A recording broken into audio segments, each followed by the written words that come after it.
Good morning and welcome to Day 5 of the ISTAF Sepaktakraw World Cup 2025. We're coming towards the business end of the mixed quadrant category. 4 players in each team, 2 men, 2 women, and it's the semi-finals. We're live from the Patliputra Sports Complex in Patna in northeastern India. A big welcome to all of you watching wherever you are all around the world. India versus Myanmar, with a place in the semi-finals up for grabs. Good morning, ladies and gentlemen, and welcome to Day 5 of ISTAF Sepaktakraw World Cup 2025, Bihar, India. On court number 1, match 1, we have mixed squad semi-final event, India versus Myanmar. So ladies and gentlemen, to witness power, passion and pride, give a huge round of applause to Team India!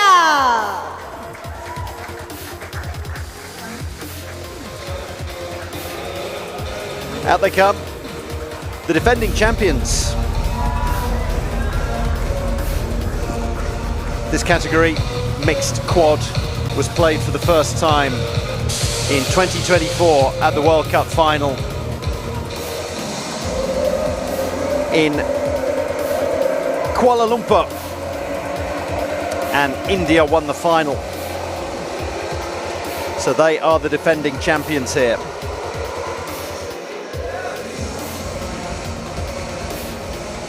There's the starting lineup: 2 female players, Maipak Devi, Chauba Devi, and the men, Akash and Holendra Singh, Diana Devi and Lachenba Meite are on the bench.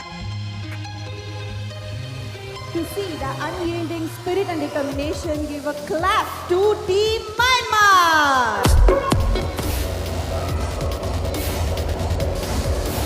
Coming up against Myanmar, who've been doing incredibly well throughout this tournament. We've had doubles, 2-a-side, quadrant, which is 4-a-side, and they've been picking up medals left, right and centre already.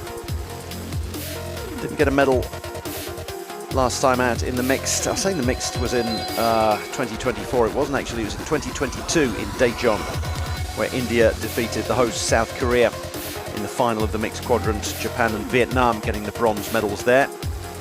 So, women's starting players Ninwai and Po. The men's starting players Zinko, the captain, who will be serving from behind the baseline as often as not, and Min Kant, who will be up at the net. And then the substitutes Putan and Wonazao.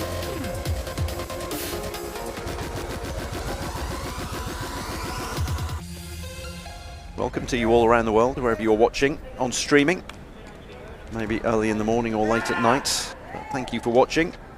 Day 5 of the ISTAF Sepaktakraw World Cup 2025 from the province of Bihar. We're not far away from countries like Nepal and Bangladesh here in northeast India. We're not that far from Myanmar. India versus Myanmar, more or less a local derby. Myanmar just about where Southeast Asia begins.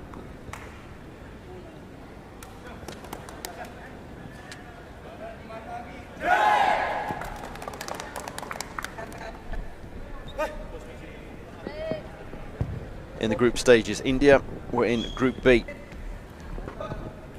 They defeated Nepal, Vietnam and Japan to finish top of their group. Group A was a bit of a group of death. Thailand, Malaysia, Sri Lanka, Myanmar. And Thailand ended up topping that group. Sri Lanka at the bottom, and in between there was a shootout right at the end of Day 4. Myanmar and Malaysia was the final group game. Malaysia, who had pushed Thailand incredibly close. 2-1, 3 very tight sets. And Malaysia ended up, it was a bridge too far for them when they faced Myanmar. They were tied by the end of the day, and Myanmar won that one. It was a virtual quarter-final, and here they are through to the semis. The losers of this match and of the other semi-final, which is going on right alongside us, Thailand versus Vietnam, the losers of each of the semi-finals get a bronze medal. 2 sets of bronze medals given out. The winners, of course, go through to the final, the gold medal match.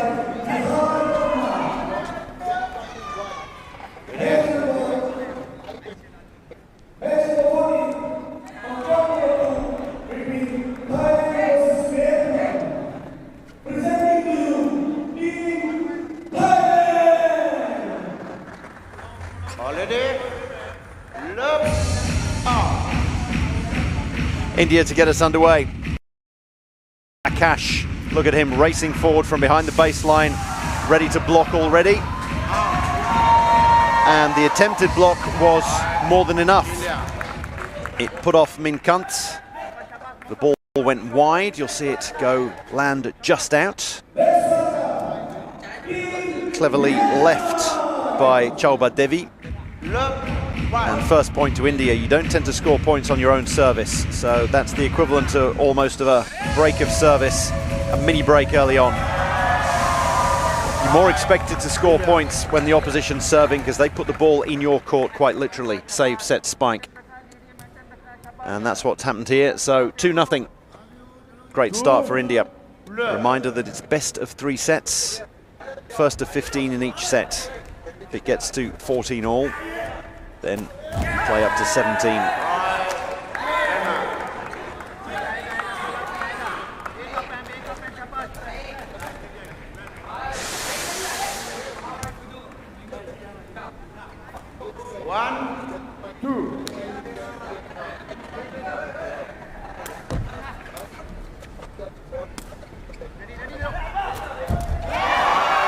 Beautiful roll spike by Akash. He's been around, made his debut, I think, at the ISTAF Super Series in Delhi in 2013. There were a number of Super Series events, mini World Cups they were, held between 2011 and 2015. One of them in Delhi, and he made his debut as a 17-year-old. Heading towards his 30s now, but still every bit as good.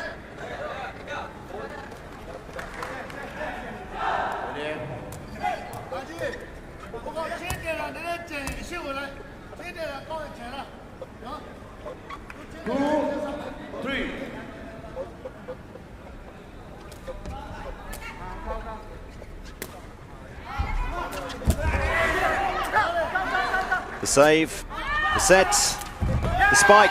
That's how Sepaktakraw works at its best.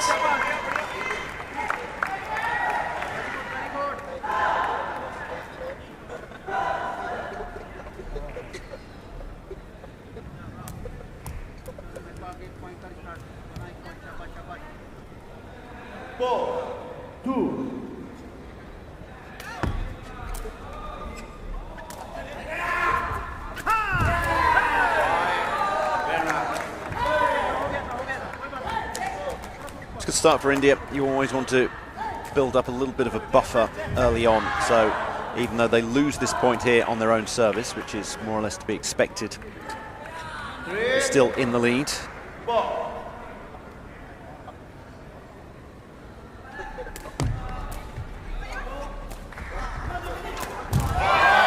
And there's that 2-point cushion restored.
Excellent attempted block by Akash, flying through the air. But Minkant got the better of him. See, he was stretching out a long leg, Akash. See that most teams have, when receiving the ball, 3 strong defence and then one extra on the side, more or less keeping out of the way, because it's a lot of people covering a very small piece of real estate when you're playing quadrant. So you tend to have somebody who saves and sets, somebody who spikes, and then the other two who tend to back off a little bit. And they're there for defensive purposes. If the ball comes flying back over, they can see them spreading out here. And those are the defensive purposes there. You saw Chauba Devi, the number 6, desperately trying to get back and pick up a ball that had cannoned off. Can be useful to have the 3rd and 4th players out there, but not always. And then when serving, as we'll see with Myanmar, who have changed service, they've got Min Kant out there rather than Zinko. The other 3 tend to line up at the net to try to block the view of the opposition, so the opposition finds it difficult to see when the ball's coming over. We've obviously got a camera angle that's higher up, so we can see exactly where the ball's coming from, but imagine you're at court level. The net is 1.55 meters. You've got 3 people standing in front of the net who are anything between 1.55 and 1.80, 1.85. And then the ball suddenly appears over the top of it, as it does there from Akash.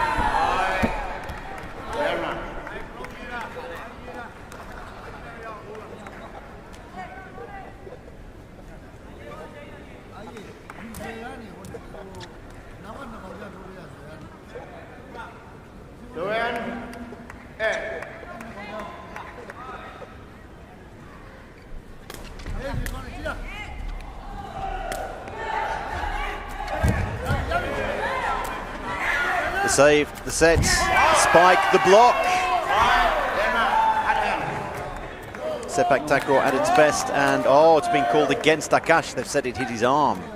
Obviously Sepaktakraw is like volleyball, but you can't use your arms or your hands. Akash saying, no, it was my shoulder. Let's have a good look.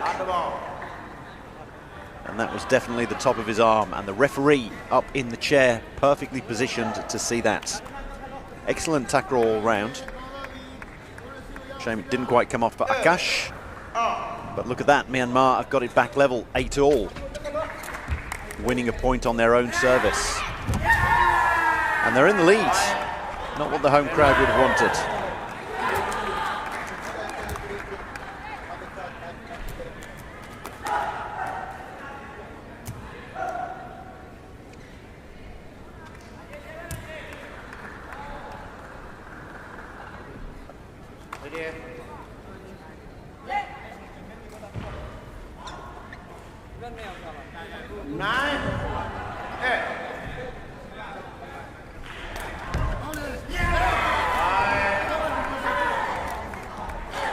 And they're creeping away with things here, Myanmar. They're 8-6 down, 4 points in a row.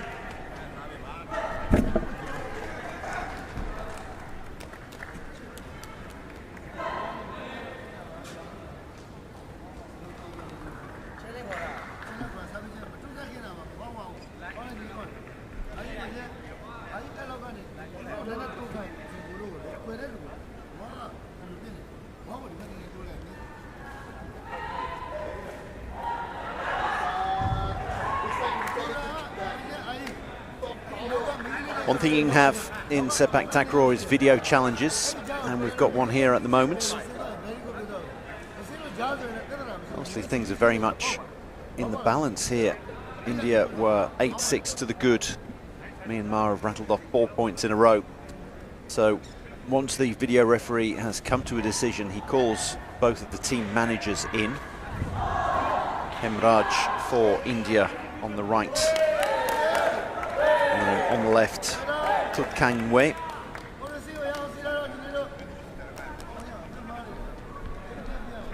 And then holds up a board afterwards with his decision.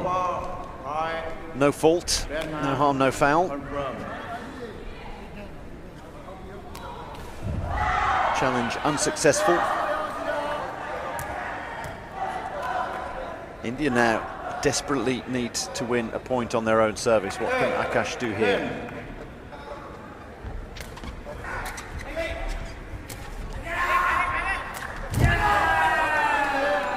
counter is not enough to combat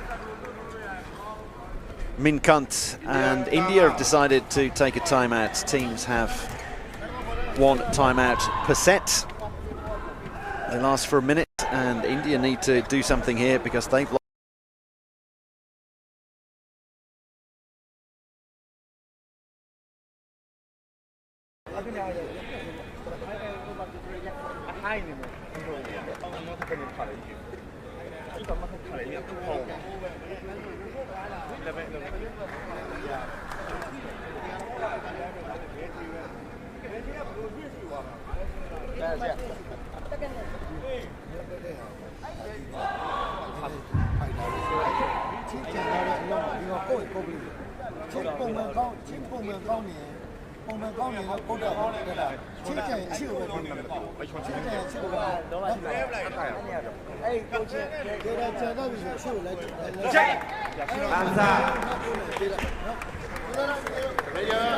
Back out they come.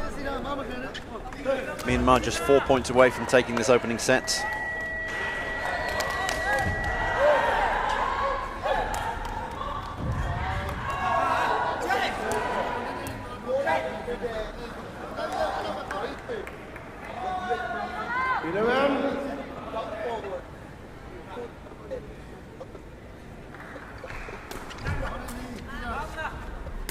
The save, the set, spikes from a bit of a distance, but it's beautifully done.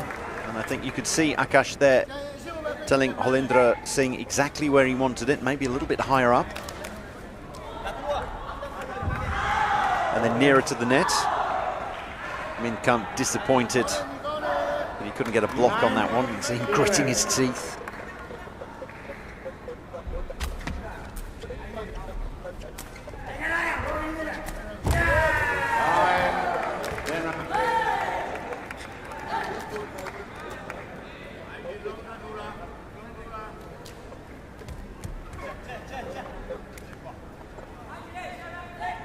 That's all that Minkant needs to do at the moment, though. They've got a 3-point lead, so as long as he can take care of business when they're receiving service, and it doesn't matter if he can't get a block in. India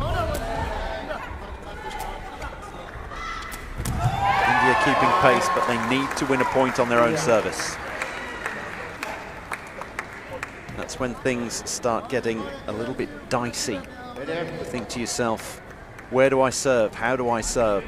Do I try for a tape service that catches the tape of the net on the way over and just dies on the other side? But of course, if that doesn't come off and bounces back on your side, you lose the point automatically. Akash has got a number of different services. One delivered with the sole of the shoe. Going for pace on that one. Not a bad idea. But kept it alive. Dinked over the top. And that is India back more or less on level terms. They've got it to within 1 point. They'll receive the next one. And that was an excellent block at the net. A couple of points, a couple of moves back in that point. Kept it alive, Akash, and then Holendra Singh went all the way back and put a great set up. It was a save and a set all in one. He was back almost on the advertising hoardings, but put it right above the net for Akash. Back to Zinko, the captain, to serve. Chobha Devi comes across and does excellent work. It's difficult for players who aren't involved very much. The number 6 there, Chobha Devi, scooted across and picked that one up. And then set it nicely for Akash. And there we go, 12 all. And it's Myanmar's turn to take their timeout.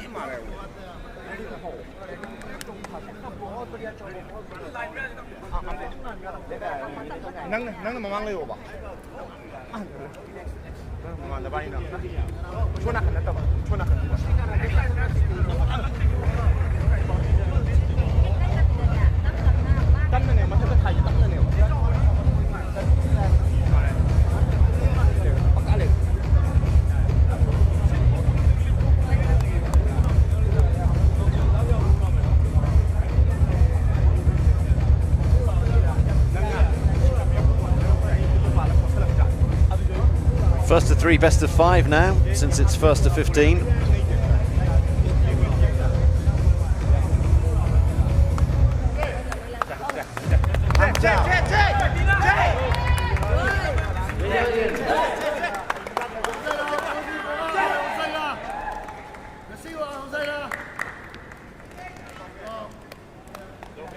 back out we come. A reminder that if we get to 14 all, it then goes first to 17. The only disadvantage for India will be that if it does go to 14 all, they will be the ones serving, and as you can see from serving, giving the opposition the ball, they can save, set, spike if they do things correctly. And so 14 all would become 15-14 Myanmar. 15 all becomes 16-15 Myanmar. And then at 16 all, it's deciding point. And you're serving that deciding point and giving the ball to the opposition. Good in. Go out. But we're not there yet. Myanmar, that's what you do. You're called out there by the net judge. He was the nearest. Saw him put both hands up. The net judge there to the left of the net, and it just misses. And then the net judge has a good look at it and then puts both hands in the air. That's what you do on service. You think, I'm going to gamble. I'm going to try to kiss the line.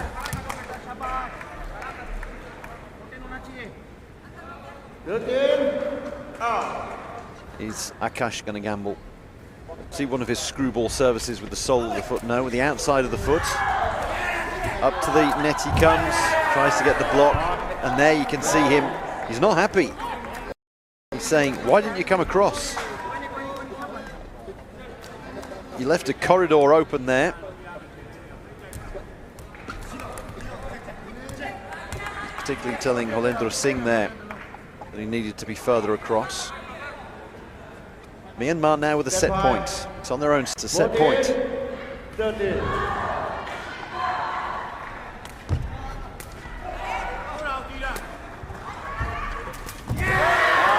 It cannons back off the net. They only need the one set point. Myanmar take the opener, 15-13. Stop.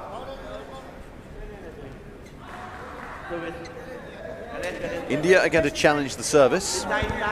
Coach Hemraj playing the challenge card. If you've got a challenge left, then you might as well. And those of you who've been watching for the past 4 days will know that I like to say more in hope than expectation, and the fact that it's been shown so quickly means that it was just a last throw of the dice. The final point, so you might as well burn your challenge. You can't take it with you. Raj gets pushed away there because the two managers have to come at the same time. And the Myanmar manager needs to hurry up and come in because this is going to be the end of the set. They'll be showed the video evidence and we will have a 2-minute break.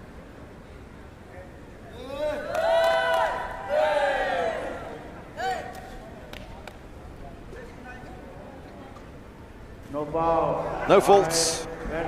Confirmation, and Myanmar take the first set, 15-13. They are halfway towards making it through to the gold medal match.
The ideal start for Myanmar.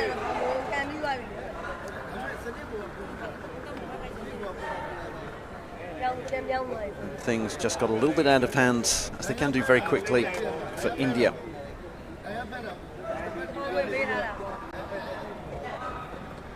They were serving there 13-14, Myanmar, and managed to get a point on their own service. India always a little bit behind the 8 ball in that they were serving first, so giving up the point first, and yet they won the first point of the match on their own service. They led 2-0, they led 10-6, no, they led 6-4, and then found themselves 10-6 adrift, clawed it back, but things can go this way and that.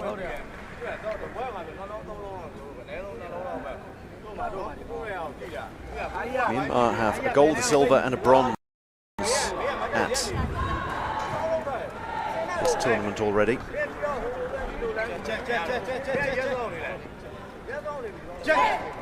Time's up.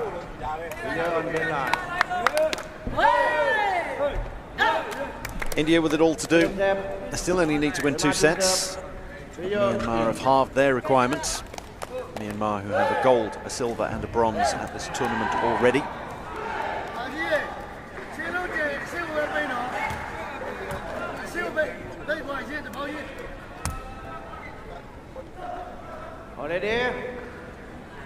We've had the men's and women's doubles, the men's and women's quadrant events, and coming to the ends of the mixed quadrant.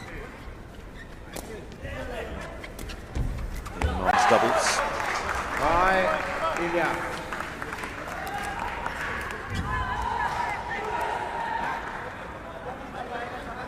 So it alternates who serves first in a set. It's not based on who served last, the last point in the previous set. So India served first in the Myanmar serving first this time around.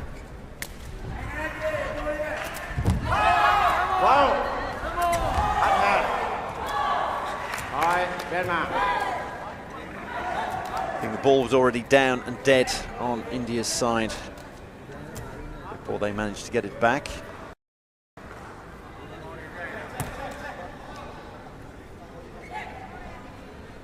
Ready?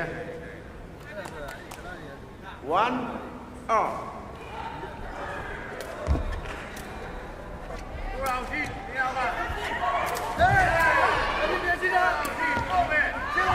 Desperation stuff from Halendra Singh, and what a block.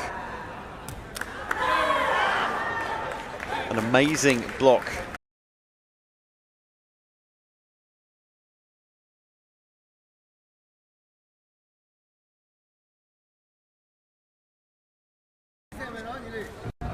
But India could have got their noses in front there. As it is, it's a mini break. And they get it back. Myanmar now with the opportunity to save, set and spike, and the desperation stuff from Halendra Singh to keep it alive. Myanmar get the early 2-point cushion.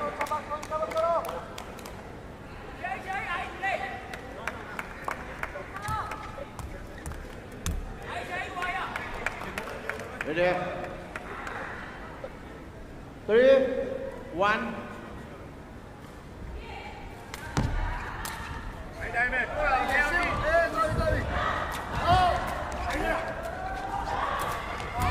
India get away with that one.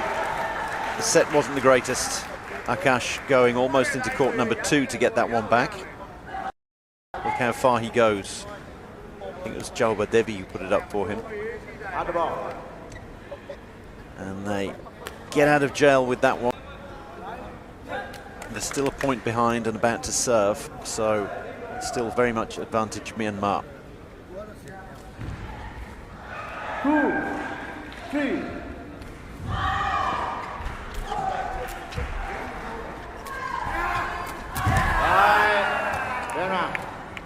Minkant's being given the ball exactly where he wants it, the number 4.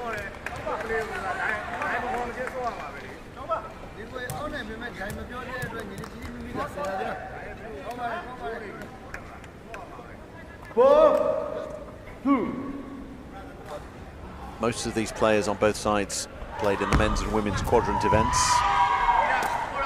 Not Halendra Singh there, who was setting that one up.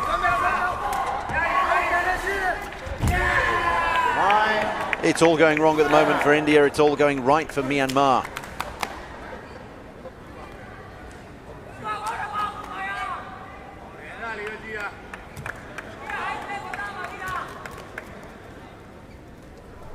India defending the title they won 3 years ago, but not putting up much of a defence at the moment. It's all gone wrong for them in the space of the last 9 points. It was 13-all. 2-5.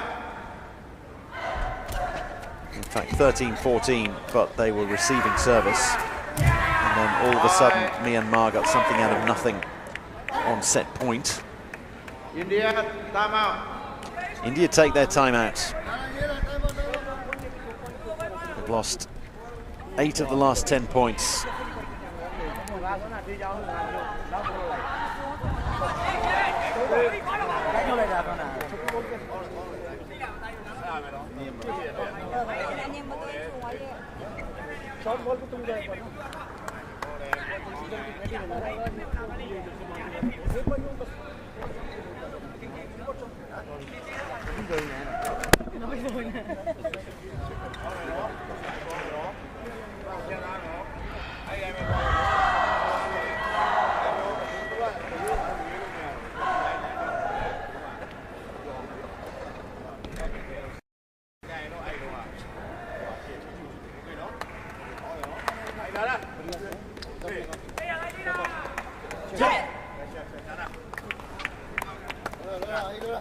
Hands up. Hey,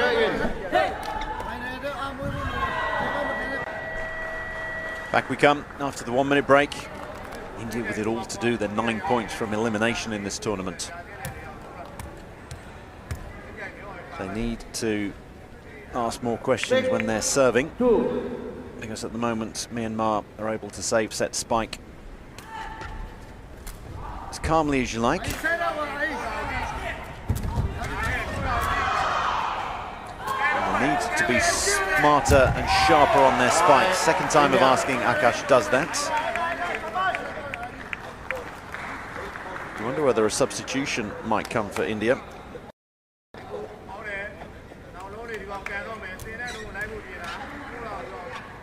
Problem is, it's all Akash at the front. They can't change anyone a lot as well. He's been serving in the men's quadrant, and then you'll see him, look at him here, he'll scamper up to the net. He's covering a lot of ground all the time.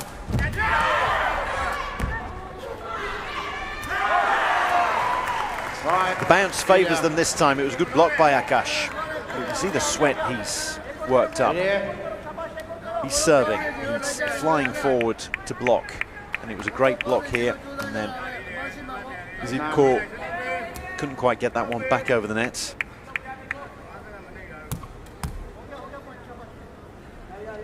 Six, 4.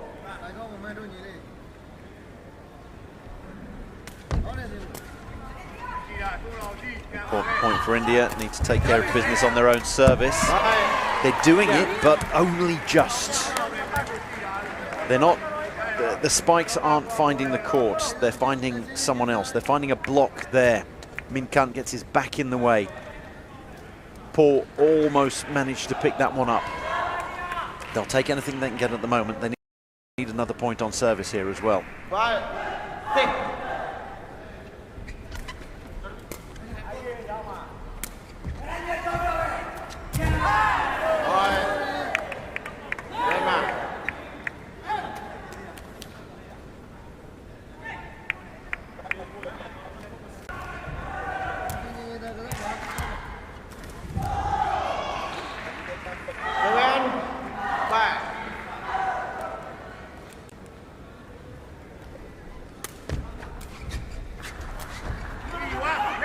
Safe set, and the spike does find a bit of pink. You don't want it finding white. You don't want it finding someone's shoe or someone's back. You want it finding the pink of the court.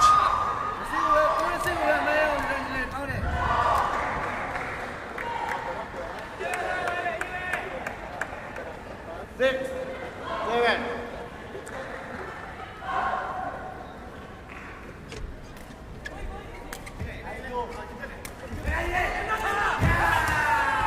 Akash sailing in there, trying to get a block, but cleverly played by Min Kant. Just tapped it over so that it would bounce at an awkward angle off Akash. Hadn't got enough.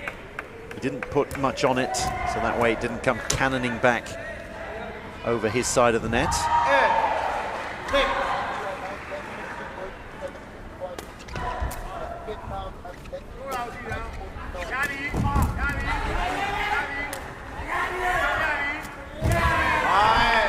Stolen by Myanmar, but it was not the best of sets for Akash. He had to go a long way back, and it was asking a lot of him to kill that spike, and he ended up giving it straight to Paul,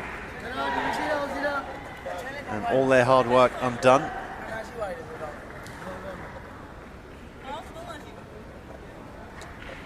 Are we having a service challenge?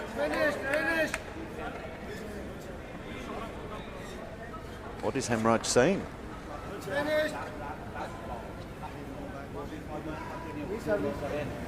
He's not happy. He's come out of his technical area. Very quietly spoken man, and that is as worked up as I've ever seen him. He's going to be shouting, ranting and raving, but this is as worked up as I've ever seen him. This means how to take challenge. Finish point up. Finish point can take now. इसके point खोलने के बाद लूँगा ना जब point खत्म होगा तभी तो लूँगा ना मैं पॉइंट खत्म नहीं होता तो मैं कैसे लूँगा इसको समझा तो Sir, we point then how to take challenge. Service किया मुझे तो कॉल कर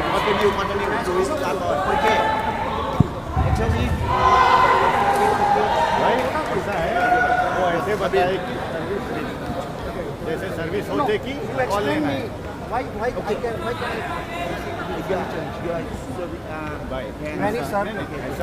impression is that Hemraj has spotted something that's happening all the time and isn't being picked up. On service from Myanmar.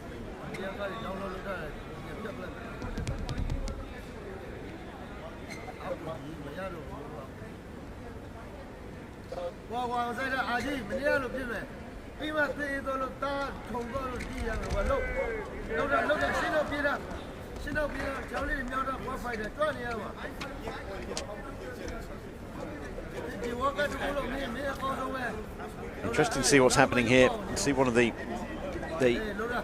video ref who's standing up there putting his foot down as if to indicate that the Myanmar server is in core most of the time, occasionally Min Kant, but probably he's in core here because he's been the one serving for most of the match. He's putting his foot over the line during his service motion, the planted, well, the non-striking foot.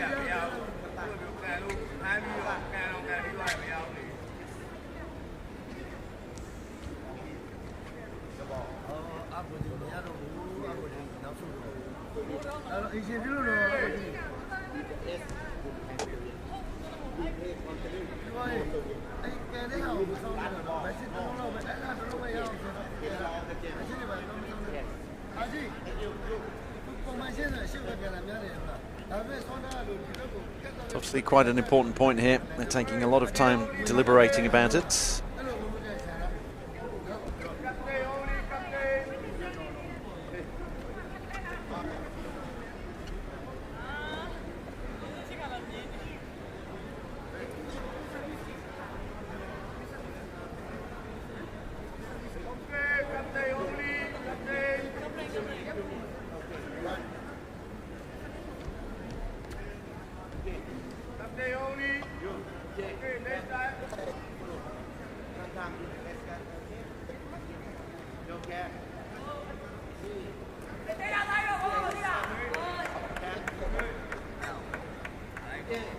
Challenge denied, apparently.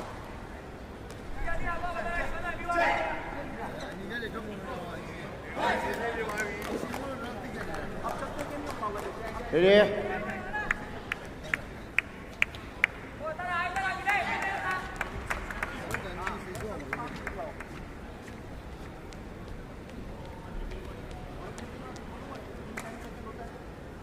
Six, 9. So quite a long delay. And the longer than short of it is, there's nothing wrong with the service from Myanmar.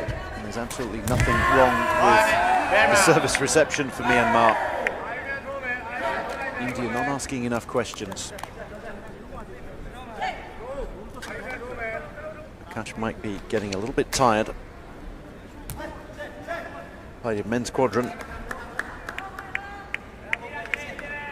And the men's doubles team as well. India getting a bronze in the doubles, bronze in the quadrant. And it looks like they're heading for bronze here in the mixed quadrant.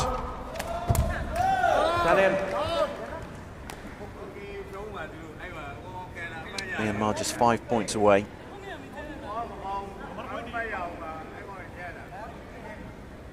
India going to challenge again. There's definitely something in this.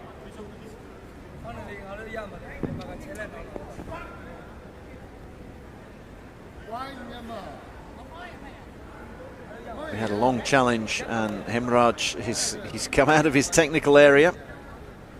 He's being brought in already. His opposite number taking his time to come in.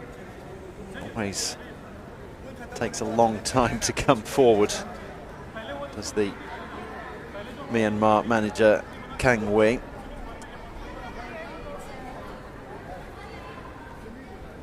Hemraj has definitely seen something, but the video referees can't see what he's seen.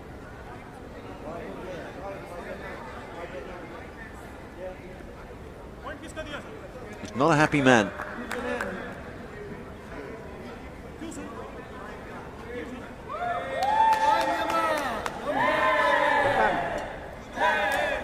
And once again, the green board's going to be held up with no fault.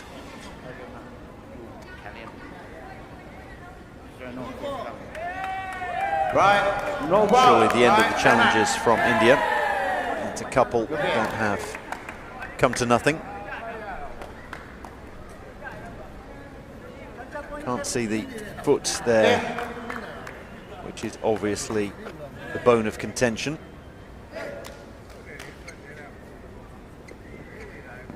Or the bones of contention, since there are quite a few bones in the foot. Akash now not arguing the toss, but still asking the question. Nothing's gone right for India in this match.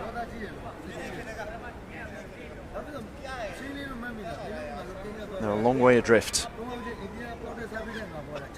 13 all they got back to in the first set.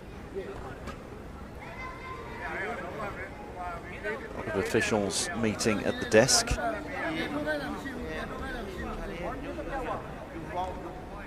Cash down and not quite out, but you can see the sweat that he's worked up.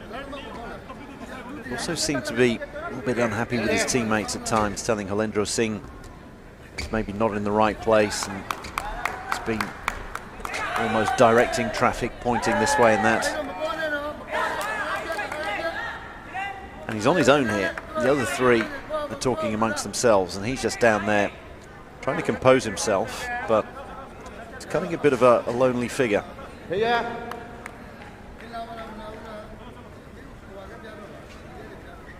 Isn't really a united team. They've come over to him, but nothing's being said.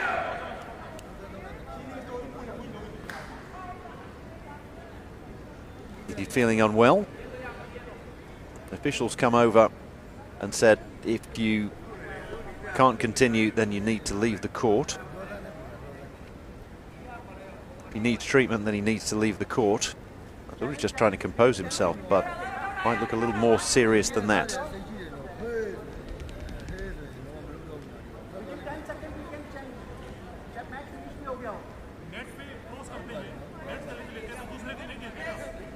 He's back up on his feet.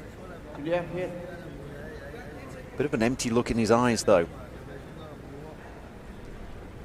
If he needs treatment, then he has to go off court. There's no real spiker who can replace him. India 4 points from defeat.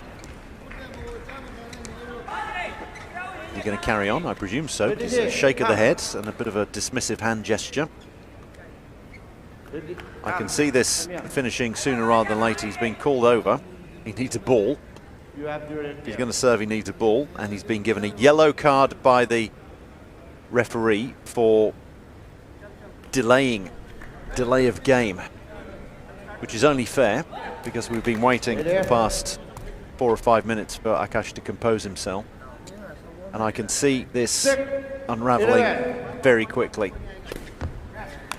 That one cannoned into the advertising hoardings at the back. It didn't go anywhere near the court.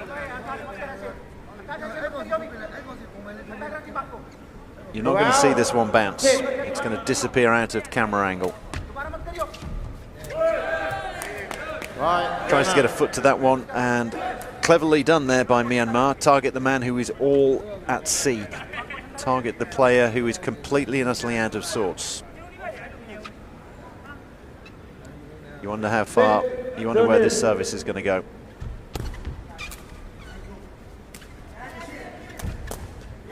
Save set spike, but it's a very passive India team on the other side of the net. You'd say that they are resigned to their fate. 8 match points for Myanmar.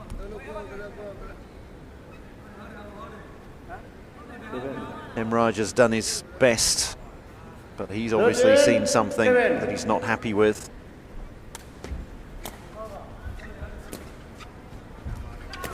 One last throw of the dice for India. And a few applause from the crowd here in the Patliputra Sports Complex. They saved 1 match point.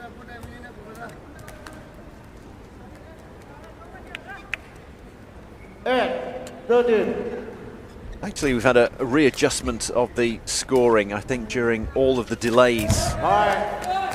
An extra point had been given to Myanmar, so they were only on 13. Were being the operative word. Now it ticks round to 14. 6 match points, the first on the foot of their captain, who decides that he might as well have a free hit, and he tried to just do a little, almost the equivalent of an underarm service in tennis. Akash, compose yourself.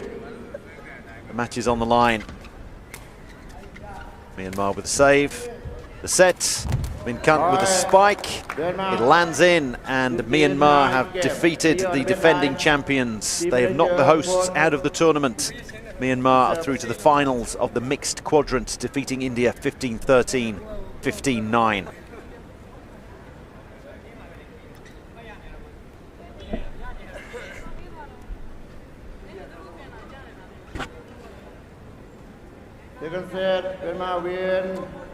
Disappointment for India. It all unravelled in the second set. It all unravelled at the very end of the first, where Myanmar got the 1 set point and ended up taking it on their own service, stealing it, if you will. And then second set, India 6-2 down early on. Now, it's good to see the Myanmar coach trying to console Akash, cutting a bit of a disconsolate figure. But it's nice to see Ong Myo Sway having a word with Akash. Sweat pouring off his brow. He was serving, racing forward to the net, blocking. But it just didn't work. So Myanmar are through to the final, and they will face Thailand. Thailand versus Myanmar, a local derby for the gold medal in the mixed quadrant event coming up.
ISTAF Sepaktakraw World Cup 2025 continues, and this is the big game because it's the final of the mixed quadrant event. Thailand are going to take on Myanmar.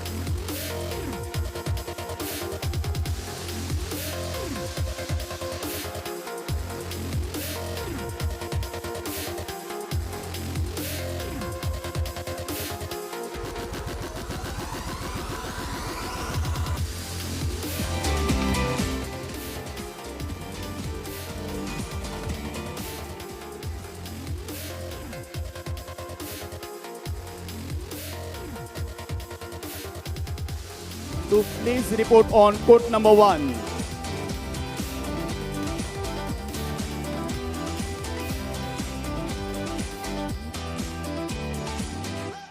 The men and women who matter. The referees have done a phenomenal job here at the ISTAF Sepaktakraw World Cup.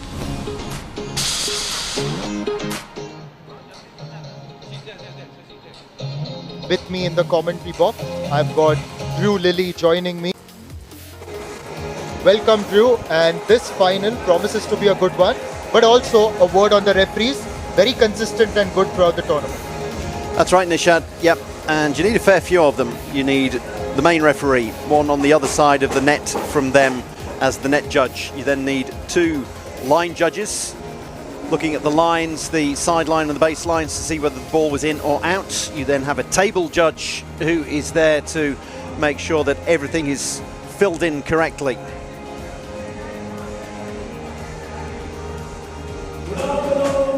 Ladies and gentlemen, welcome to ISTAF Sepaktakraw World Cup 2025, Bihar, India.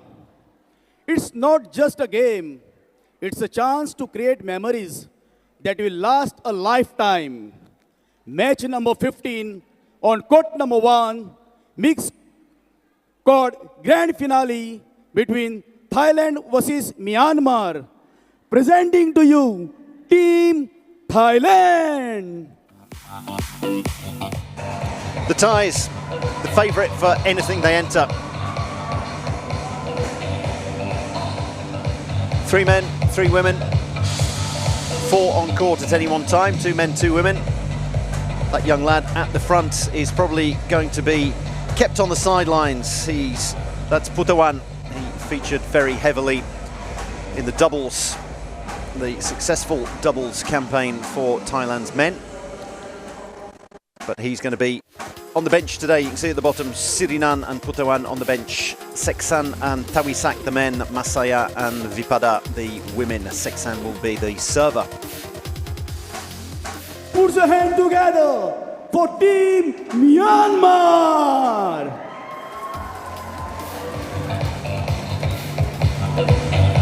Myanmar, who have done incredibly well at this tournament so far, the ISTAF Sepaktakraw 2025 World Cup. They've got 1 gold, 1 silver, 1 bronze already. And now, well, obviously, they've got at the very least a silver in the bag here. Not that they will be content with silver. It's becoming one of the big rivalries now, Thailand versus Myanmar. For a long time, Thailand versus Malaysia in the men, Thailand, Vietnam in the women. Here come Myanmar. The men's players, Zinko, the captain, he'll be behind the service line, and Min Kant up front at the net, and then Ninwai and Po will be doing a lot of defensive duties and setting. Overall, Myanmar have been really good throughout the ISTAF Sepaktakraw World Cup, and I mean across categories, and that's really great to see. A team that has also challenged Thailand in different categories haven't quite crossed the line yet against Thailand, apart from the women's squad final. Sorry, that was Vietnam. Vietnam had won that. But Myanmar getting the better of Thailand men in the men's doubles groups. That's right, Myanmar winning the women's doubles. Getting a silver in the men's doubles, and they also picked up a bronze in the men's quadrant. So they've got 1 of each so far. And they're going to get another one. Thailand winning the men's quadrant. Runners-up in the women's quadrants, losing to Vietnam as they tend to do nowadays. Vietnam getting the better of them in the women's, and then the men's doubles, Thailand as well.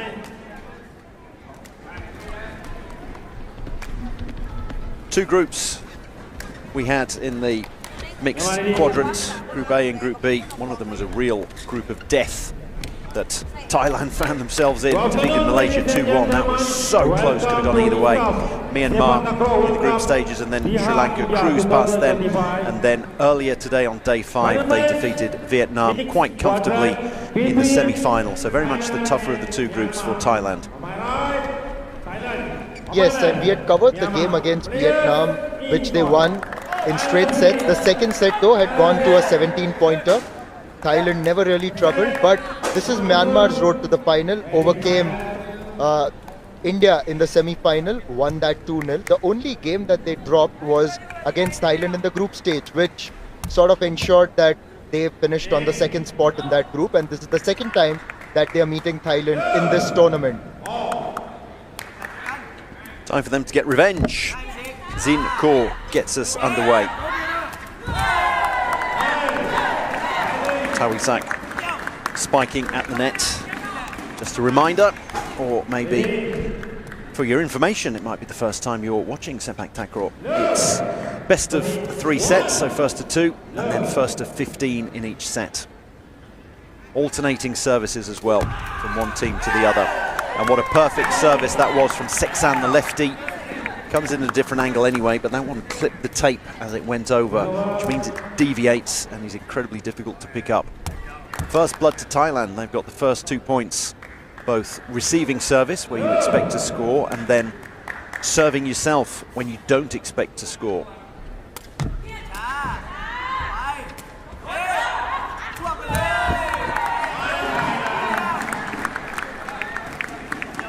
That's Rachan Vipan on the right, leading Thailand to the medal in the men's quadrant event, and then in the doubles as well. Watching from the sidelines, supporting his team, backing them.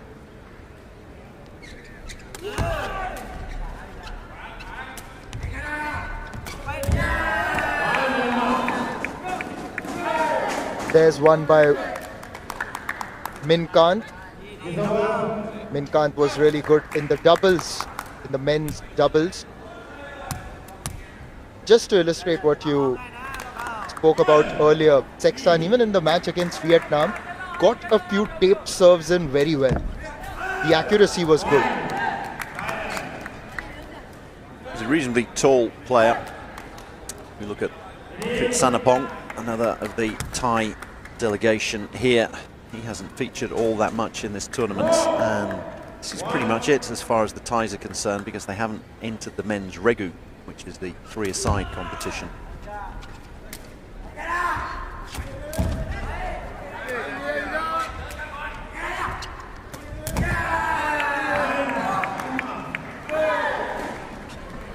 A bit of work for Masaya there earlier when she had to save that particular ball.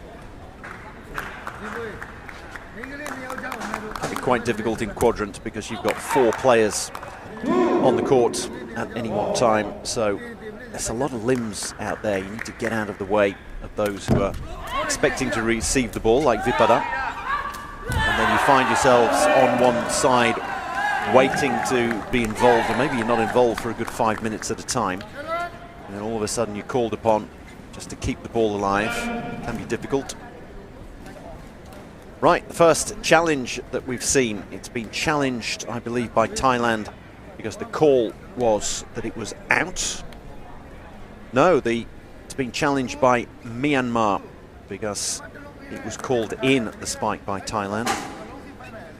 Referees will have a look at the video evidence, and then once they've decided, once they're happy with what they've seen, they will call the 2 team managers over and explain to them the conclusion that they've come to.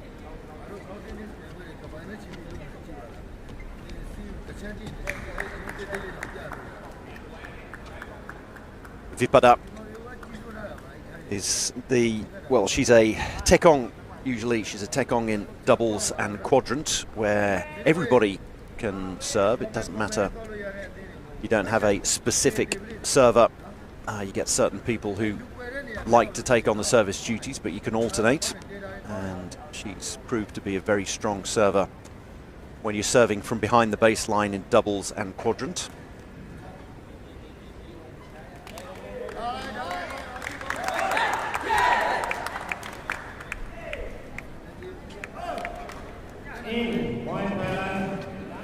So let's see this one again. It was called in. It was called in initially, and that's been confirmed. So instead of it being 4-3, it's 5-2.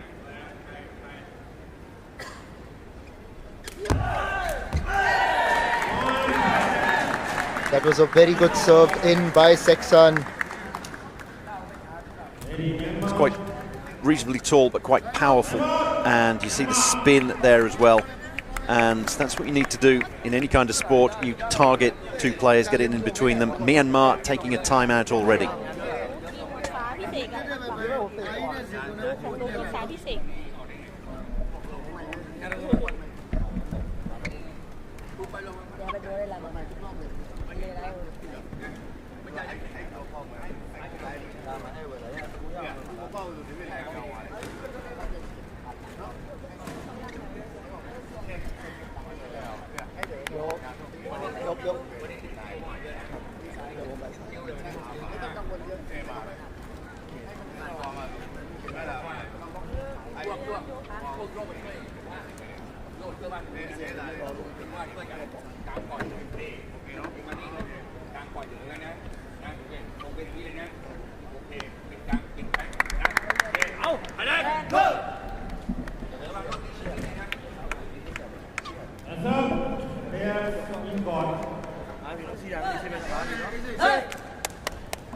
An early timeout from Myanmar as Thailand have taken that lead, 6-2.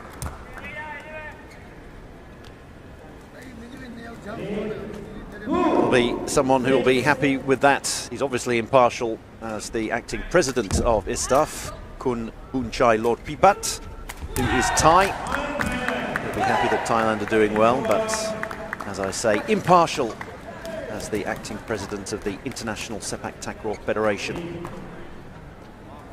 And even if you are impartial, you'll appreciate the spike there by Tawisak. One for the neutrals, one that they will enjoy.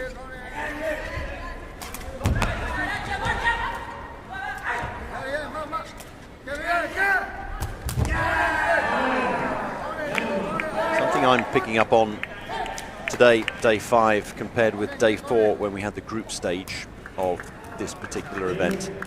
Thailand seem to be more on their game. They're a little bit lackluster at times. They found themselves in what we've called the group of death with Myanmar and Malaysia. And they could have lost to Malaysia. Could have, should have. It was incredibly close. And they seem to be strolling around and taking things almost for granted. But there's a bit more pep in their step today. Speaking of one for the neutrals, how about that? Oh, wonderful. Wonderful work. And you're quite right about Thailand. There's the finish just off Minkant and out of the park. That was quite an intense rally. And having watched them earlier today in that semi-final against Vietnam, just to elaborate on that, as Tawisak, he is just off the court. In the semi-final against Vietnam, we could see that they had put in a much better effort. They were more clinical, more disciplined. And although they were challenged in the second set, once it was 14-all, they didn't leave it to chance. They took it to 17 on their own. And Thailand have taken a timeout now.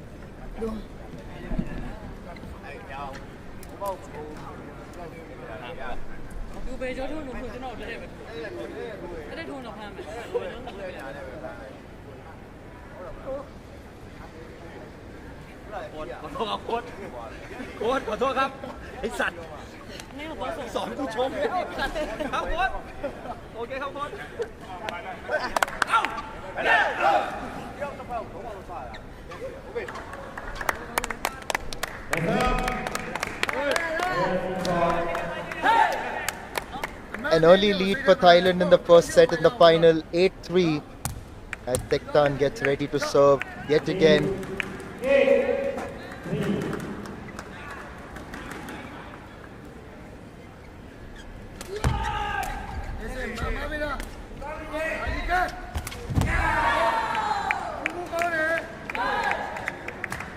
Even when the blocks don't work for Thailand, they're still getting up there, getting them and making it close.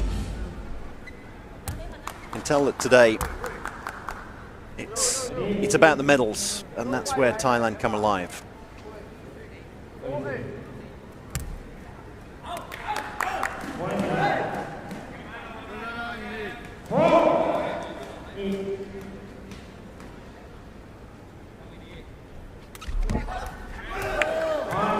Trying to go for that taped serve again. Zinkoko doesn't get it over the net.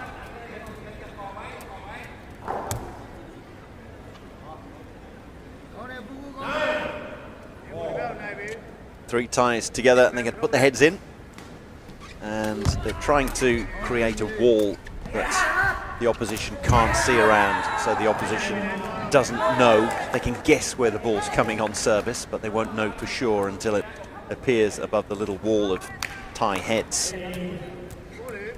Yes, they're quite reasonably tall. Vipada is also on the taller side, alongside Tavesak and Masaya over there.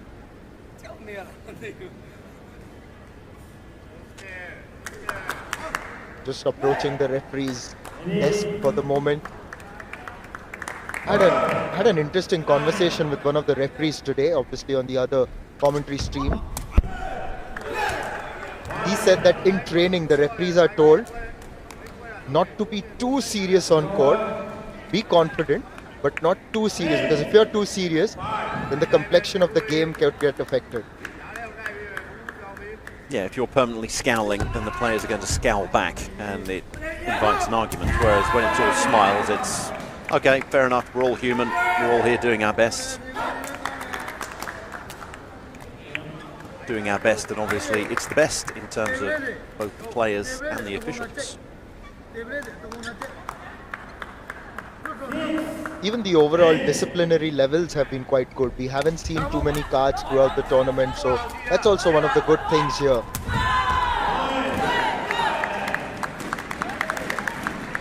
Picture perfect spike by Tawisak. Floating through the air. Takes the ball at almost its highest point just as it's coming back down, so he could get the toes of his shoe over the top of it and send it back down at the acutest of angles just over the net.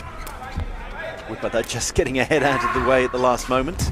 Doing a good job in disguising. Masaya keeps that one alive. Rarely called upon, but a great save and set by her. Yes, rarely called upon, but there have been times when she's really retrieved some of those spikes very well. A similar thing also happened a couple of times in the semi-final. Masaya saved a couple of those spikes put in by Vietnam and then converted them to those opportunities.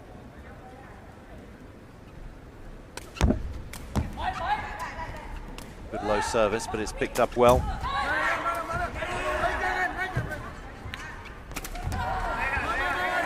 Seksan getting in on the axe, saying, I'm a left-footed roll spiker. And everyone giving him a round of applause. Masaya pointing to him, going, what are you doing at the net? Goes back to his coach as well. Just gives him a namaste.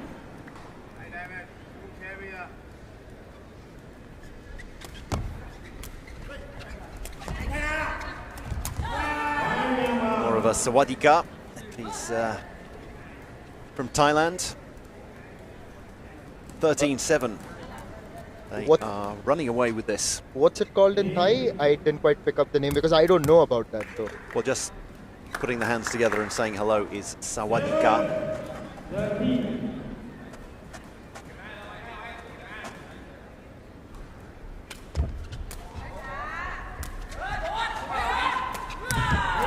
back to his more familiar role of saving and setting Seksan, and that sets up 7 set points.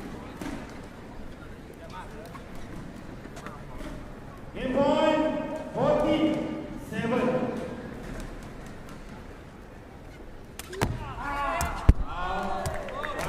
Goes for the big serve, but puts it out. I think you're allowed to go for a big serve when you're 7 points to the good. You can afford to try to go out in a blaze of glory, but this is where they'll be looking to convert the set.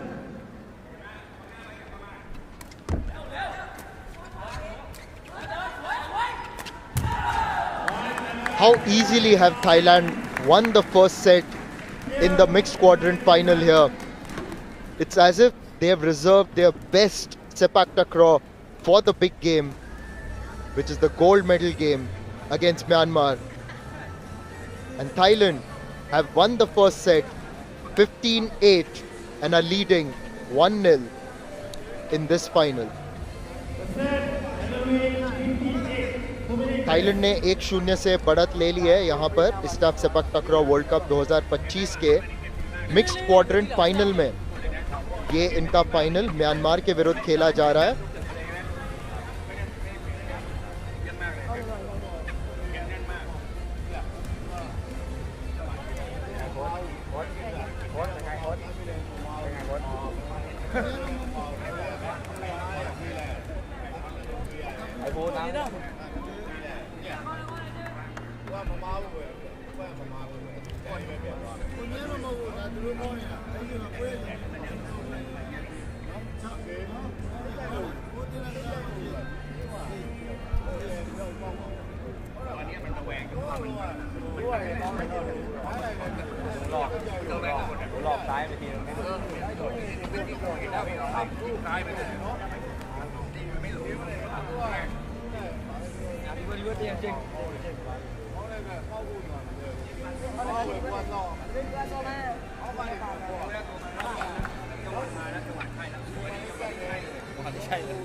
Thailand और Myanmar के बीच final चल रहा है। ये है mixed quadrant event का यहाँ ISTAF सेपकटाक्राव world cup 2025 में। ये खेला जा रहा है पटना में और यहाँ बिहार गवर्नमेंट ने काफ़ी साथ दिया है ताकि ये प्रतियोगिता यहाँ पर रखी जाए। साथ ही साथ बिहार स्टेट स्पोर्ट्स अथॉरिटी ने भी अपना समर्थन दिखाया है। बिहार गवर्नमेंट के खेल विभाग ने भी यहाँ पर अपना साथ निभाया है।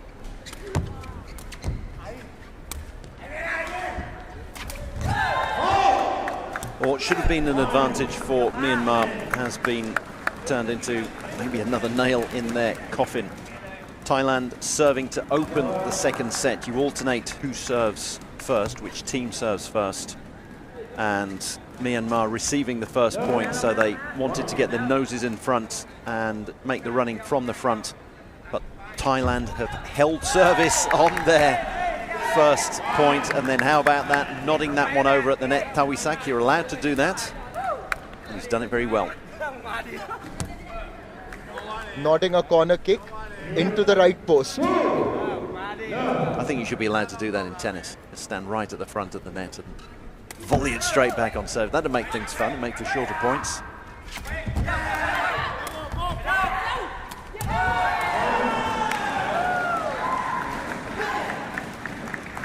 Shorter points, this looks like being a short game and a short match. Thailand obviously have got a lunch reservation somewhere.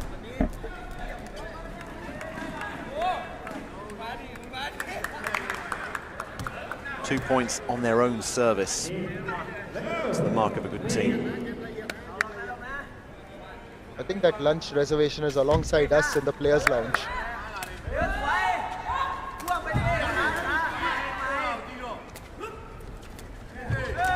Oh, that one just floats in onto the line. It's agonizing when it lands in against you, and it's beautiful to watch for Tawisak's three teammates. I think we're all going to be having an early lunch. All smiles there. They're 11 points from a gold medal.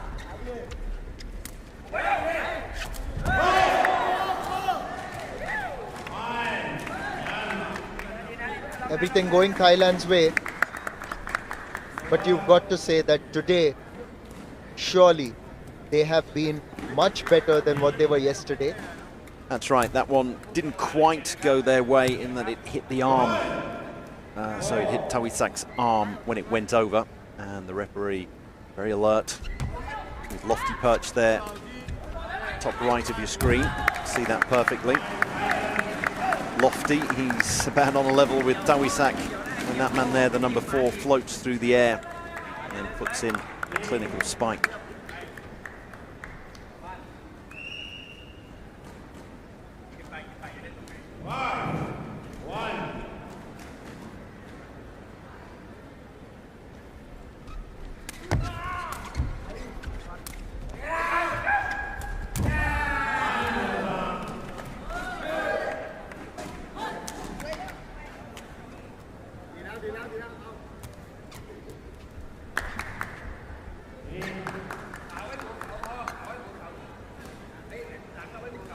That was Min Kant on that occasion for Myanmar.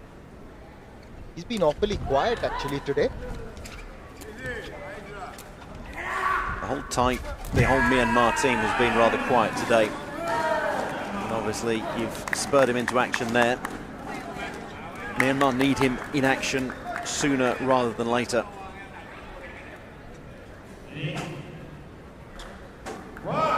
Best of 3 sets, so Thailand already halfway there. And a third of the way towards the 15 points they need in this second set.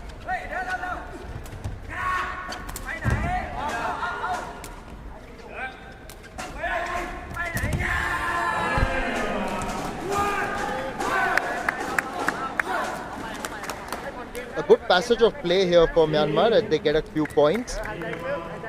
Particularly good on the net, and this time this was a traditional sunback spike by Min Kant. Generally goes for the roll spikes.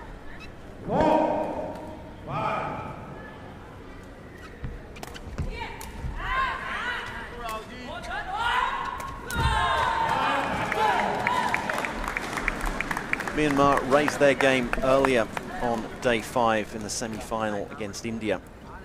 It was 13-all in the first set, and then they ran away with it, got the last 2 points, one of them on their own service, and then ran away with it in the second set. India rather lost their way, lost their cool.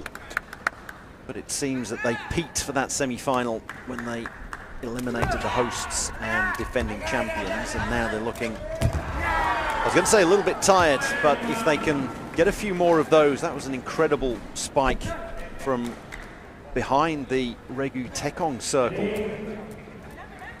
Then get a few more of those, then maybe this match isn't over yet.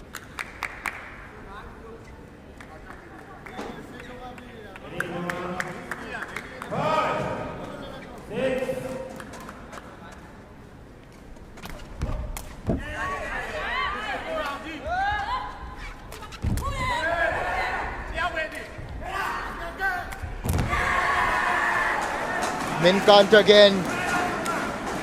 He was the Tekong and then ran across to the net to take his favored position first, then retrieving it, setting it up very well. The captain Zinkoko playing his part. So a point scored on their own service gets them back to level pegging, 6-all. Thailand getting the first 3 points and leading 6-3 as well.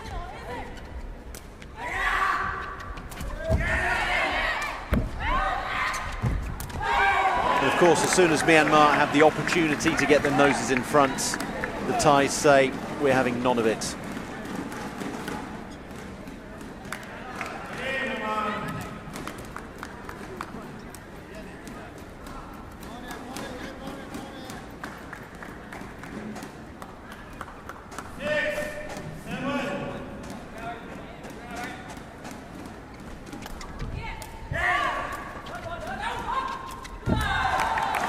Very well done by Thavisak. This time just placed it between the two players, and just the angle of the foot, it seemed to be a little different there. Had some great slow motion replays. You can see where the players take the ball on the instep, on the side of the foot, the sole of the shoe. Fault called, and it's going to be Thailand's point. I think it was touching the net. Yes, you could see that. So Nin White touched the net, and there's a big loud call from the referee. A timeout's been called by Myanmar, trying to drag things around before it's too late.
Plenty of fans in here at the Patliputra Sports Complex on day 5 of the ISTAF Sepaktakraw World Cup 2025.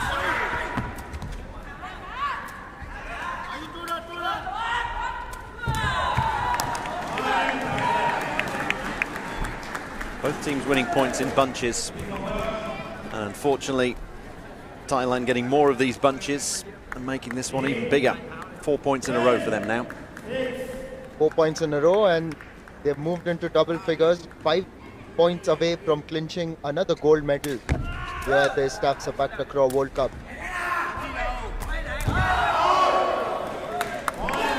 Called out by the Thais. You could see them all put their arms up, the palms up straight, which is what the line judges do. And they were calling it out for effect. It's the line judge's job to do that, but the line judge did that. 11-6.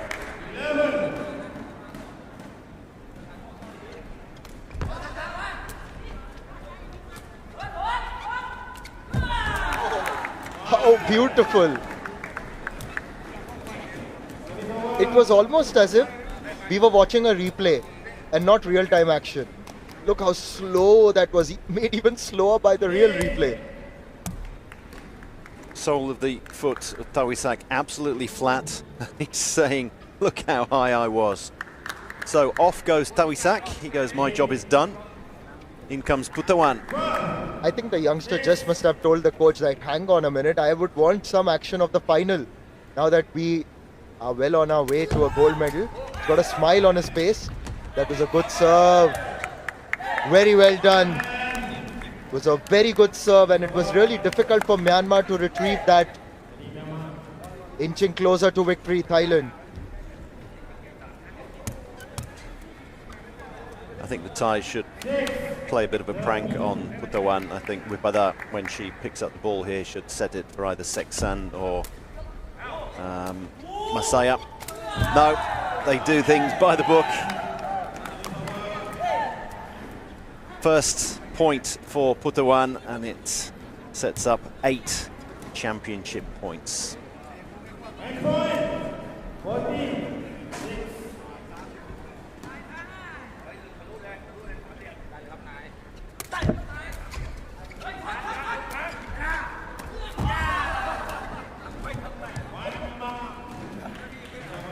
That hit him hard, Seksan. Just holding his chest a bit of a laugh. And a few apologies from Minkant.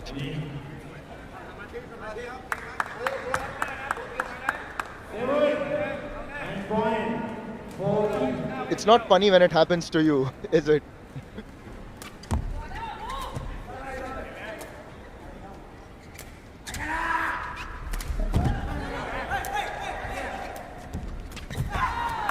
Bit of a shame that it ends that way, but that is the way it ends, and Thailand take it 15-8, 15-7. They've defeated Myanmar, and they have picked up gold in the mixed quadrant event.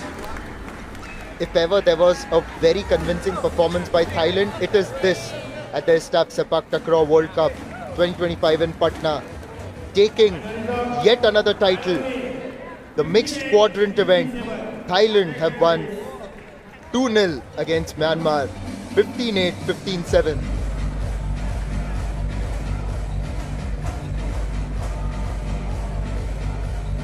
And as the action intensifies here at the ISTAF Sepaktakraw World Cup 2025, we are into day 5 and we've got more in store for you. And this is particularly something that I'm really looking forward to. We won't be seeing any more of Thailand. They conclude their campaign here in Patna on a victorious note. But here's what's next. Coming up at 2 p.m, the Regu event. Oh, I'm looking forward to this, the traditional format of the game. You have much to learn, young Padawan, and I'll teach you lots in the afternoon.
been a celebration of Sepaktakraw here at the Patliputra Sports Complex in Patna.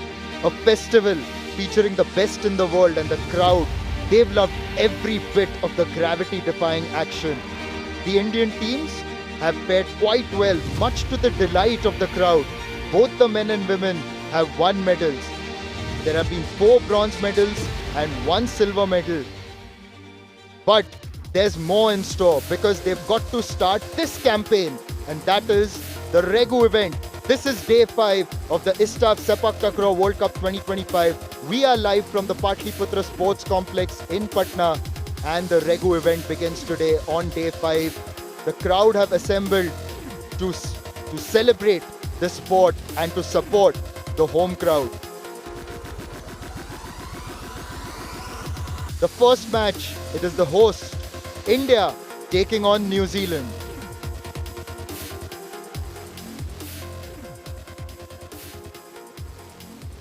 The action continues here at Sepaktakraw World Cup 2025 as we shift gears from the mixed squad event to the highly anticipated Regu games. Let the Regu battle begin. And ladies and gentlemen, please put your hands together and welcome Team India. A new format in this tournament, the most traditional of the sport, and that is my cue to bring in Drew Lilly. Drew, this is the sport in its traditional form. It is the Regu 3-a-side. So you've got 5 coming out, 2 reserves, and then you'll have 3 very well-defined roles: the tekong, the feeder, and the spiker or striker. So here's the lineup. Ram Kumar is going to be the tekong, Arun the feeder, and Bobby Kumar will be the man at the net.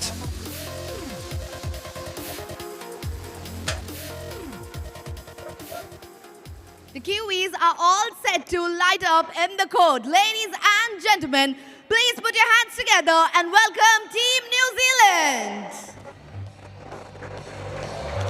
New Zealand come a long, long way. As you can see, they've got 3 players from originally of Myanmar heritage, and then alongside them they've got homegrown hero Morgan Thomas. Just the one reserve for them, just the one sub. They played in the quadrant event where you have 4 aside, all 4 of them involved. So the tekong is going to be Myo O, the feeder Re O, and then the spiker at the net La Bu, and Morgan Thomas ready to come in there and help out if anyone gets injured or if they want to make a tactical change. दोस्तों, अभी भारत और New Zealand के बीच में ये mains रेगू event में मुकाबला शुरू होने वाला है। दर्शक आ चुके हैं। तो आपको बस बताने के लिए कि ये भी फॉर्मेट अलग है, मगर ये सबसे ट्रेडिशनल फॉर्मेट है इस खेल का। और आपको मैदान में 3-3 खिलाड़ी नजर आएंगे हर टीम में। यहाँ सर्विस करने का तरीका अलग होता है। अब जल्दी देखेंगे उसे। ड्रू भी हमें इसके नियम समझाएंगे, उसकी तकनीकें समझाएंगे, और उस पर हम और आपको एक्सप्लेन करेंगे। तो ज़रूर आप बने रहिएगा। भारत के लिए और एक अवसर है यहाँ पर कि एक मेडल प्राप्त करे यहाँ ISTAF सेपाक्टक्रॉ वर्ल्ड कप 2025 में। New Zealand are ready, India are ready, and I'm really waiting for this. Right, so those of you who've been watching the doubles and the quadrant, 2-a-side and 4-a-side, you will have seen people serving from behind the baseline. And they hold the ball in their hands, stay behind the baseline, and then throw it up and kick themselves. This is totally different. You have a feeder who is going to stand just below where the referee that we're looking at now is seated. There is a little arc there, and they will toss the ball to the tekong or server, who will have their planted foot inside that circle. And that foot can pivot around, but isn't allowed to touch so much as the inside of the circle. and then with their striking foot, they will whip it through the air with the service. And what makes it a far more dynamic game is that you're obviously far closer. So there we go, the foot, the planted foot, not quite touching the line. And there we go.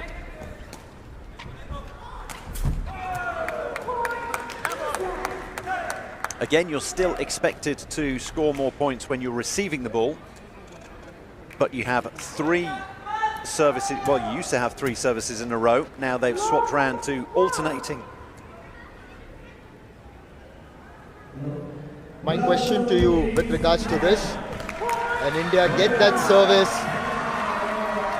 right where they wanted it, and that's the first point for India. My question to you is, in this case, how important does the feeder become? Because his setup for the serve also has to be on point. Exactly. The ball toss, you can only do it once. It's not like tennis where you go, sorry, I got it wrong, and you have a second or third go at it. So if it's tossed up, then the Tekong, even if the Tekong doesn't want to take it, they've got to. It's tough luck. I can't think of any other sport where you've got 2 people involved in a service.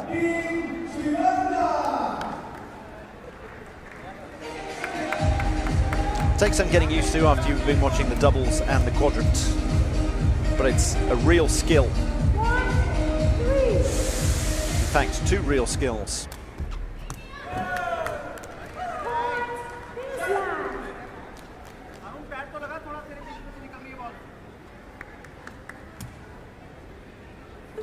There you see the skill required in spinning around.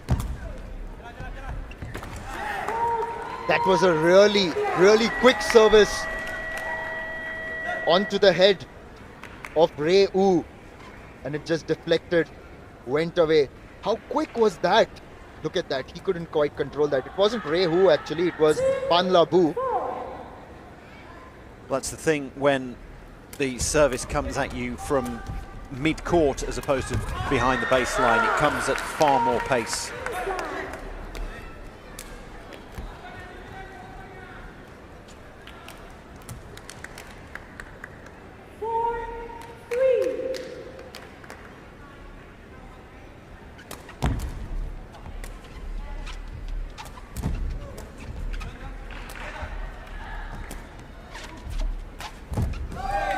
Excellent roll spike. It's an important point for New Zealand. It used to be that you would have 3 services in a row and you could get into a bit of a rhythm when you were the Tekong. You'd be able to do 1, 2, 3. Whereas here, you're constantly alternating, so it keeps you on your toes. Lets that go through, and that's gone out. If anything, for the unversed and someone who's just watching Sepaktakraw for the first time, this service or this method of serving the ball looks a lot more difficult, to be honest. It's incredibly difficult because there are 2 people involved. And so it's not just take your time, you've got the ball, you toss it where you want, when you want, you move around. Also, you can move around a lot behind the baseline when it's doubles and quadrant, whereas here it's incredibly precise. It's a real art form, and that's why you don't tend to get people going, I'll have a go at the Tekong in the Tekong circle, I'll give it a go for a few points. It's someone who has honed their skills at this particular position, and here you'll have 3 very well-defined positions.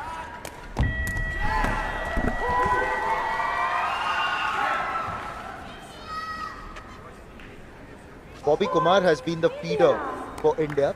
Also, just to understand, for our viewers' sake as well, that yes, India have got, or both teams here, they've got the nominated server. And for India here, it is Arun who's taking the serves. And Bobby Kumar is feeding. So how much would they have to practice in tandem? Because there may be substitutions later.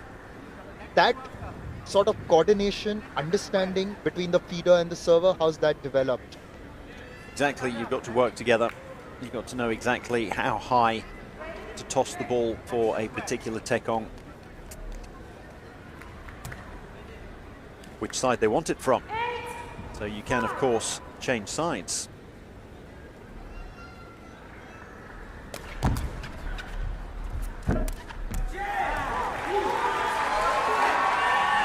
Another good service by Arun. Just looking at the way Arun is serving them, he's taking them really high and using all his power right there, just like that, of the full surface of his front foot. That was a great slow motion replay shot there of the tekong, the Indian tekong taking his service there. One leg that's completely planted and straight, and the other one completely straight up in the air as well.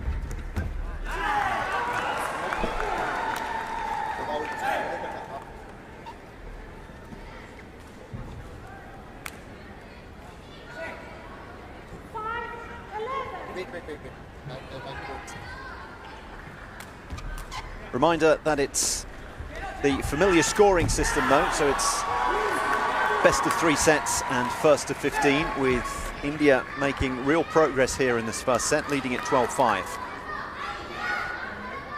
Oh, I do like that banner there. It says Bobby, Bihar, Bharat, the 3 Bs. Bobby, and then the province of Bihar, and then Bharat, India.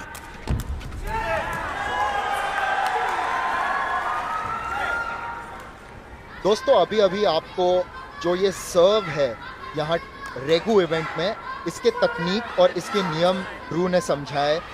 जैसे आपको फिर से दोहरा के बता दूं कि यहाँ जो टेकोंग है, यानी कि जो सर्व करते हैं, वो उस सर्कल के बाहर अपना पैर नहीं रख सकते। सर्विस के पहले एक पैर अंदर रहना ही चाहिए और फिर दूसरे पैर के द्वारा वो सर्व करते हैं और फिर उनके जो टीममेट रहते हैं वो साथ में उनको फीड करते हैं।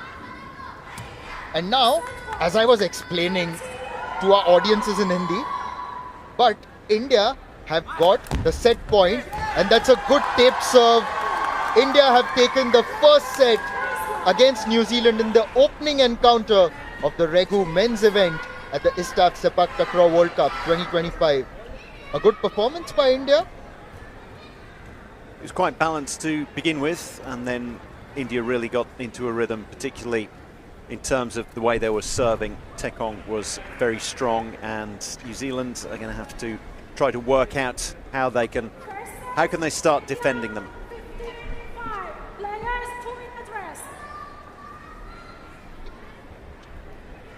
Service is so fast.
Bobby Kumar, Arun,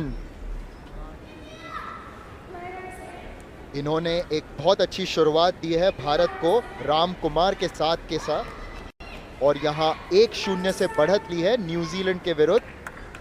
ये है मेंस रेगू इवेंट में पहला मुकाबला ISTAF Sepaktakraw World Cup 2025 being played in Patna in Bihar, and India begin the second set with Bobby Kumar as the setter, as the feeder rather.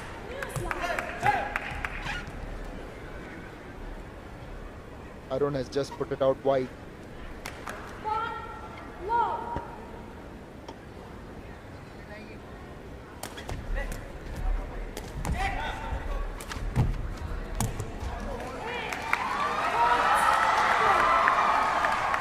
It's quite often a lot more difficult to set up in when you're receiving the ball than it is in doubles and quadrant. You're seeing the ball coming from further away, and it will have had some of the pace taken off it when you're serving from behind the baseline. But here you can see if the Taekong gets in a good service, then he's doing it from mid-court, and it absolutely fires down at you. So there are times when you're just trying to keep the ball alive. The other question with regards to this service, do taller Taekongs have an advantage of sorts? They do, because you're that close to the net. So you've got to get it up and over. So the taller you are, the easier it is, as we can see there for New Zealand. The Taekong Myo O is not the tallest of fellas, so he's almost having to get the ball up and over the net. Whereas for India, the height of the Taekong Arun is such that he's incredibly close to the net already. He's at half court in the little Taekong circle, and if he can get his right leg completely extended, then that's almost the best part of 2 meters, and the net is 1.55 meters, so he can, in fact, it's going to be a little bit more than 2 meters, isn't it? So he can fire it down at an angle, and that makes it a real weapon. So yes, the taller the better.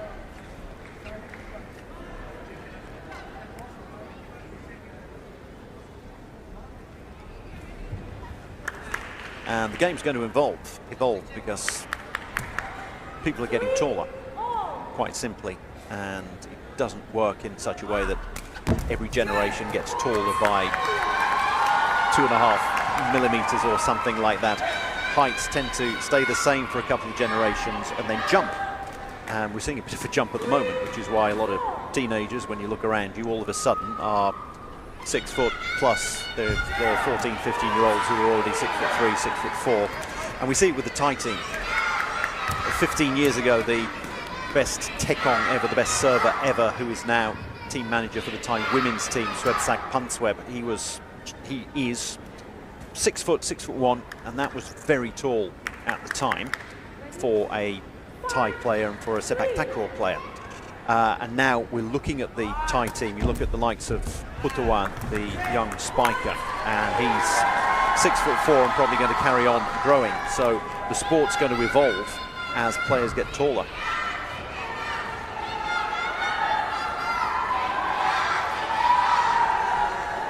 New Zealand have opted for a challenge in service.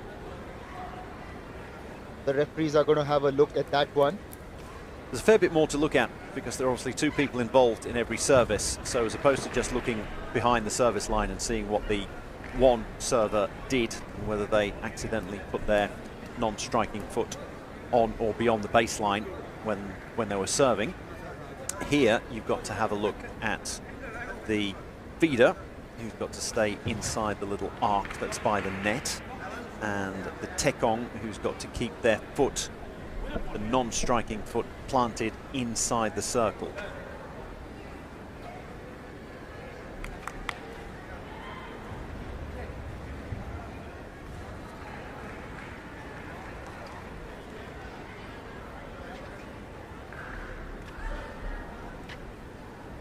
So there by the net you can see the little arcs on either side, and the feeder can be on the left or on the right depending on what the Taekong prefers.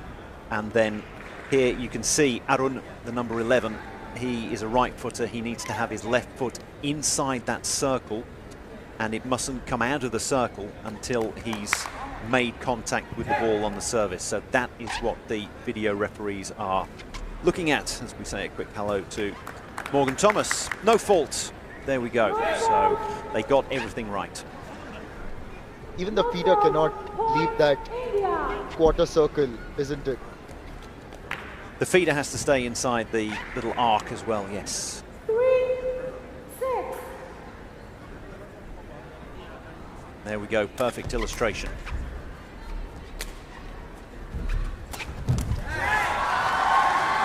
I was going to say a perfect roll spike. Was it called in or out? He's very close to the line. I think he went just out. Ended up being well left by New Zealand there. Maybe more luck than judgment, but you always need a little bit of luck at a World Cup. And, well, luck or judgment, we're going to see whether the judgment is going to outweigh the luck. India challenging that one, saying it might just have touched the line on the way through.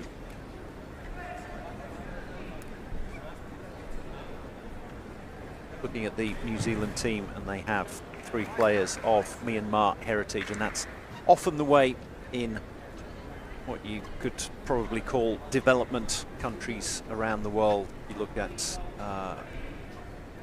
USA, for example, they had a Thai player, Tony Ontam, for many a year playing for them, along with a number of born and bred Americans, one of whom, Jeremy Merkin, is now the coach. So it's wonderful to see him. He graduated from the sport of footbag, which is like a hacky sack, so keepy up that you play with a little bag, and that's quite similar to Sepaktakraw, and he transferred his skills and is passing on those skills now as coach. They've now still got a number of people of Southeast Asian heritage, and that's the way you grow the big game, by combining the two.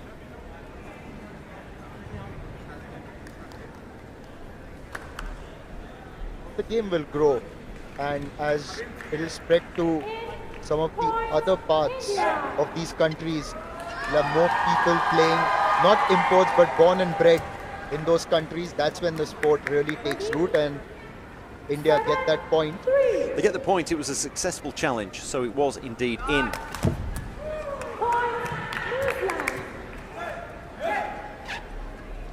So far, the services in this game look a lot more quicker when compared to the doubles or the quad event, and I guess it's because They've only got half, they've only got half the distance to go. So it's difficult. You've got to get it right. You can't be sort of approximative. You've got to get it over the net. You're that close to it. So you can just tap it over if you want to, and you will see players using the sole of the shoe. You have to disguise it, but doing a little drop service. Well, how about that? That was absolutely perfect timing. So just tossed up maybe a little higher, and it gave Arun the time to get his foot up there and as flat as possible and slice it over with the sole of the shoe. We may see some left-footed tekongs as well, and when that happens, of course, the feeder will be on the other side, right? 99 times out of 100, yes. Yes, there are some people who prefer things at a different angle, a quirky angle, but it wouldn't make a lot of sense. So that's correct, yes.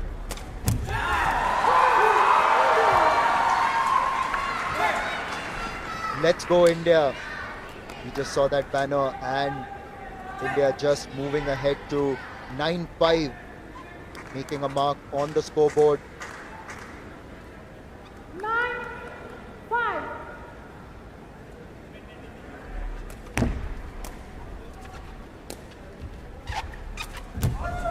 Point, New Zealand.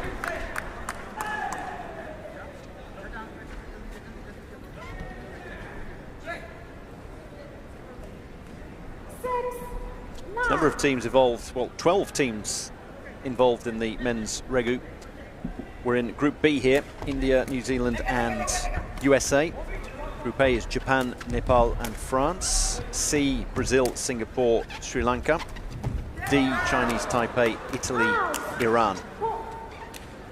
And those four groups, everyone plays everyone else.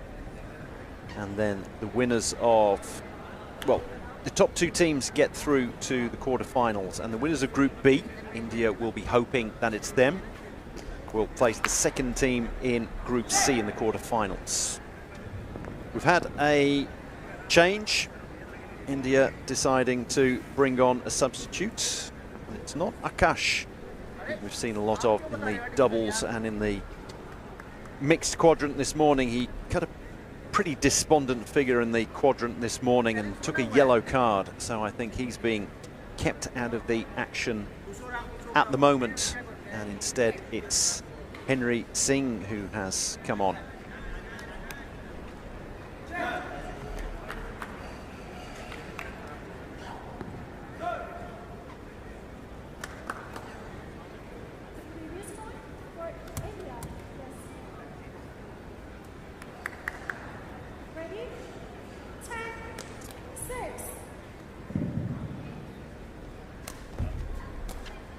So you have two substitutes, or you can have two substitutes. New Zealand obviously haven't got the pool of players required to come here in numbers. But what you tend to do is have a replacement Tekong and a replacement spiker. Those are the two crucial roles. And then after that, either of the two non-Tekongs can toss the ball and be the feeder, and then after that the spiker is the one at the net, but the other two play a more defensive role.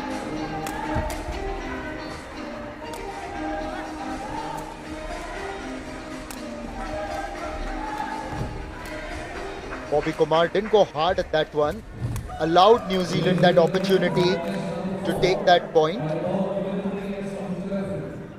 Akash has featured in all events for India so far, wherever men have been involved. So I think also today, earlier when he was playing the semi-final in the mixed quadrant, didn't quite look in proper shape. So maybe makes sense to play Henry at the moment. Well, different roles. If Akash had come on, he would have been in the Bobby Kumar role, so the spiker at the net. Even though we saw Akash serving in the doubles and the quadrant, it's a different type of service, and he's not a Tekong like this.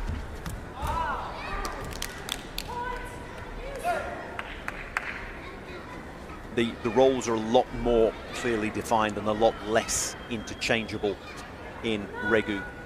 If you're a Tekong, you're a Tekong. You will occasionally come to the net and spike if necessary, but a striker isn't going to go back and take the odd service as a Tekong. Very well headed past the line.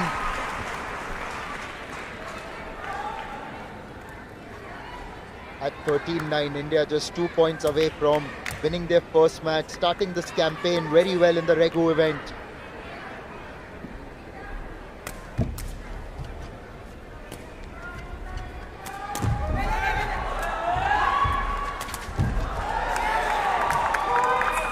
Well, that was set up, and then the spike by Bobby Kumar himself. The initial save, it was almost in reflex because it came too quick. But right now, India with the match point.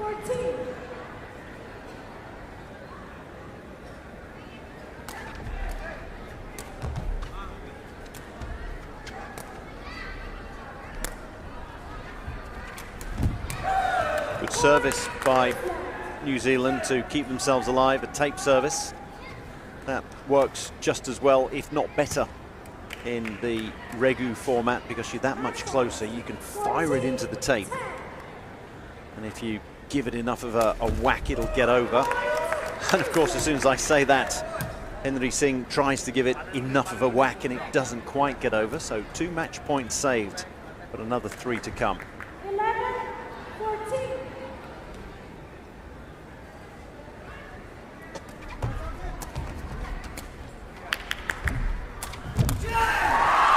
A victorious start in the Regu men's event for India at the ISTAF Sepaktakraw World Cup. It's been a performance that has been convincing over New Zealand. This is a group stage encounter.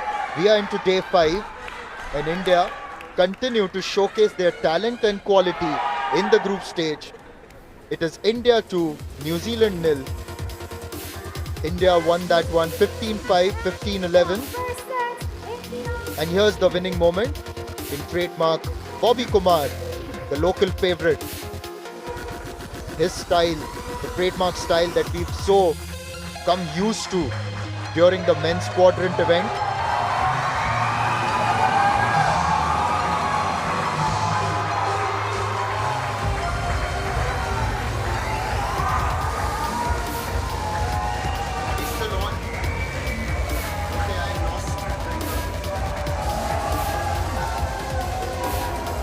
And the next match in the men's Regu event is between Brazil and Singapore.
A victorious start for India in the men's Regu event. They were up against New Zealand and in straight sets they showcased their quality. It's been a memorable time for India at the ISTAF Sepaktakraw World Cup as they have won medals in every event that they've been a part of. And in the men's Regu as well, there are a lot of expectations. But let's move ahead because there are other countries as well here. And in match 3, we've got Brazil taking on Singapore. Team India turned this game onto their favor and had a smashing win over New Zealand. But there's one more highly anticipated game coming up. Ladies and gentlemen, they bring in the flair, they bring in the perfection, and they bring in the style. Can we have a big round of applause and welcome Team Brazil? 4 players they've brought over here, and as you can see, it's a different kind of build. They hit differently in Brazil. It's not the Southeast Asians or indeed the South Asians, the slim, tall, wiry ones. These ones are brought up playing soccer on the beaches, and they've converted those skills by the likes of capoeira into Sepaktakraw. 4 players out there. We have Elias Silva, Guilherme Peroni, Diogo Figueiredo and Gustavo Leite. Diogo Figueiredo is the substitute.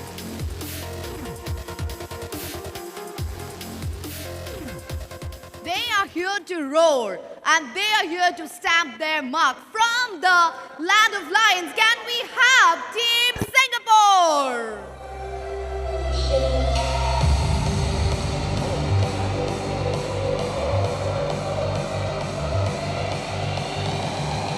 Singapore, that's quite a jersey they're wearing. Usually it's red with a bit of white trim, but there we go. They've got, is that Minecraft? Is it Space Invaders? Either way, red with a bit of green in there. 5 of them, they've got the full complement out there. Akmal Masharaf and Yuri Adli Fatullah are going to be the ones on the bench, and they will be starting with Danish Irfan, Khairil Shami Shamsuddin and Zairirman Zaharuddin.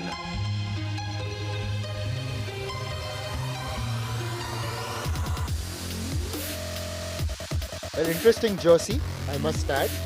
It's neither Minecraft nor the other game that you mentioned. A bit like Tetris, actually. The traditional form. That's not Tetris. Far too much going on for it to be Tetris.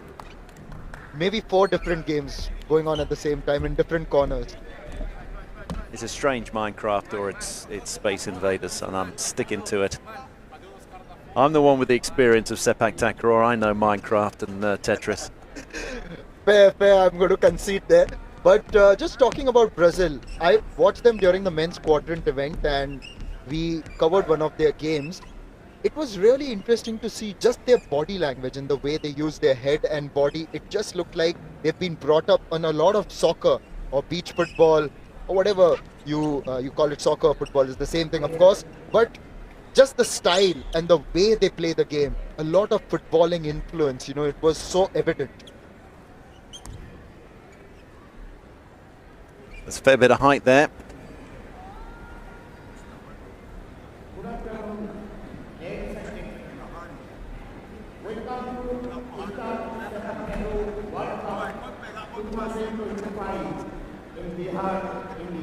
We're in Group C here. Brazil and Singapore, Sri Lanka being the other team in this particular group. Singapore will be looking to top it, no doubt.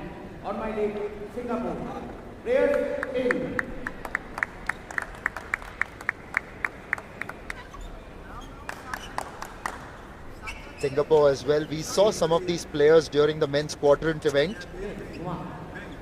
Khairil Shami was particularly good in one of the matches that I watched. Mohammad Danish will be the Tekong, and feeding him would be Zahir Rahman.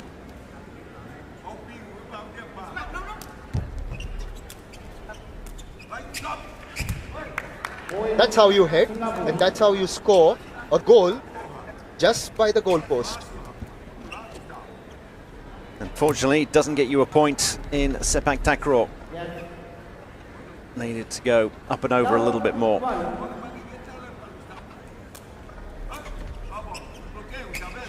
You'll see a lot of teams who are less born and bred in terms of takraw. That's the way they serve as well. They won't get the foot, the complete extension of the kicking leg. So Danish Irfan here, you see perfectly, that goes way above his head. It stretches. He's not the tallest of players, but that one's going to go 2 meters in the air. Almost. Whereas we're going to see sideways on here for Guilherme Perón. And it's a safety first.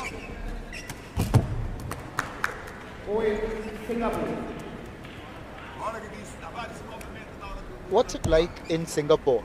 Yes, they are all surrounded by the countries that have really embraced Sepak Takraw, and Singapore to the south of Malaysia.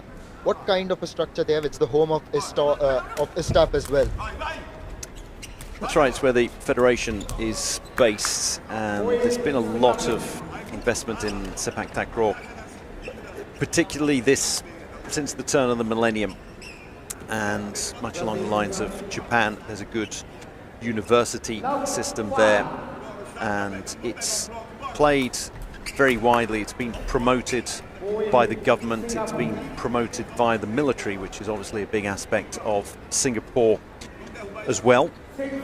And it's the kind of sport they've decided to focus on. Obviously, they're never going to be a powerhouse at, I don't know, football or even cricket, for example, even though they play a fair bit of those two sports, and they do have those sports being played at various levels. But this is a sport that is more favoured to their morphology, their local culture as well, being part of Southeast Asia, the little red dot at the bottom of Malaysia. And so it's something that the government and the sporting authorities have decided to invest in.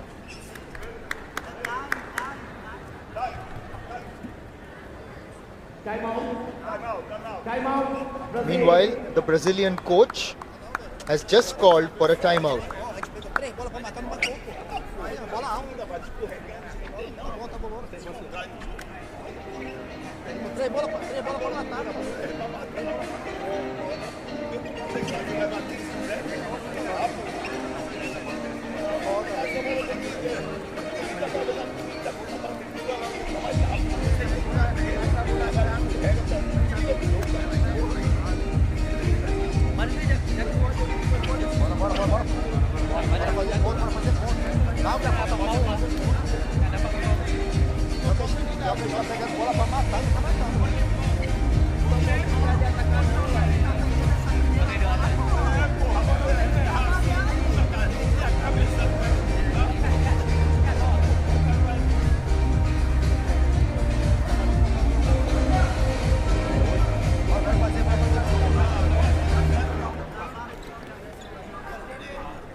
Really animated there, the Brazilian coach, almost like a football manager.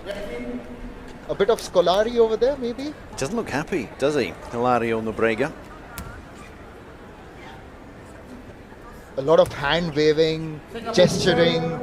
Wasn't happy at all with his team's effort. Ain't nothing. So he's probably telling them, look, we've come all this way. We've gone halfway across the world. We've gone south to north. We've gone west to east. We've flown for 24 hours. And this is us on the big stage. So step up. Don't leave with a whimper, leave with a bang. Get up there, get to the net, try and get blocks in. Get out there, get a point, earn a point.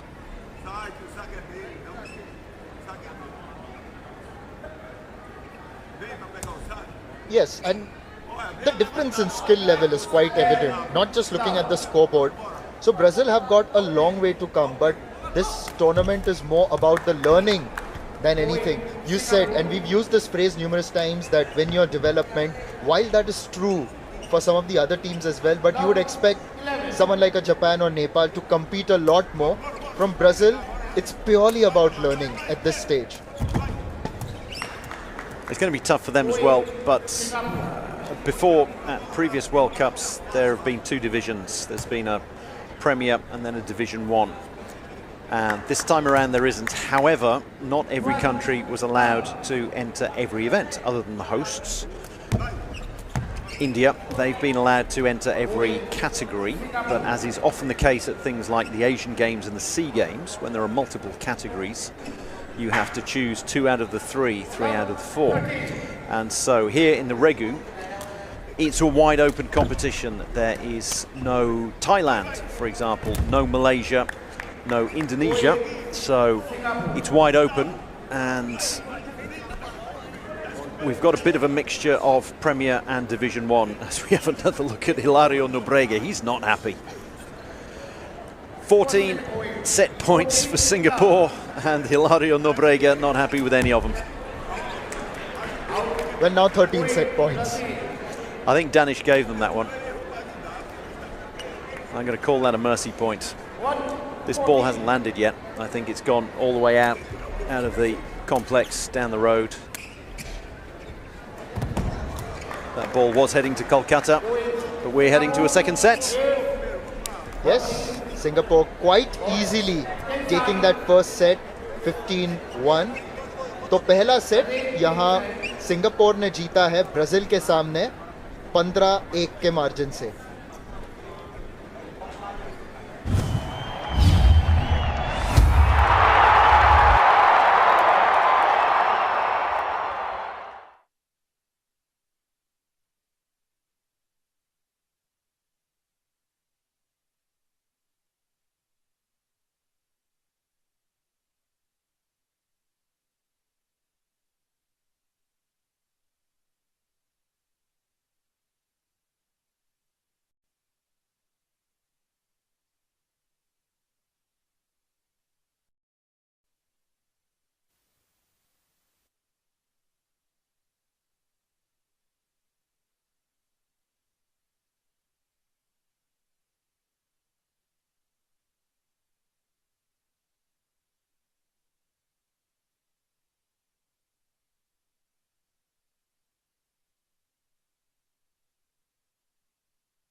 As expected, a dominant performance by Singapore, taking the first set 1-0, 15-1, and you could just see the gulf between the two sides. In fact, it's probably the distance between, the geographical distance between Singapore and Brazil.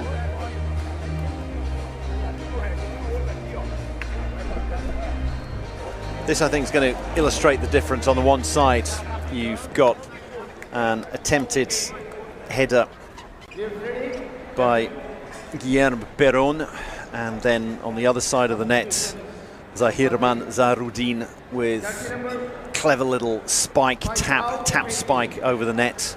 Danish Irfan as well is a very good tekong.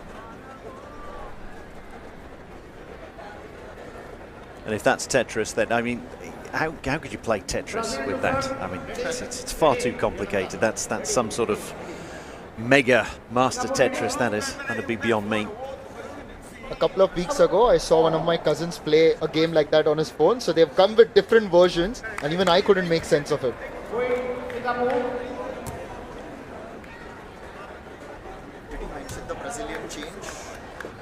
Change of tekong. Gustavo Leite was taking on the tekong duties there.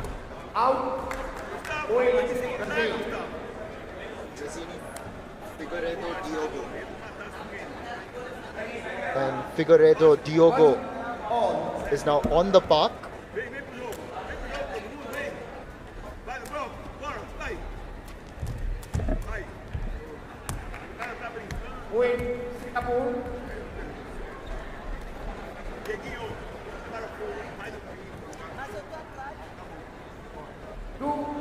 Now that is nonchalant.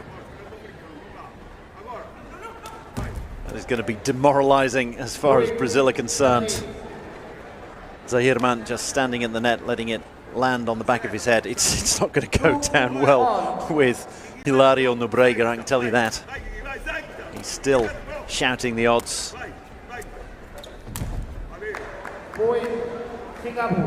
Pretty much a training run for Singapore. But that's what, how much can you even expect from the Brazilian players when you're up against a team that has got so much more experience? Just look at the coach, obviously getting frustrated, wants a better effort, but there is a clear difference between the two teams. I think it's unfair to expect a bit more from Brazil. Tell you what, I'll let you go down there and say, Hilario, I think it's unfair that I think you're expecting too much of your team, and see whether he chews your ear off. Well, he's in my hotel. I did say hello to him around breakfast yesterday. You're a brave man. Good morning. What's so good about it?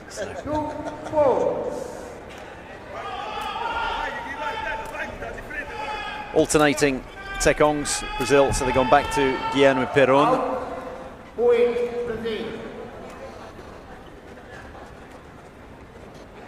They're picking up the odd point as well. I think that's more Singapore trying to find the range here, there and everywhere.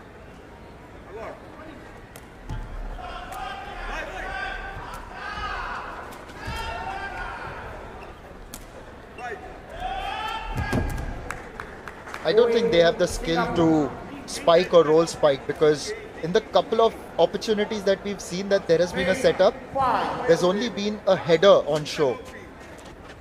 It's a question of skills, learned skills, as we see Zahirman keeping that one in, I think deliberately, just to keep the point going and have a bit more practice saving, setting, spiking. There's habit, there's a bit of a fear factor, there's build as well. It's easier said than done. And it takes years of practice to try to serve like a proper Tekong, for example, and then to roll spike at the net. And you need to be born, I mean, if you have the body of Zahirman, then it's far easier to stretch your leg up there. He's got hamstrings made of elastic, as he illustrates there, and he's got an unerring sense of accuracy.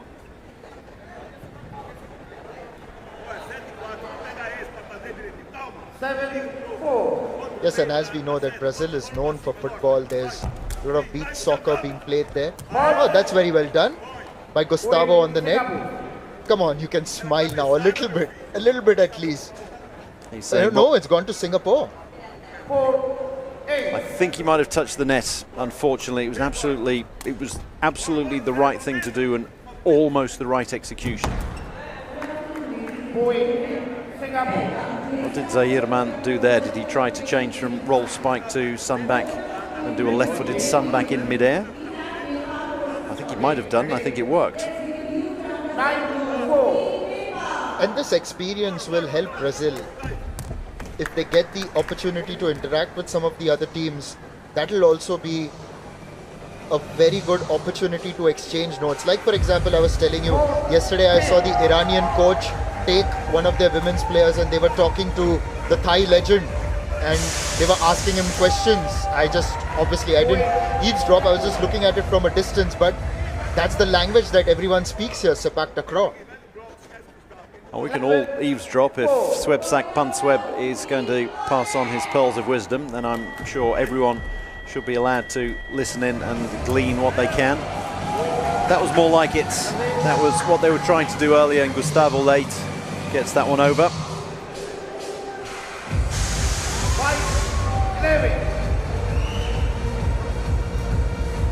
This is also a bit like we saw from the Poland women's team, who are incidentally playing a match on the other court. They too are really dominant in terms of their style. They get the headers out, use the foot, but we didn't see any of the sunback spikes or anything from them.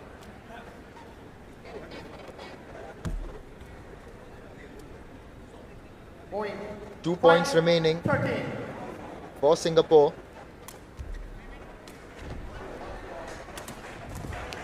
You can see what Zahirman is trying to do there. The ball was going to go out of play, and it's just keep it alive and get some practice in and see if I can get a desperation save. And I think he would have done had there not been the new innovation of the serving clock that is there. You've got 15 seconds at the end of a point, so the serving clock, once the referee has put the score on the score pad, you've got 15 seconds to be getting into your serving motion. And 15 seconds may be all that Brazil have got left in this match, because Singapore have 8 match points.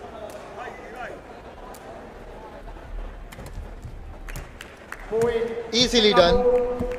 A walk in the park for Singapore, as they have beaten Brazil 15-1, 15-6. For Brazil, another humbling game as Singapore take it 2-0.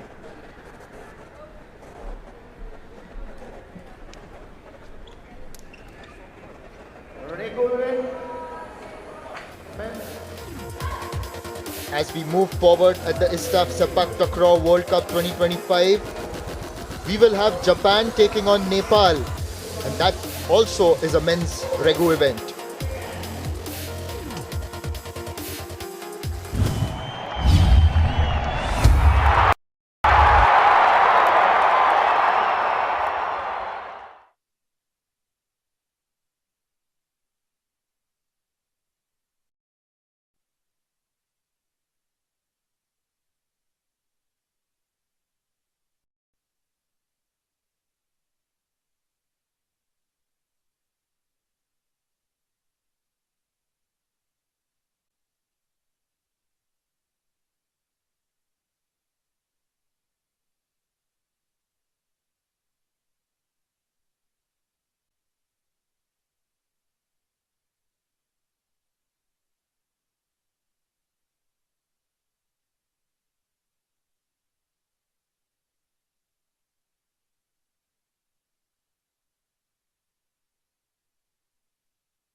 Singapore, it was an easy walk in the park for them against Brazil.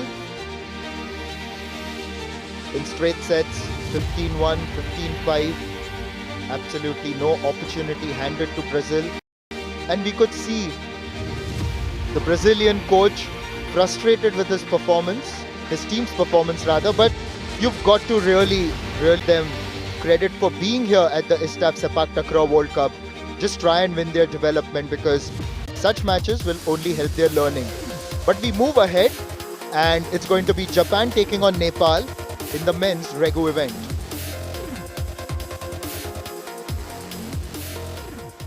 Every move in the Regu battle has been a skill to their perfection and agility. And that's how Singapore clinched one-sided victory over Brazil. And now we have one more anticipated game coming up all your way. Ladies and gentlemen, please welcome the samurais from the land of rising sun, Team Japan.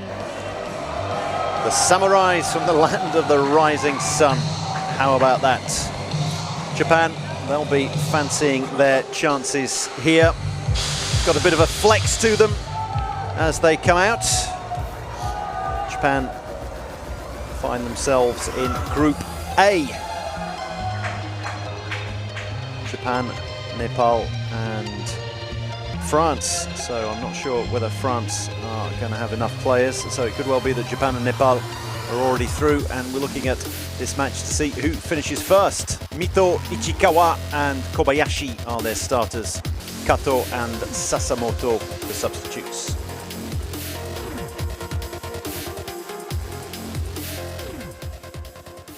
Hailing from the roof of the world, they are all prepped up and are all set to lit fireworks here in the court.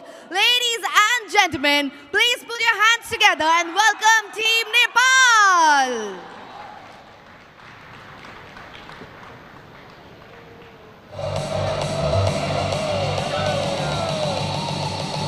In the men's and the women's competition, actually the men are about to take their positions out on court number 1 while the women are on court number 2, and they've come here with good squads, full squads. Not that far away. We're here in Patna in northeastern India, so Nepal is not that far away. Roshan Tamang, Ravin Batarai and Dipesh Jungtapa are the starters. Anil Magar and Sanam Pun are the two on the bench.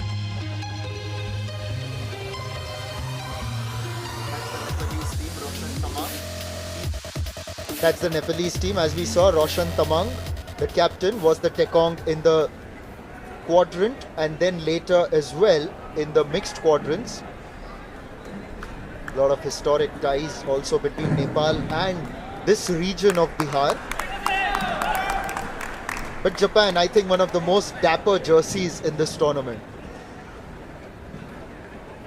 It's a good colour. They're contractually not allowed to have any sponsor other than their main ones, who've been sponsoring them for the past 20 years or so, which is why they've had to cover up the Bihar logo.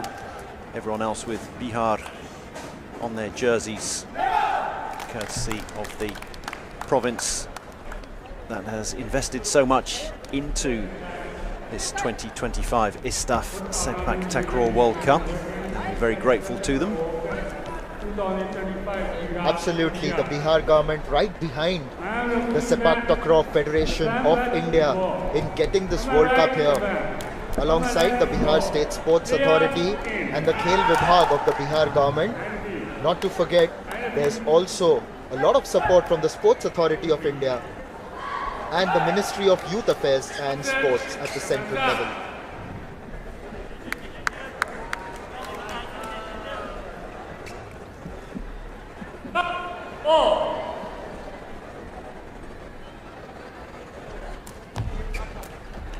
This match, we're going to see a proper contest of two Sepaktakraw playing nations. Maybe not the huge Southeast Asian powerhouses, but still teams that have been playing it for decades, if not centuries.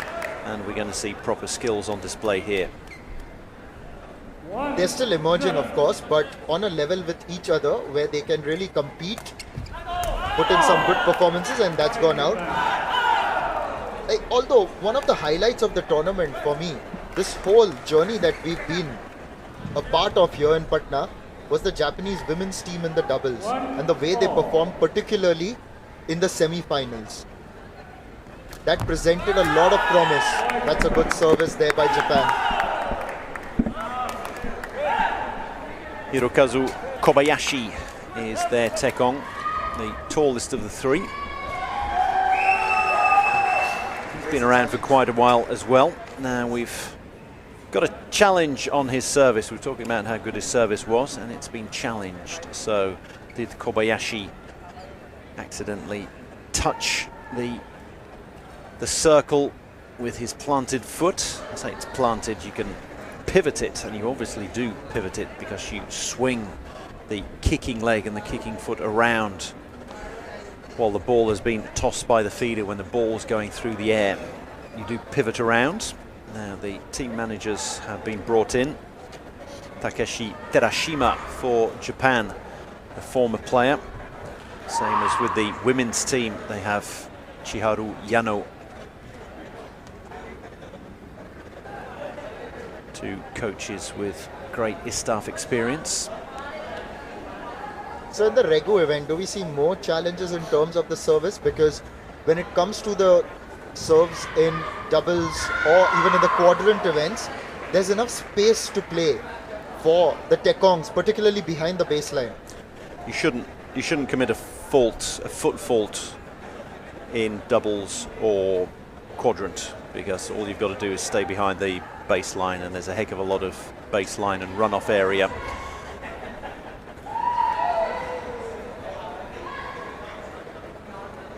We presume this has been turned down, and no fault is what is held up. So there wasn't a fault on service, so the point does indeed go the way of Japan. Kobayashi's service as well. You can see his foot stays inside. There was a time when you weren't allowed to touch so much as the inside of the circle. Now it's just, you cannot go beyond the outside. I like the flair on that one. Just the way he delivered that roll spike, Yota Ichikawa. The retrieve was way past the baseline, and then on the net, Yota Ichikawa was fantastic. Japan are yet to get a medal in the men's Regu.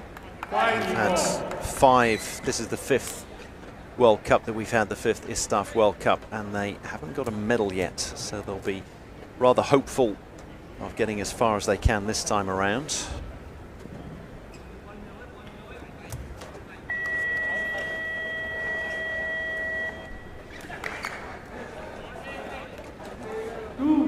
Japan find themselves in Group A, and if they can win this match and go on to win the group, they will face the team that comes second in Group D, likely to be Chinese Taipei or Iran.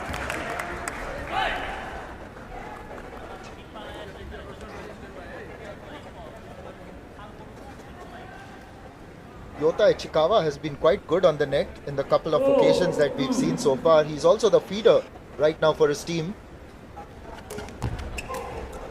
There's a perfect spike right onto the tape.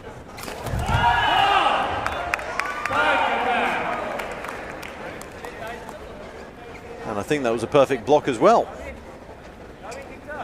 That's Ichikawa again. Just want to be referred by first name or last name? 2-5.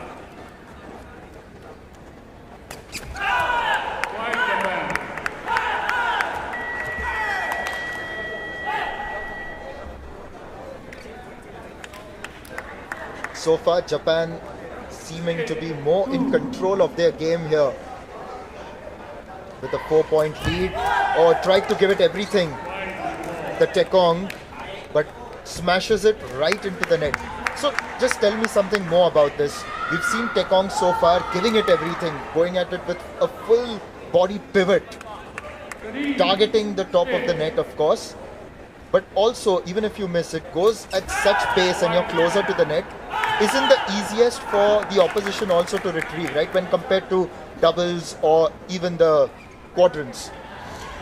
Well, you like cricketing analogies, Nishad, so isn't it easier when a bowler's bowling at you 150 kilometers per hour because it comes to you that much more quickly?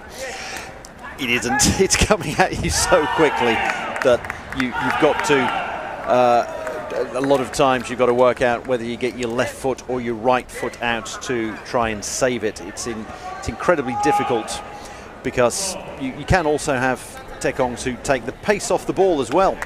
And we're going to take the pace off this set because Nepal have called a timeout.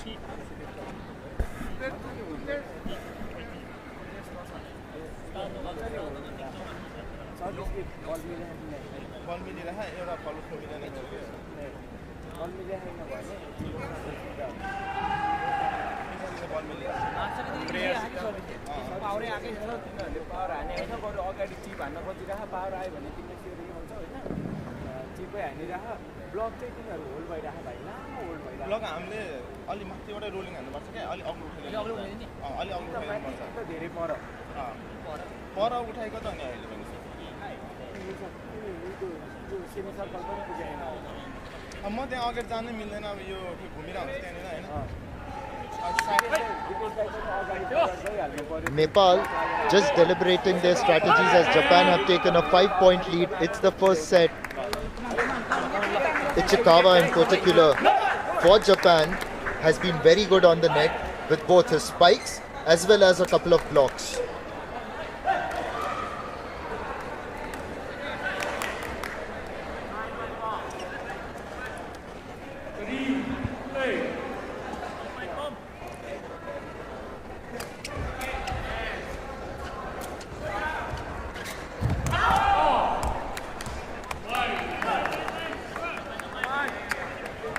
Nepal let that go through.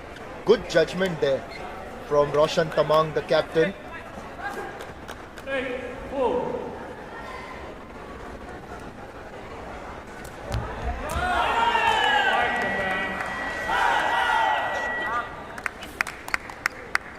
Also on that note, it's really good to see Nepal trying their hand at various sports, coming up the ranks as well. They've made great progress in cricket in recent times. And Sepaktakraw, they've been around the circuit for a few years as well. The roof of the world, obviously more famous for mountaineering, the fact that they've got most of the tallest peaks in the world.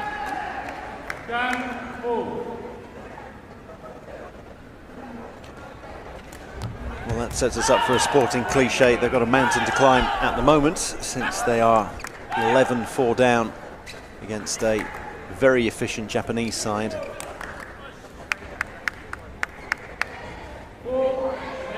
And also about the Nepal people, and obviously I've covered a lot of cricket, and the way they get behind their sporting teams, that's been really good to see.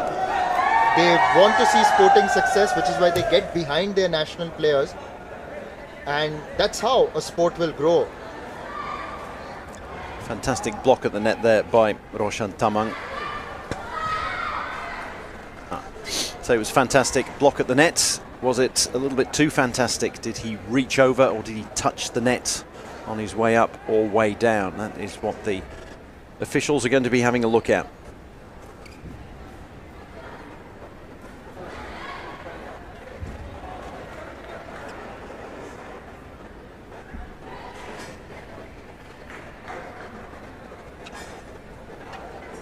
Both the managers have been called up to the referee's desk and are having a look at the replay. I think it's going to be turned down. I've had a look down and it looked like Coach Terashima was telling his players that no, there was nothing wrong with it. So it's the block we're looking at on the right of the net and the right of your screen. That was a perfect block.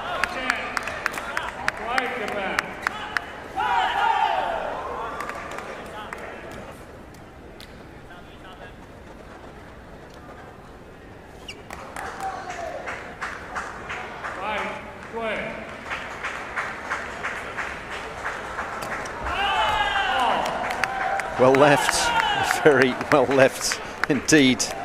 Yota Ichikawa just ducked under that one and celebrated while he did. Already celebrating before it even landed.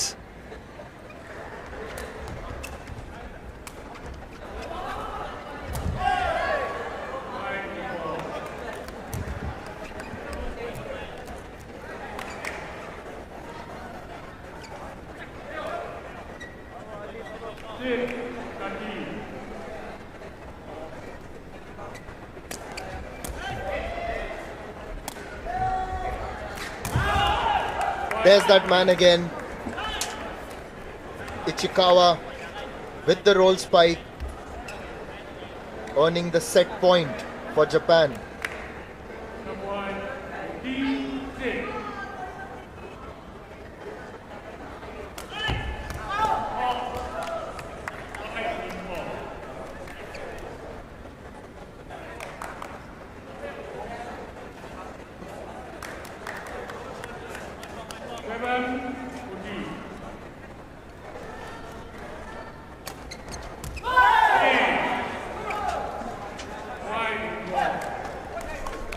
Staying alive here, Nepal. That's 3 points in a row. Landed perfectly on the line, that one. Japan would like to seal this one with a nice service from Kobayashi. Just long.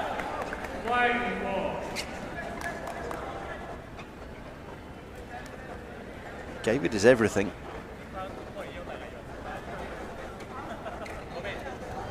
They've challenged it, although I thought it was quite a good lead by Roshan Tamang. So sometimes players too can get tempted when it's in that corridor of uncertainty, if I may say. It's difficult because it's flying past you and you've got to guess. You've got to estimate where it's going. It's more an estimate than a guess because you've played the sport that often.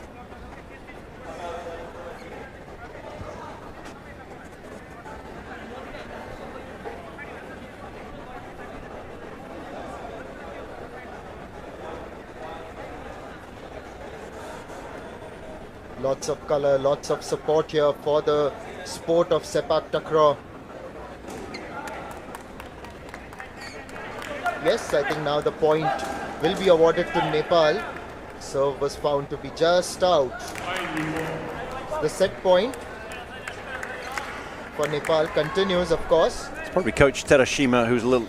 I think he's the one getting nervous because Nepal are saving set point after set point here.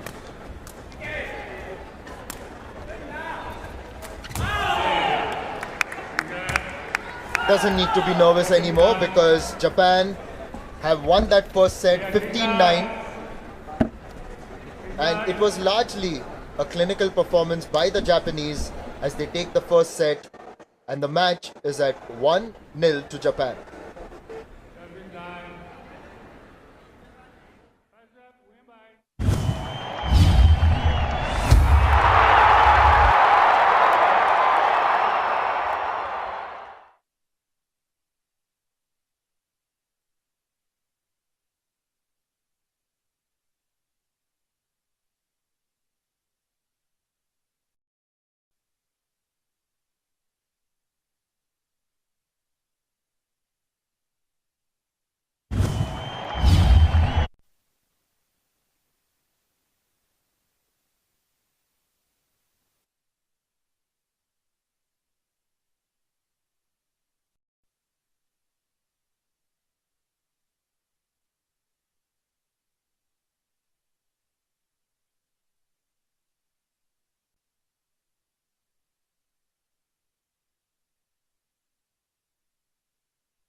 Japan are 1-0 up against Nepal.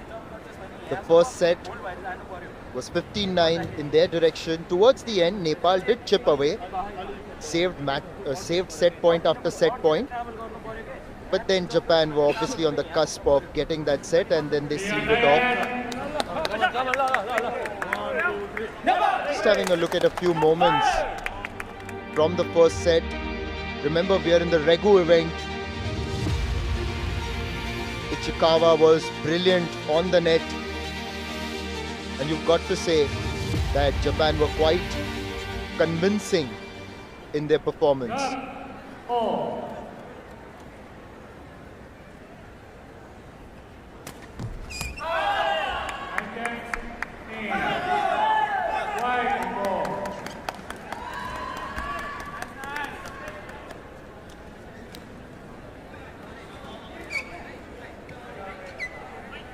Nepal get the opening points, and they'll be hoping to save set spike here.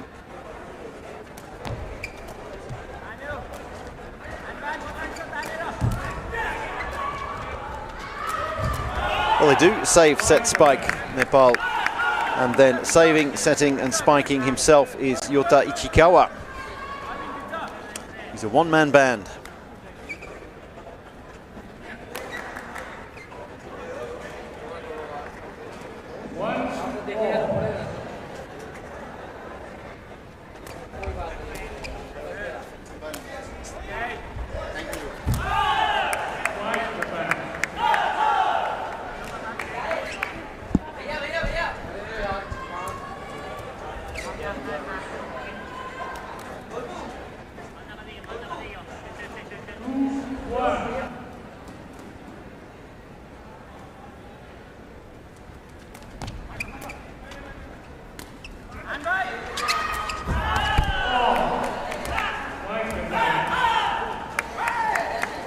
Attempted spike goes way long.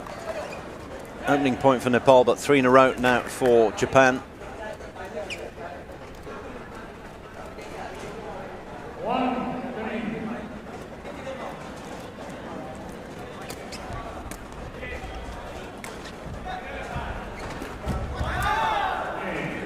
Just tips the net and goes over, and that's how Japan get that point.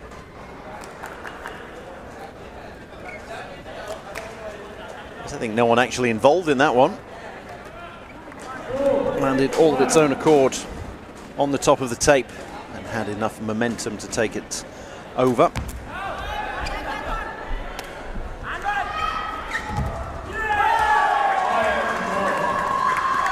Speaking of momentum, that will halt the momentum ever so slightly of Japan.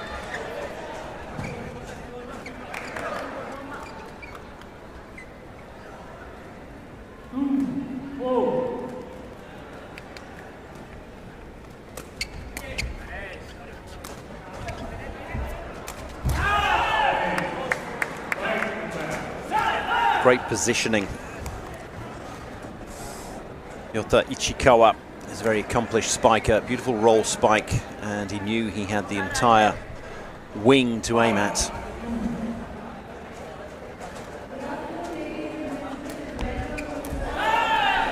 Clever, deft touch by Kobayashi. Takes all the pace off it, sole of the shoe, slices it over.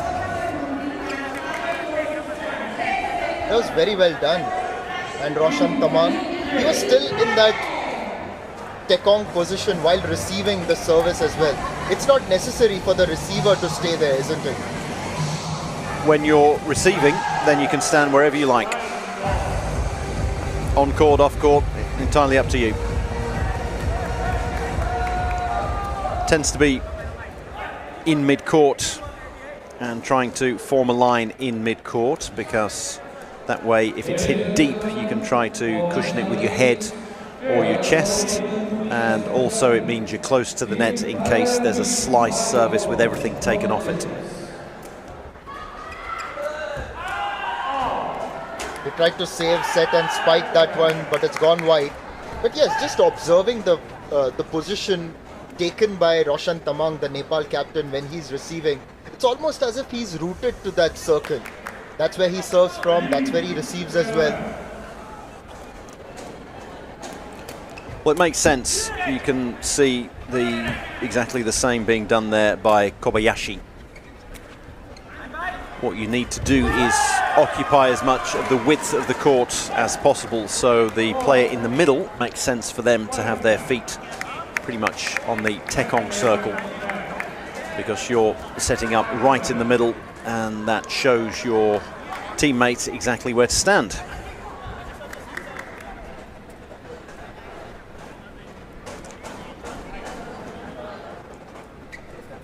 Iki Mito has taken on the captain's armband, because I think at some point there's going to be a change in Tekong. Masaki Sasamoto likely to come on for Japan.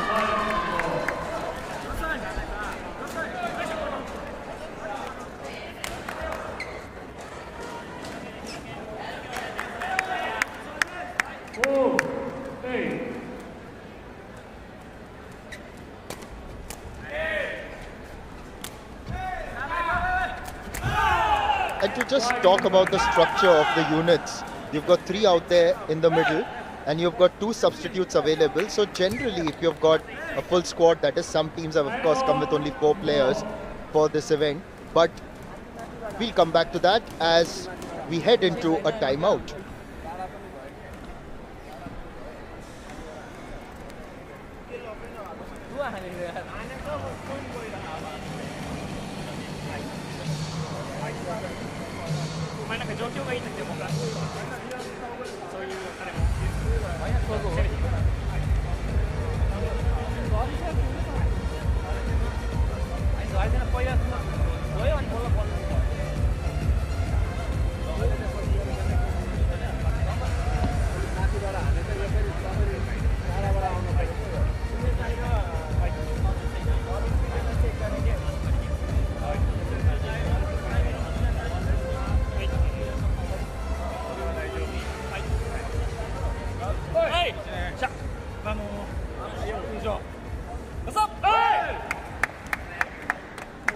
So Japan leading 9-4, only 6 points away from taking this match against Nepal.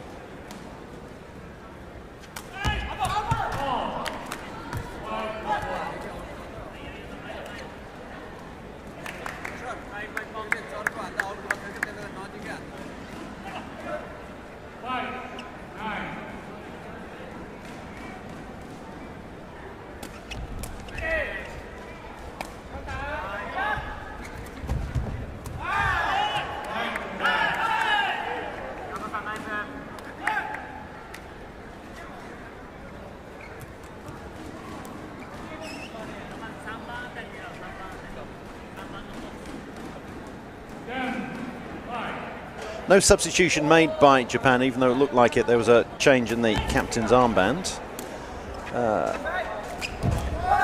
Iki Mito was down to be the captain.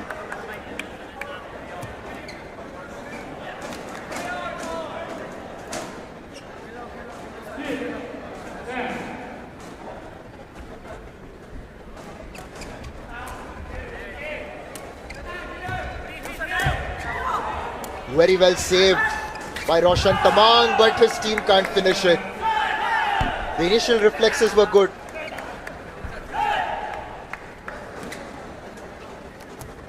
An attempt by Robin Bhattarai. Into the net though.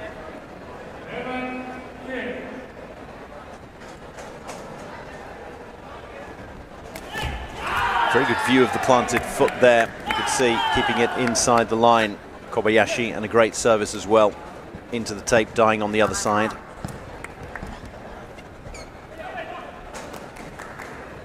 And there we see the planted foot. It's going to pivot a little bit.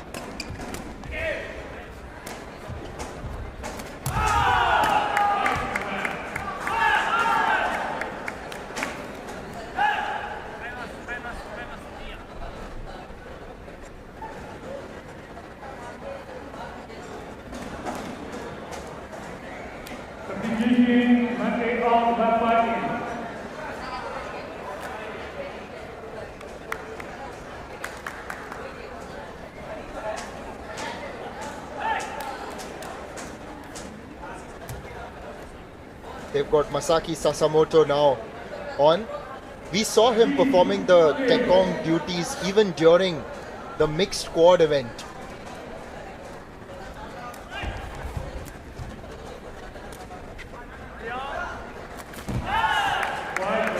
That setup was so high, it took all the time in the world to come down. Difficult, right? Some of these, when they really go high, to just time your spikes or roll spikes. All the time in the world, but Nepal don't have all the time in the world. They are facing 8 match points, and it's only going to need the one for Japan. At service nestles in the net, and Japan have taken this in straight sets, 15-9, 15-6. 15-9, 15-6. A good performance by Japan. They weren't troubled by Nepal at all in this men's Regu event match at the ISTAF Sepaktakraw World Cup in Bihar.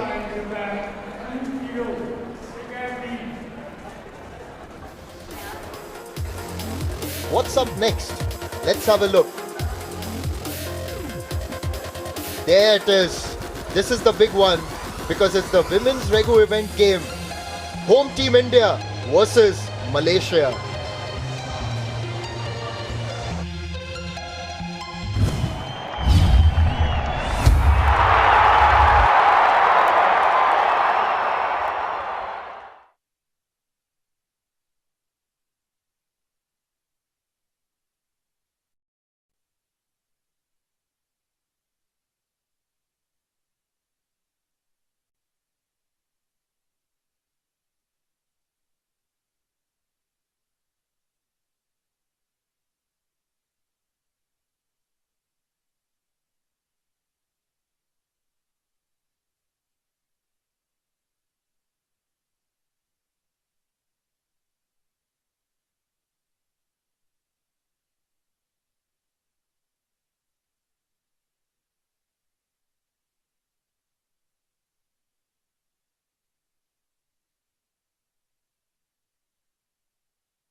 Japan were too good, and they put in a clinical performance against Nepal to start their men's Regu campaign in victorious fashion.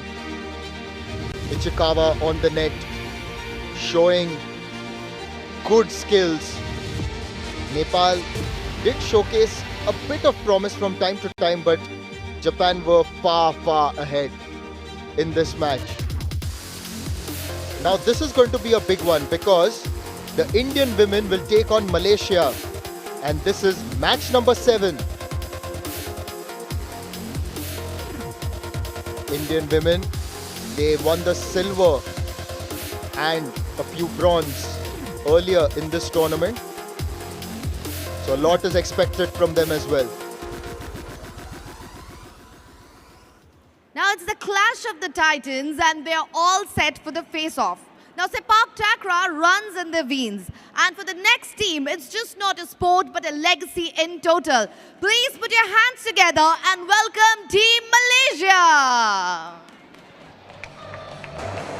The Malaysians in blue, quite often in yellow, but this time in blue. All smiles though. Hadina Villa and Kamisa Kamis are going to be the substitutes here. Kamisa Kamis, the one at the back, number 6. She's been around for many a long year. But the starters are going to be Nur Fatia, Emilia Natasha Saudia, another one with a great deal of experience to her name. And then Azaira binti Lucian. She is the captain. Mohamed Rashdi is the manager for them. Ahmad Ezat, he's been around, the coach for decades as well. And to the team who have a heart and soul, ladies and gentlemen, with the loudest cheer, please welcome our home team, Team India! It's a little bit unfair, she always calls for the loudest cheer, but I think she knows that India are going to get the loudest cheer anyway. All 5 of them not looking too nervous, but plenty will be expected of them. Monica, number 11, Pariya, number 5 will be the reserves. The Tekong will be Maipak Devi, the feeder Tepa Saye Krieno, and Priya, we've seen plenty of her, she will be the striker.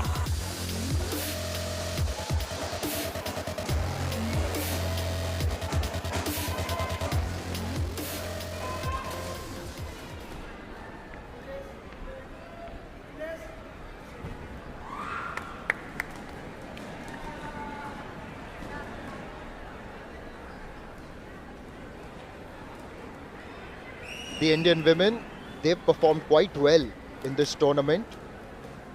This is the 5th day, a new campaign beckons.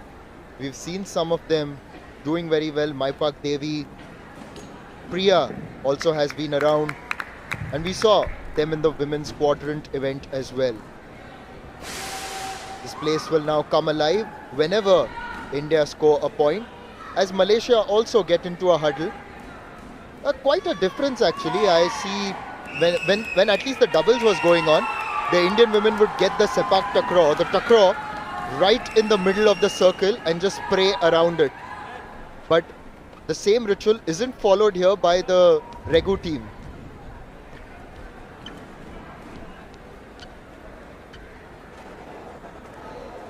Women's Regu, so the women's 3-a-side, and we've got 8 teams involved. This is Group A. Malaysia, India, Nepal, Poland. We've just seen, well, seen out the corner of our eyes, you won't have seen it, but Nepal have defeated Poland in their opening match. Malaysia and India, though, they're going to be the ones expecting to make it straight through to the semi-finals. Top 2 get through, 3rd and 4th are eliminated. Group B, Thailand, Vietnam, Sri Lanka, France.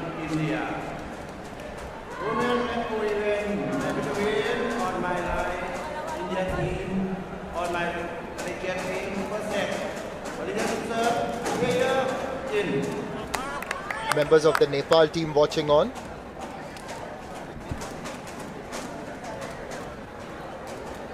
Nepal is a part of this group. It's Group A, as Drew just mentioned. Yes, you've got to consider that Malaysia and India are going to be the favourites to get through. Unless, of course, Nepal just spring a surprise. And Malaysia to begin with their service.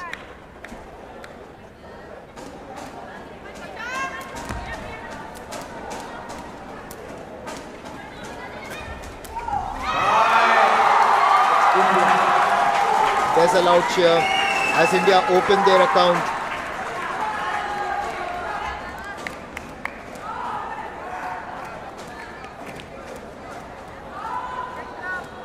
The captain Mehpak Devi will now be the Tekong with E. Priya as the feeder.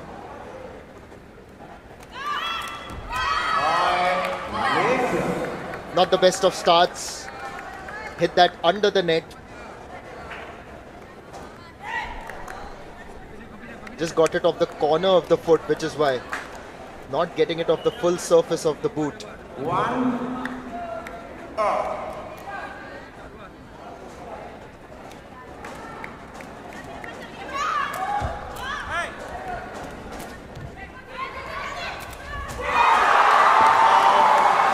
There's a spike, and Priya gets that for India.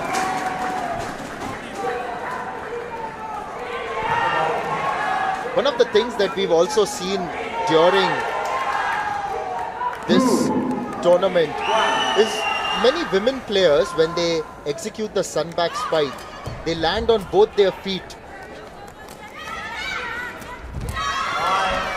If you can land on your feet, it's preferable.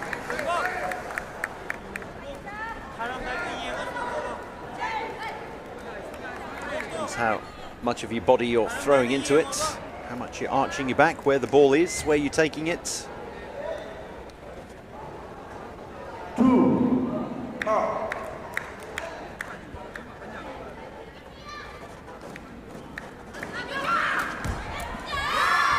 That was a very good serve.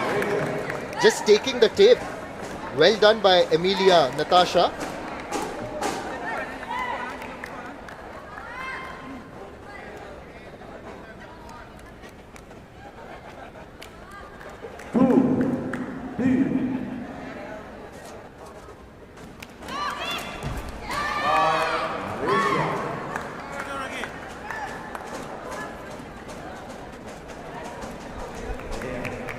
There's usually less gambling on service when you're in the Regu. You're nearer to the net and you don't want to be committing faults. It is easier to win points on your own service in Regu because you're that close to the net, and it should be a real weapon. And we're seeing just how much of a weapon it is with the serving of Emilia Saudia. Malaysia getting the early advantage. Now they're already up to 5-2. That's why it's gone a bit quiet. That's the thing about fans, isn't it? That I thought she was getting up to leave. I thought, come on, we're only 7 points into it. See, they can come back. No, but that's a very Indian thing, you know. It's like, even when there's cricket going on, if you're batting, every ball you need to get a run. If you're bowling, every ball you need to get a wicket. If you're playing hockey, you have to set up goals time and again. 5, 3. As a nation, the expectations are always high, the emotions are always high.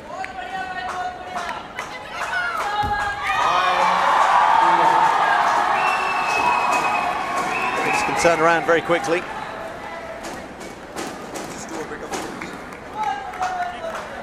तो यहाँ महिलाओं का मुकाबला चल रहा है रेगू event में, और भारत और मलेशिया आमना सामना कर रहे हैं।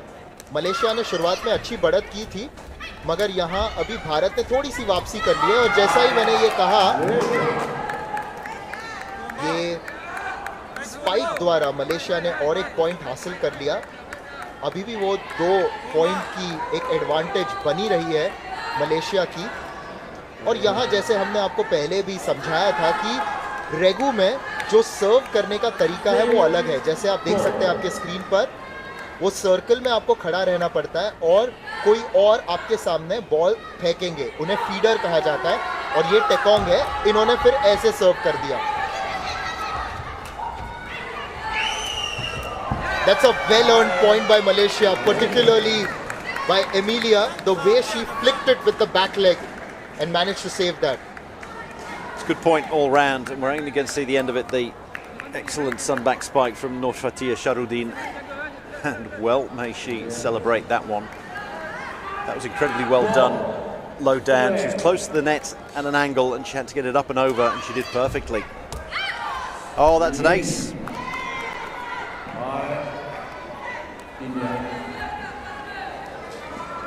Maipak Devi, the captain, buys a point for her team.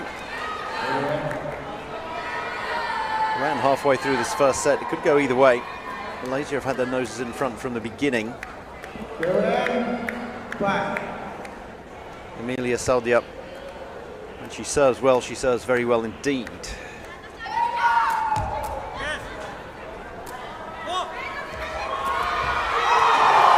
Great block and cushioning by Tepa.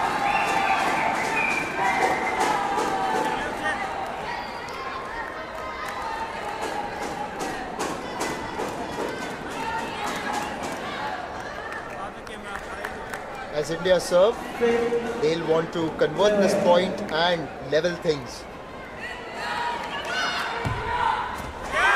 It's a very good service. It was slow and low towards the left corner of the Malaysian court.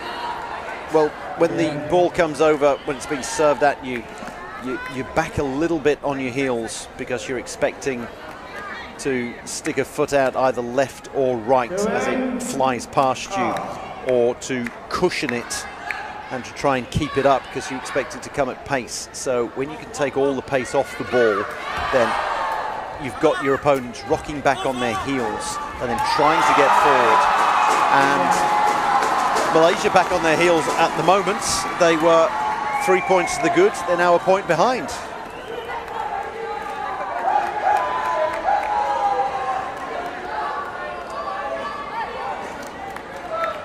So far we've seen some very one-sided contests, and this is possibly one of the first that is going to be a little bit even-handed and competitive.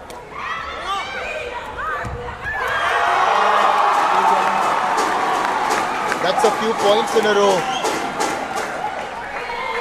I think after this serve, maybe Malaysia can consider a timeout.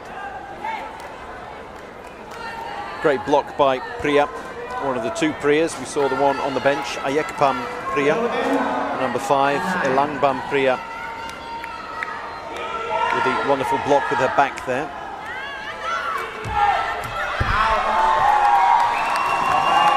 Goes long.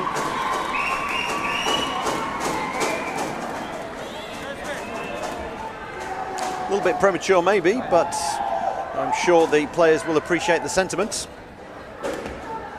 Well, it's an impromptu timeout that's been called by Noor Fatia Sharuddin. She's just going to redo her shoes.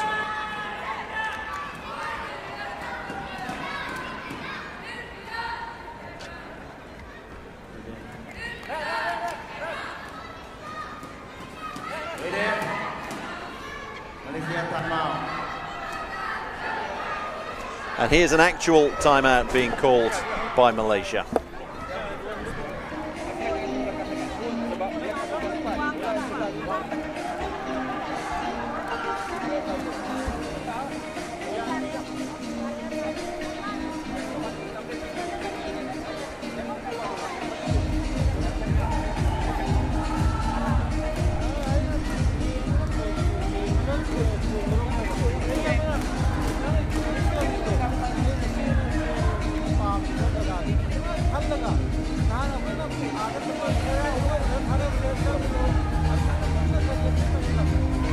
A vibrant crowd has turned up every day at the Patliputra Indoor Stadium.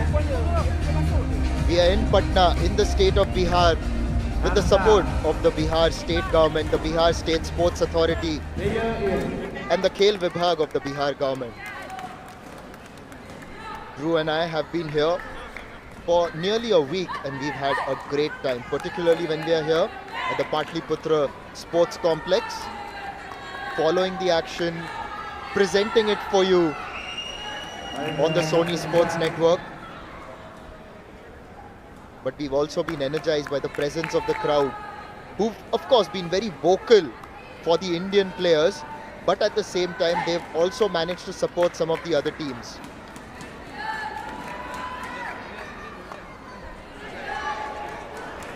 Vibrant indeed, the crowd. Very noisy. It's a good stadium as well. It's Patliputra Sports Complex. Very loud one. Tough to commentate at times. Tough to try to hear yourself think. Look at the spin on that. Maipak Devi, sole of the shoe. Can't hear each other at times. And thankfully, there won't be a run-out situation of a yes-no.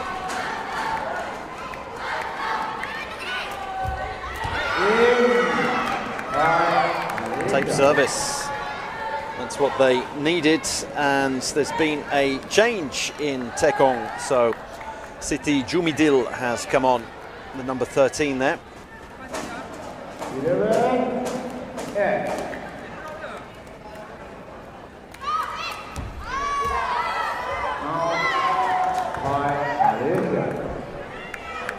It's just sometimes I wonder when at the grassroots levels kids start to play this sport, how they choose skills. It's a bit like everyone wants the glamour, everyone wants the flair, so they may be wanting, well, at the moment, for a timeout, I'll continue that later.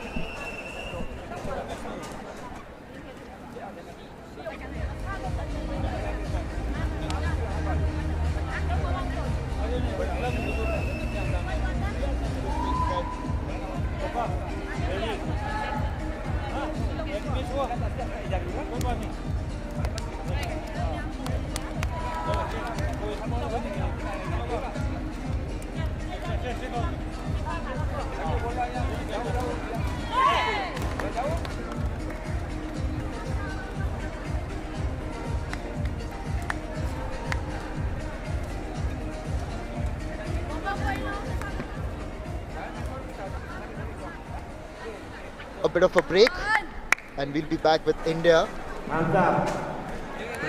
In fact, having a 2-point cushion. So just as I was saying, as kids pick up sport, they would obviously want the more glamorous or the more flashy sort of roles, which in Sepaktakraw's case, it's the striker where you're putting in the spikes, roll spikes, something that thrills the crowd, cheers them. Tekong isn't as glamorous, isn't as flashy or heroic, if I may add. Well, Sepaktakraw's greatest ever player was a Tekong, Swebsak Pansweb. We'll be seeing him managing the Thai women's team when they come out for their Regu matches.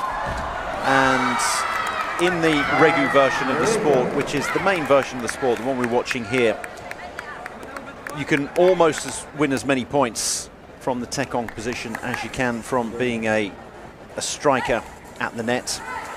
And then as for when you're young, which positions you take up, or when you're young to the sport, because we've got a lot of players who pick up the sport, particularly in other countries, non-Sepaktakraw playing hotbeds around the world. When you see them picking up the sport at a later age, well, which positions do you go for? It's up to your coach. Your coach can recognise what kind of flexibility you've got, what kind of skill set you've got, and then maybe you're the coach of a team that needs a Tekong, so you encourage someone to be a Tekong. That previous service was quite good, and just right on cue as you were explaining the importance of a Tekong. Invited both the Malaysia players to come forward, really crashed into each other, and that's crashed into the net.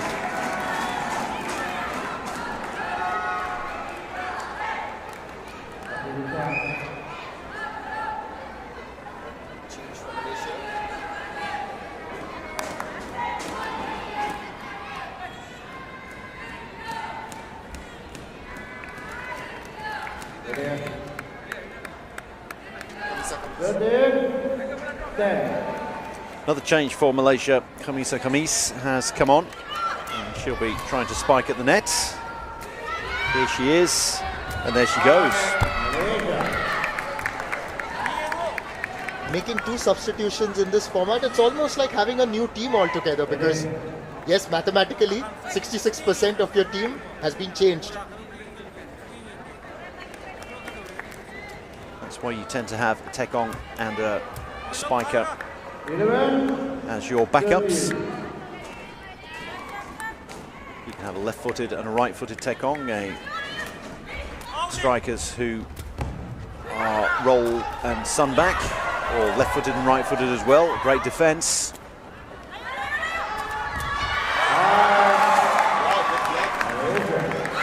Excellent defense. And Kamisa Kamis having an impact almost immediately after entering the court. You spoke about her, you've seen her in different events and very experienced. So getting that experienced hand into play Malaysia right now.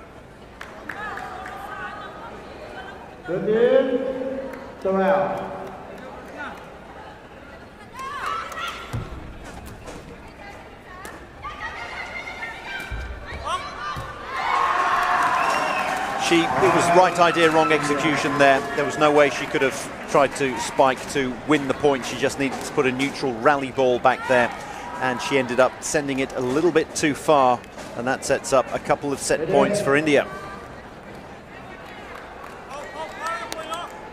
Set 5. Well, 40.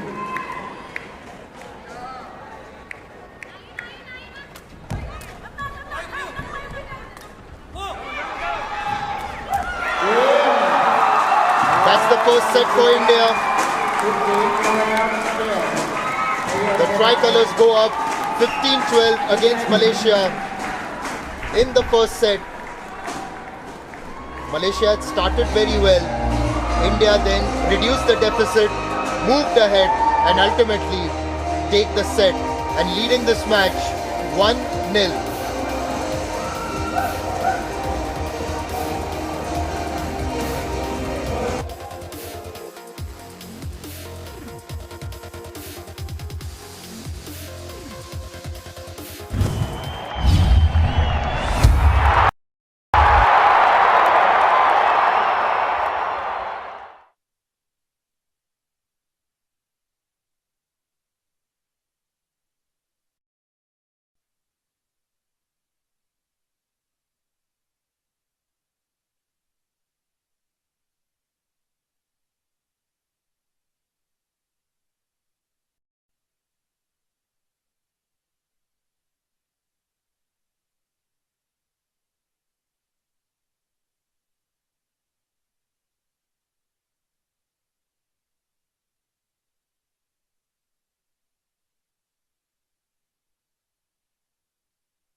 India leading 1-0. It's Malaysia, a team that has got the tradition in Sepaktakraw.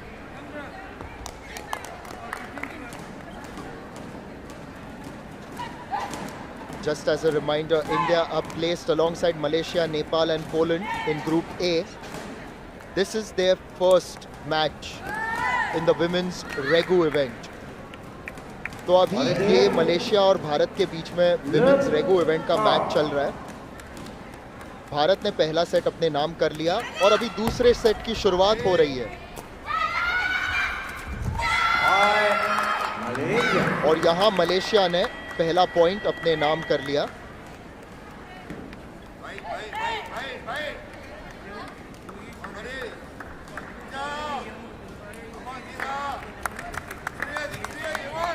One, look.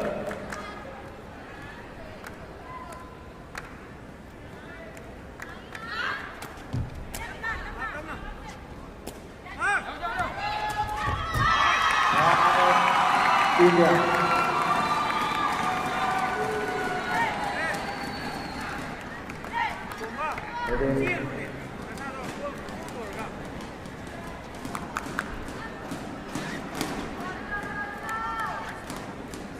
One up.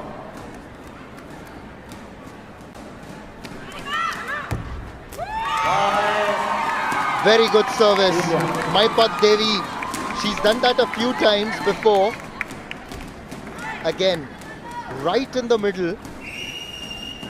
Bang in the middle. Good geometry there. A maths teacher would be proud.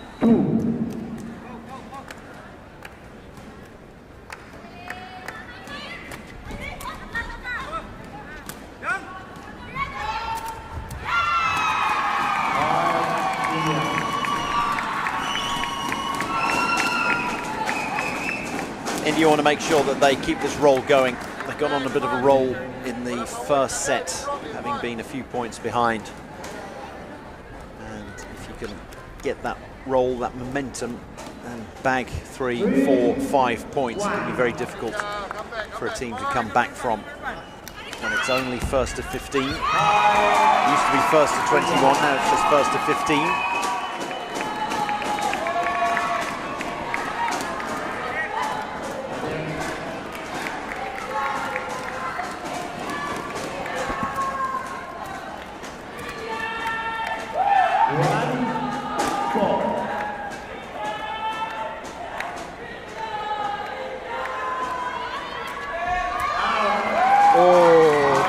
Deflected out. It's so important that the delivery is good and then you connect. This time, as we saw from Malaysia, they didn't quite get it off the middle. 5-1.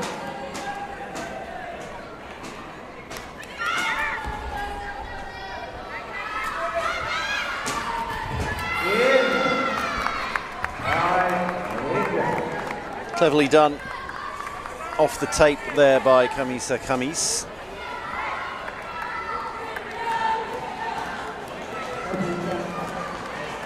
Chose the right place to go as well.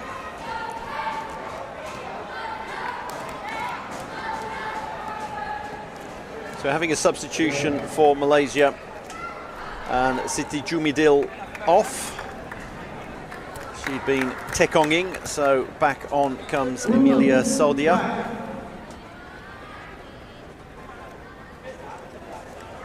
Coach Ahmad Ezat using all of his substitutions, all of his options. Made 2 substitutions in the first set, already made 1 in this second. Just long there, difficult of course to come straight back into the action and be expected to fire from the tekong circle, but that is very much the case when you're the tekong in the Regu version.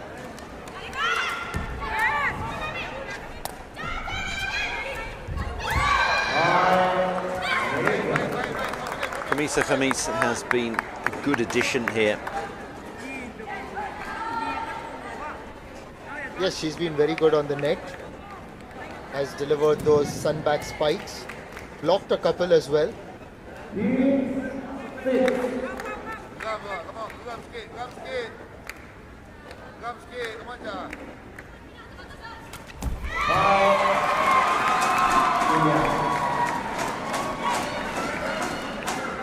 India's lead grows. It's 7-3 right now.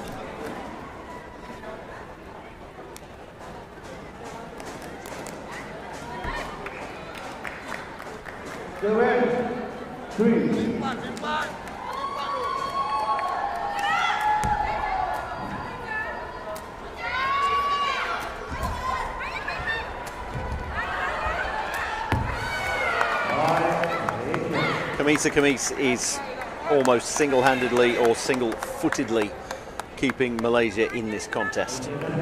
All of the points are down to her at the moment.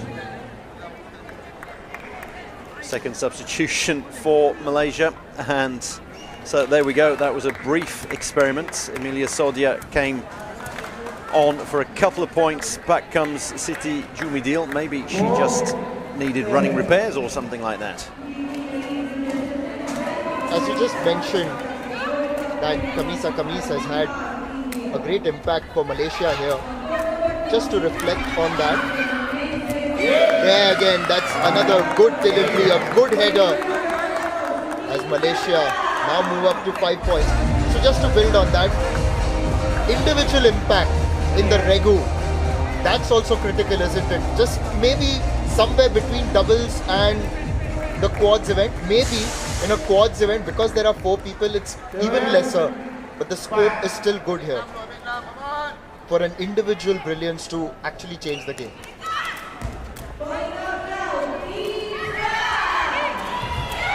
Well, regardless of whether you've got 2, 3 or 4 players out there, someone who is individually exceptional will shine, and you can absolutely dominate in doubles.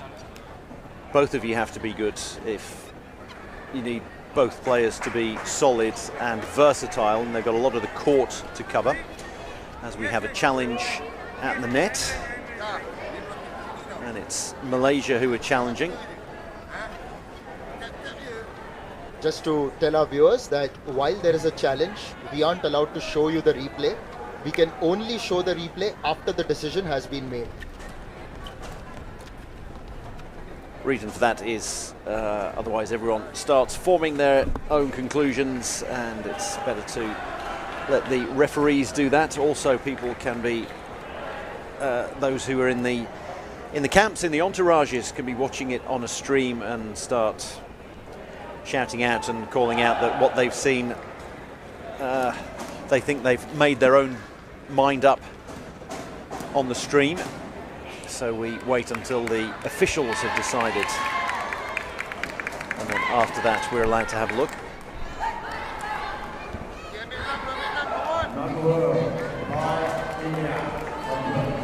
Challenge turned down.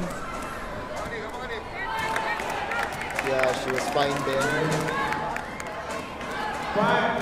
You see why they're challenged. It looked as if the foot did almost try to encroach over the net. Ilang Bums.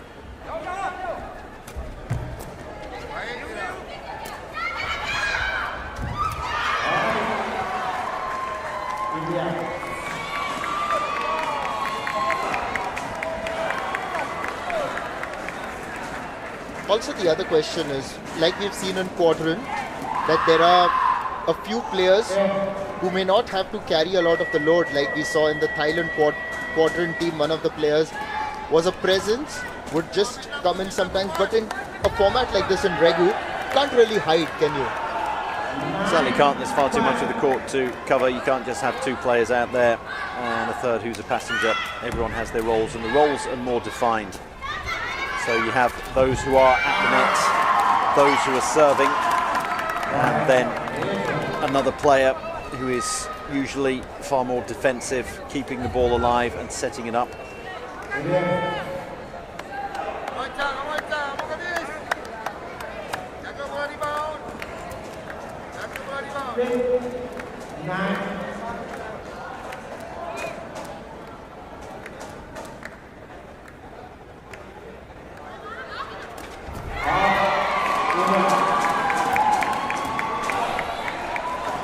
Malaysia need to be faultless from here on in if they're going to turn this around. So every time a service goes into the net, it's an extra point in India's quest to reach 15 and get their first win in the women's Regu competition this time around.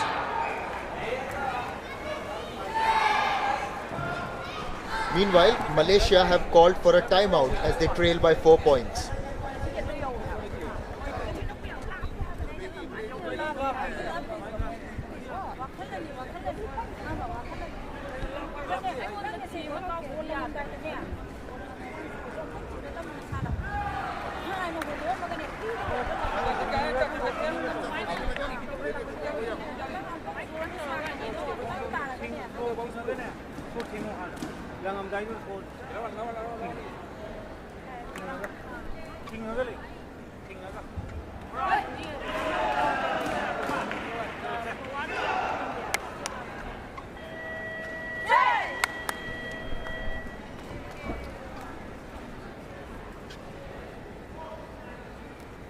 As India step onto court after the timeout, they know that they've got control of this match against Malaysia. It's the beginning of the women's Regu campaign for them. Wonderful crowd as always.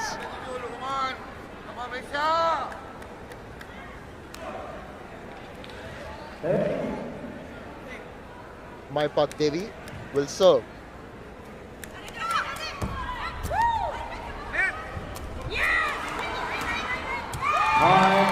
That was some good work, very good work there by Tepa Siakriano.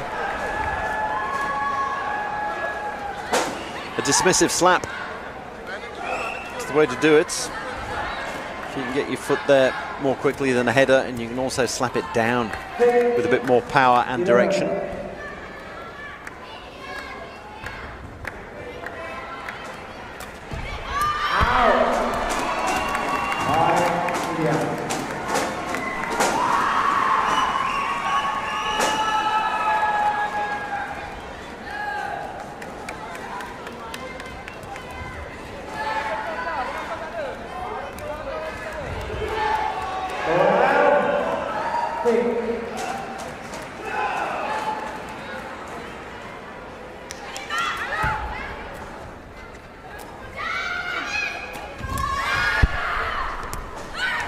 There's Khamis again.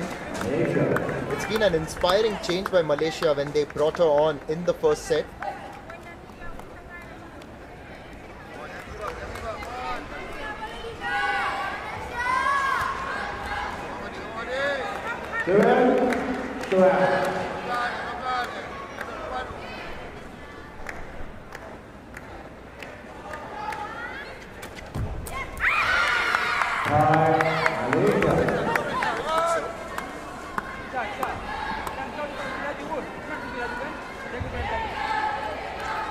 Excellent slice service. If you can disguise it like that, angle your foot at the last second, then the three opposition players on the other side of the net don't know which one of them is going to be targeted.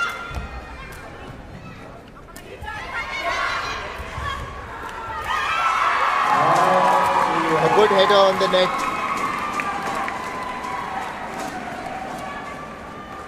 Priya executing that to perfection. In fact, the header was kind of a block after Khamis headed it towards the Indian side. Thank you, Bhai.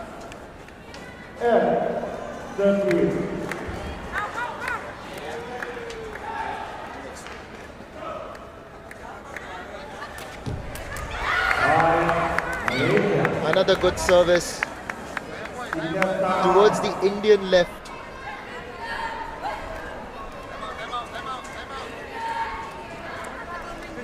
Timeout being called by India just to make sure that they do manage to get this victory over the line.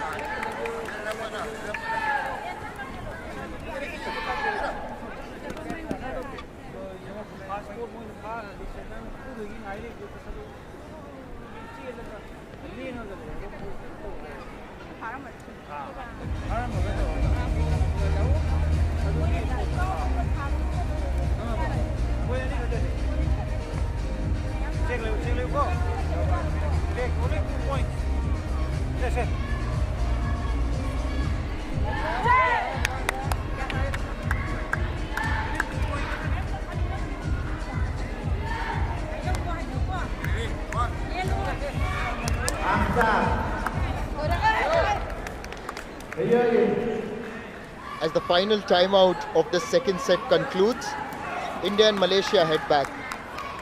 The pressure is on Malaysia, already a set down, and here India are in the lead. 4 points clear.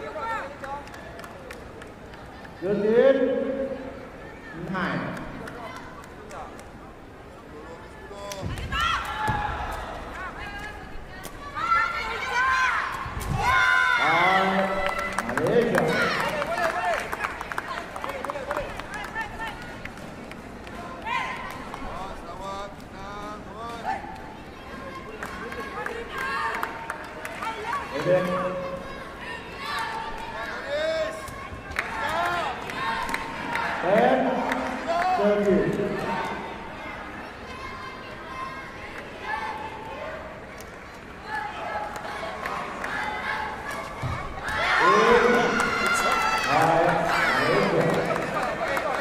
was a very good serve. Taken a little bit high towards the left hand. Lets that go through.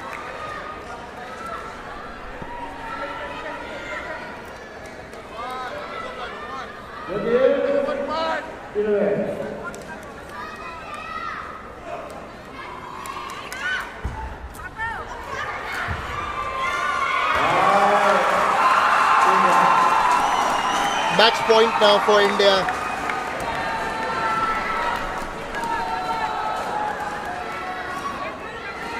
Quite a different service, because you could see Maipak Devi just maybe giving it a bit of a roll in the air, more revs on it.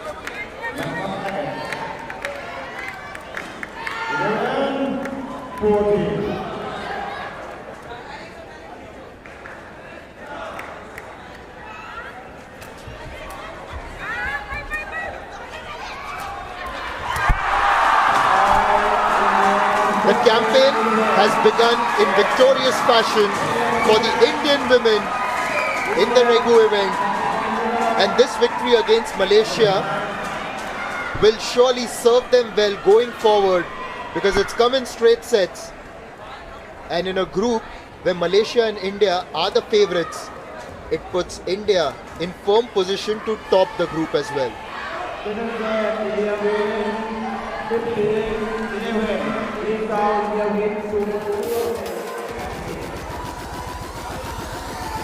That was the winning moment.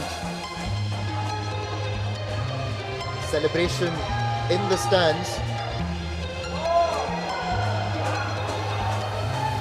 This is day 5 of the Sepaktakraw World Cup. We've seen India win a few medals, but they want to go even further this time. Change the colour as India win 2-0 against Malaysia. Now we are going to see the Indian men back on court number 1. This time they are taking on the United States of America.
The Indian women have started their campaign with a victory against Malaysia, a victory that will give them a lot of confidence and belief as they endeavor to change the color of the medals that they have won so far.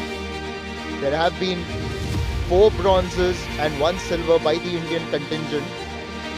But where's the gold? The fans really want that, and if India continue to perform the way they did in that first game, then that gold medal could be a real possibility.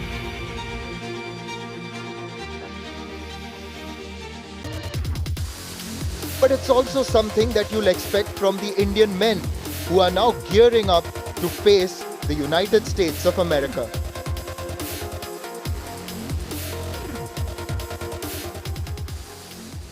It's now time for the East versus West Sepaktakraw countdown. Coming up with a marathon of winning streaks. Let's hear it up for our Team India!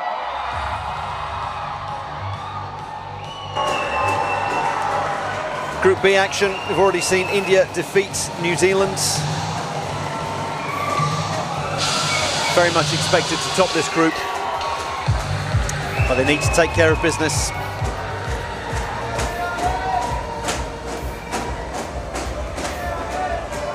We've seen a lot of those players in this tournament already. Bobby Kumar, the local hero.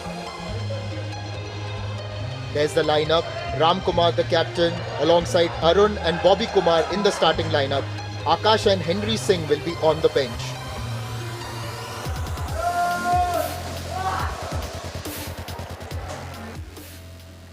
The Stars and Stripes are ready to shine out in the court. Ladies and gentlemen, please put your hands together and welcome Team USA!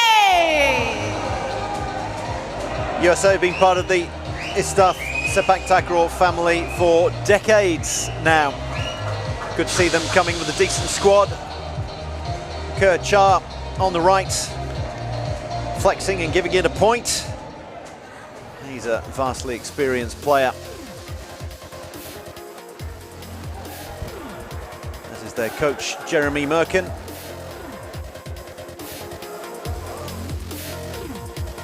Kerr, the captain. Chai Tau Lere. And they've got a substitute as well. Kerr's the team manager. Now, USA, they won Division 1 in the men's Regu in 2022. Just 3 years ago in Daejeon, when there were 2 different categories.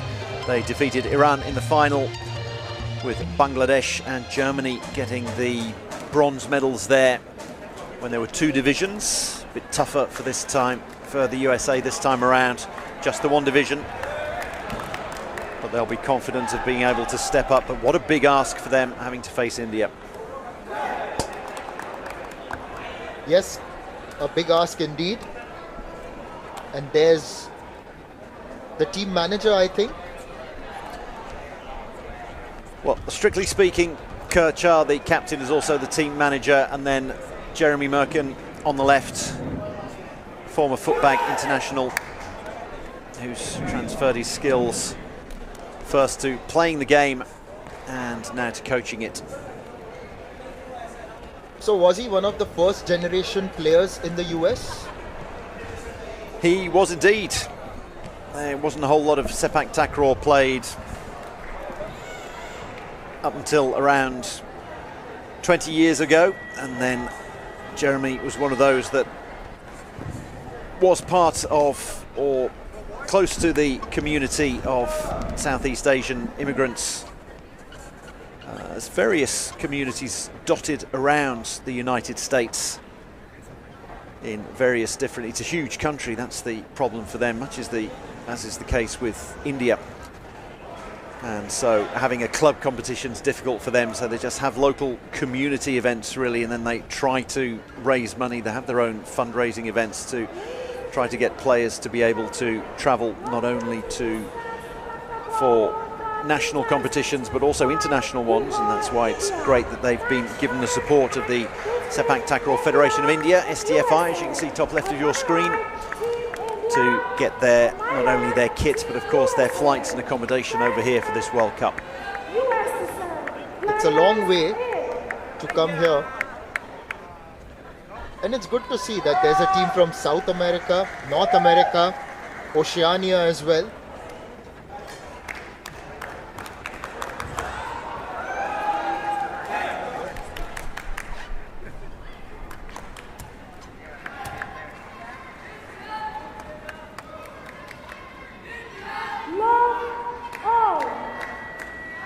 The veteran's going to start for USA. Starts off by hitting the net.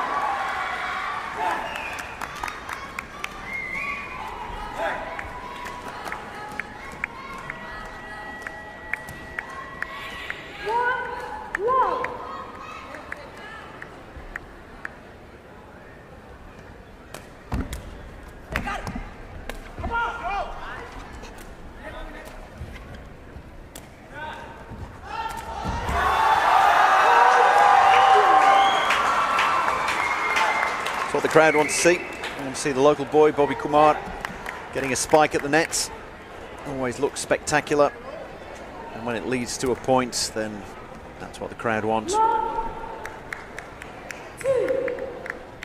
Bobby Kumar is originally from the town of Chhapra, which isn't too far from Patna.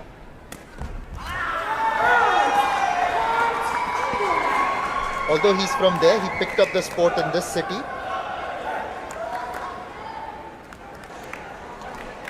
I'd say Kerchar is trying a little bit too hard at the moment. You can see he's got a beautiful take-on motion, a beautiful sweep of the leg. But he's trying to pick out the perfect spot at the moment because he knows that points are going to be very hard to come by against India. And then on the opposite side of the net, look at this from Arun. That's almost unreturnable, even though it went to his preferred foot there. Kerchar, it was impossible for him to keep that one alive.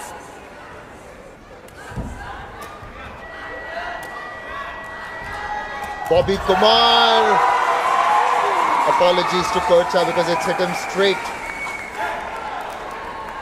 One of my favorite banners today, Bobby Bharat. As it suggests, Bobby Bihar and Bharat.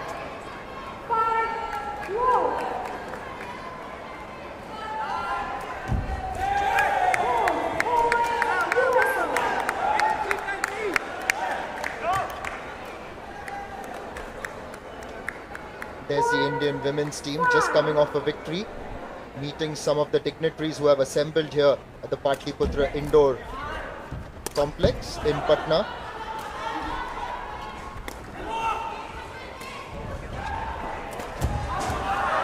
Entire US team getting involved there. It's been Captain Kerr making most of the plays there, but Play and Char involved in that one.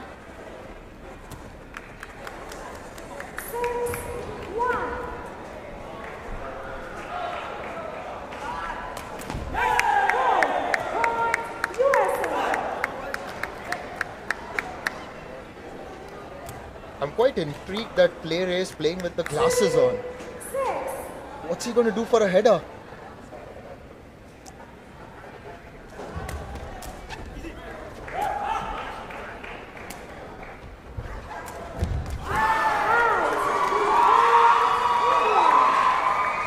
Presumably he knows that they fit incredibly well, so when he's doing roll spikes like that one, he knows that they're not going to come off. He's got a real mop of hair as well, so that's probably keeping the glasses in place.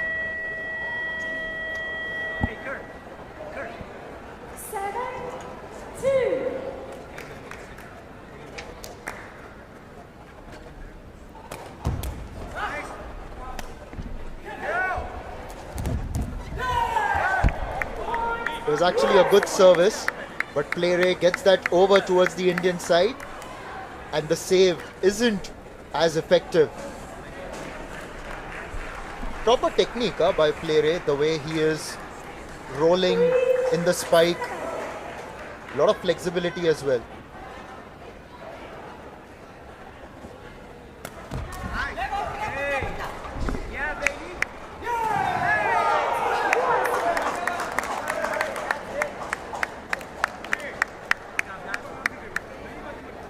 India and the USA don't meet often in sporting events.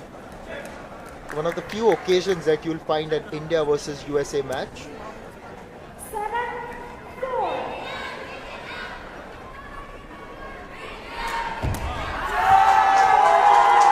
A very good serve. That was in towards Cha-e-Thaw.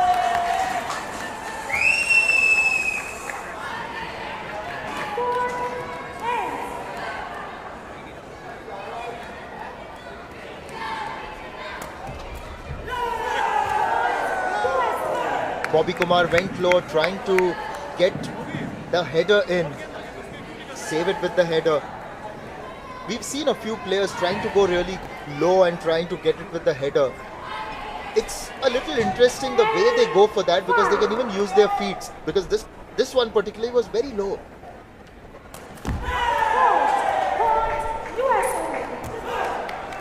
There are times when you have decided that you can take the ball with your head and then it starts to dip on you and you're going lower and lower, and you're forced into taking it in a way that probably wouldn't be the best way of doing things, but you've already committed to it, so you have to see it through.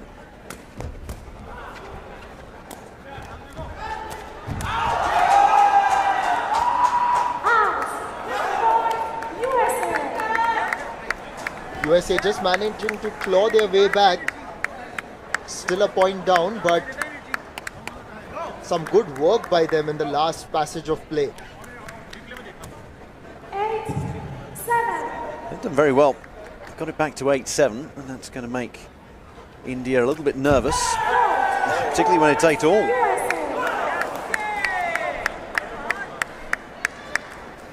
You thought that the coaches would prefer India to the players out there at the moment to work their way through this. They are very much expected to get the better of USA and in straight sets. So rather than taking a timeout and telling them off, then they're going to want the players to work their way through this problem. It's a bit of a shame that Captain Cha has committed 3 faults on service. He's gambling, he's trying to get points. You can see him aiming right for the tape. 9-8.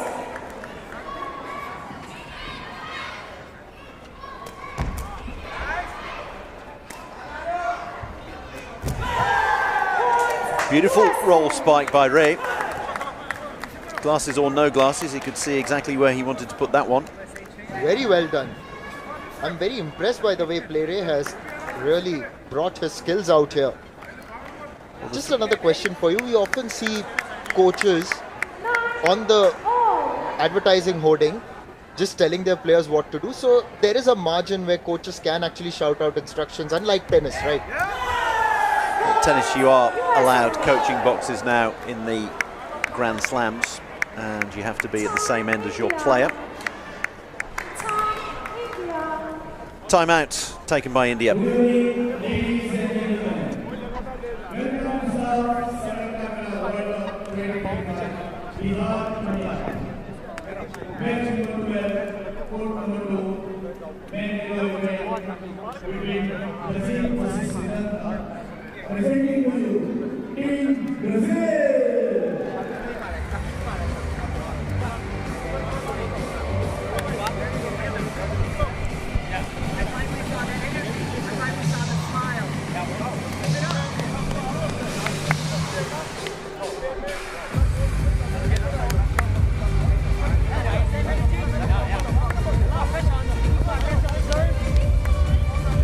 As USA just sneak ahead, India's coach called them out for a timeout. As I was saying, you would have wanted the players to solve their own problems. They're playing, with all due respect to USA, they're playing one of the lesser lights. They're playing a team that used to be in a lower division. There's only one division here, so they're being forced to play in a high division. And look at this, 10-9 they are leading India. And you'd want experienced players like the 3 out here to work out their own problems, but they haven't been able to do it at the moment, so it required assistant coach Sharma and coach Hemraj to have a word with them. Is it going to pay off? Regu once again rolling that leg over.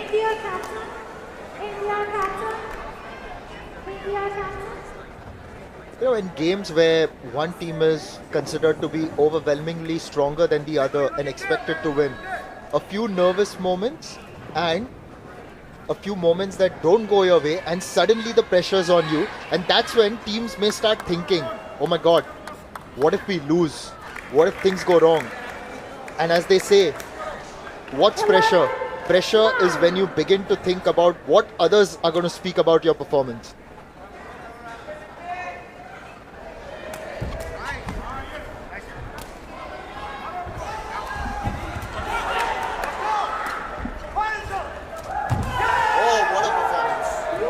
Ray has been brilliant at the net. Chah celebrating that one, but Ray has come into his own the last 3, 4, 5 points. All three of them out there are from the Hmong community in the United States of America.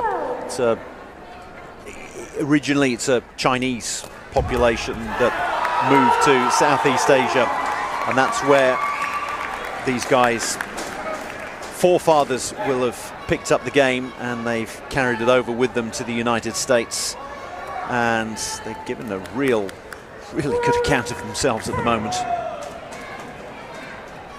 He's been the ray of hope.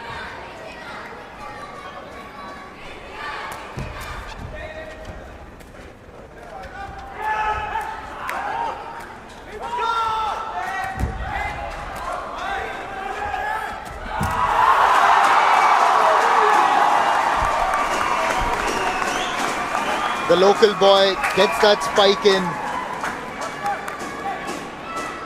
In fact, it was a roll spike. The initial spike by Ray was actually well blocked. That allowed India another opportunity.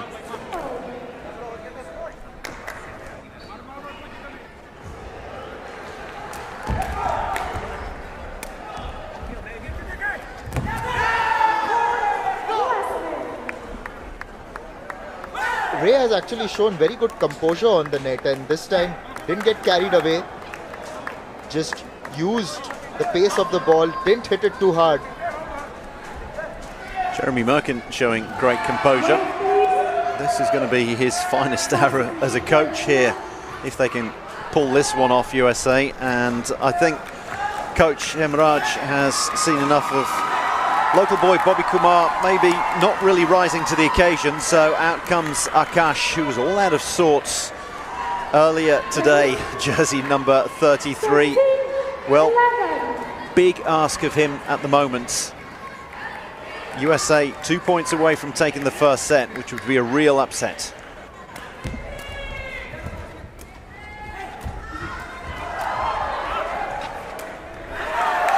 Has an immediate impact. Akash, a few moments ago he was actually in his jumper, so it didn't look likely that he was going to come on, but it's really pushed the Indian coach to make that change. Chah, the US captain there, saying that was my fault, he shouldn't have set it towards Tao, so he took a save and a set and then put it towards Tao. India need a good service here.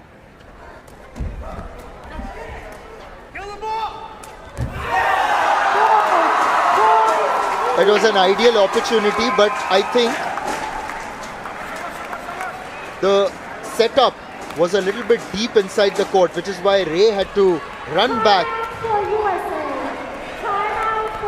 And now USA have opted for the timeout.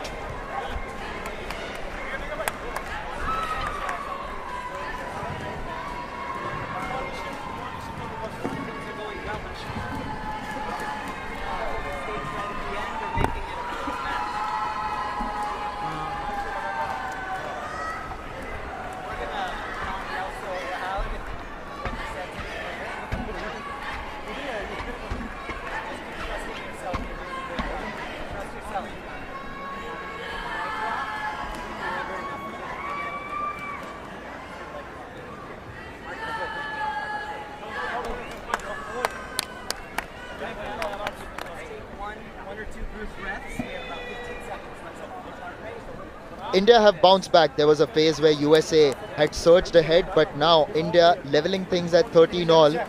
A timeout was then called by the USA management. The change that India made was that Akash was brought in, and almost immediately he had an impact. There's Coach Hemraj for you. Can be a bit animated at times.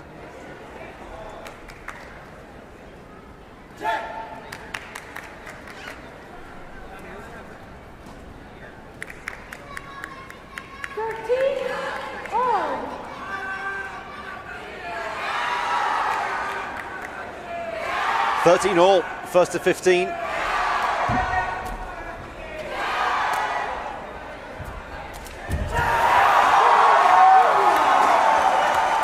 Ray tried to block that one, but that spike was too good by Akash.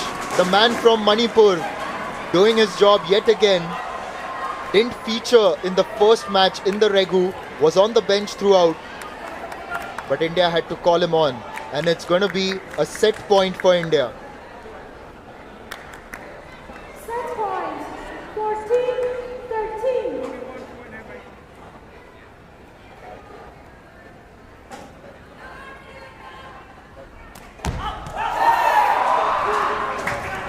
Service goes wide, so 14 all. And now the target is 17, first to 17. Challenge for USA. Challenge for USA. Right, was it given in favour of... I don't know why Jeremy Merkin's challenging. I thought that was given in favour of USA. Maybe it wasn't. Because if that was in, then it's the end of the set.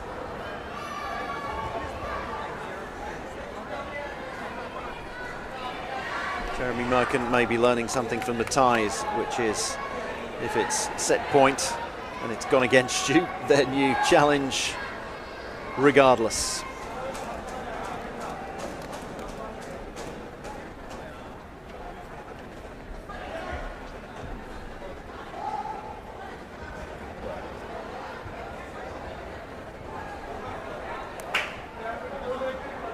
Contest of headers.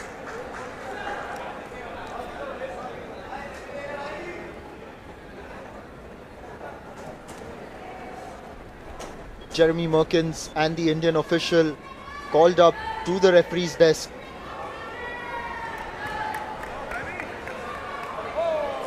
Thumbs up from Jeremy Merkin off screen, so looks like the service was out. Could have sworn it was called out already, but the result is the correct one, so 14 all, first to 17.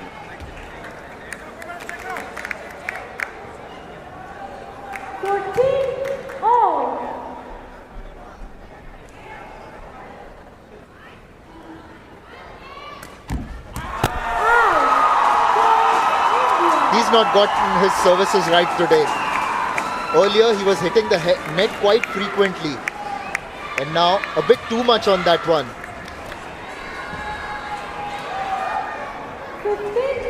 He's trying to steal a point or two for his team. We can see what he's doing.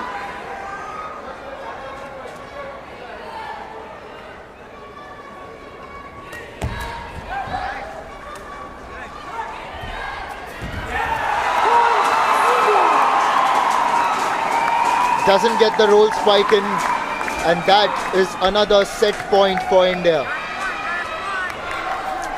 It's another three of them, 16-14, so they've got two opportunities. If he gets to 16 all, it's golden point, so it'll still be a set point for them.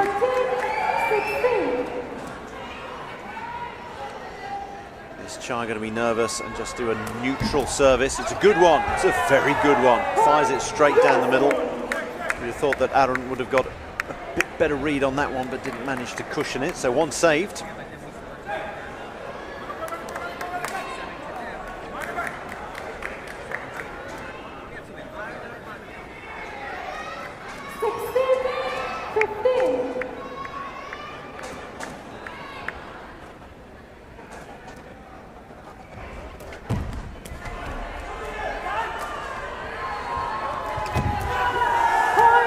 Amazing by Ray.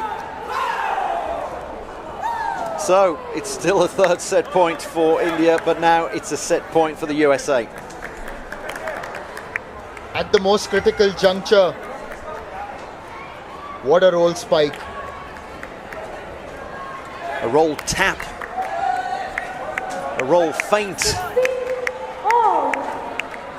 Okay, Kerchar, captain. It's your moment.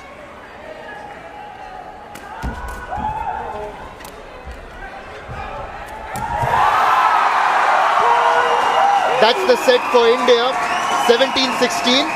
A bit of a smile in the Indian bench. They know that they've been tested today. Jersey number 33, he came on and changed the complexion of the game. Acknowledged by the bench as well. India were definitely tested. A few questions asked by the USA in the first set. India lead 1-0.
It was an action-packed first set. पहले set में USA ने बहुत अच्छी sepak टकराव खेली और हमने ये भी देखा था कि एक समय पर वो लीड भी कर रहे थे. ये मुकाबला गया था 17 पॉइंट तक और एक समय पर तो 16-16 की बराबरी भी थी और हम गोल्डन पॉइंट की प्रतीक्षा कर रहे थे. अभी दूसरा सेट शुरू होने वाला है. सबको इस मैच के पहले लगा था कि भारत स्ट्रेट सेट्स में ये मुकाबला हासिल कर लेंगे, मगर ये भी याद रखिए कि यूएसए में भी कुछ काबिल खिलाड़ी है जो यहाँ पर साबित करना चाहते हैं कि उनमें वो काबिलियत है and they deserve to be here at the ISTAF Sepaktakraw World Cup 2025.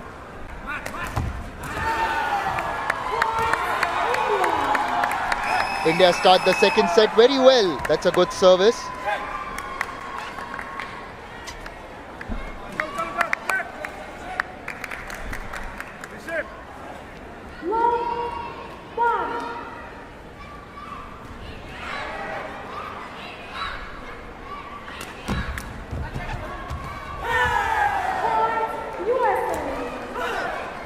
USA respond in kind. They're not going to go away. They will be very disappointed that they didn't manage to squeeze over the line there in the first set.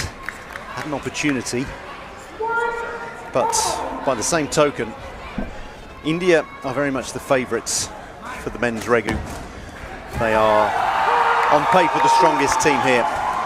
USA were in a lower division last time this competition was played, so the fact that they pushed India all the way to a deciding point, they can take some confidence out of that.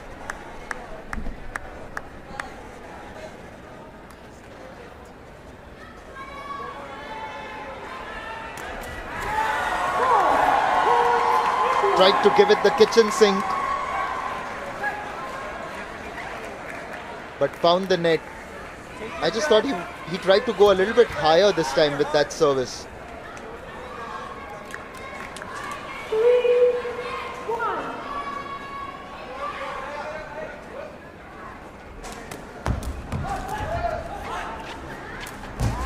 A lot of the time serving in Regu, it's not an exact science because it depends on the ball toss, and the ball toss isn't going to be in exactly the same place every time, so you have to adapt as it comes towards you. You've got around a second to adapt and think, is it exactly where I want it? Is it slightly to the left, slightly to the right, slightly too high, slightly too low? It's never going to be a Goldilocks ball toss.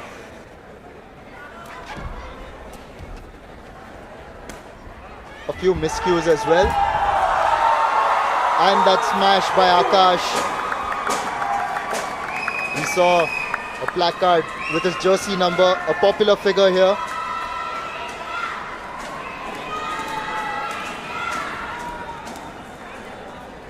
Picked up the game as a preteen, around 11 or 12 years old, he was telling me.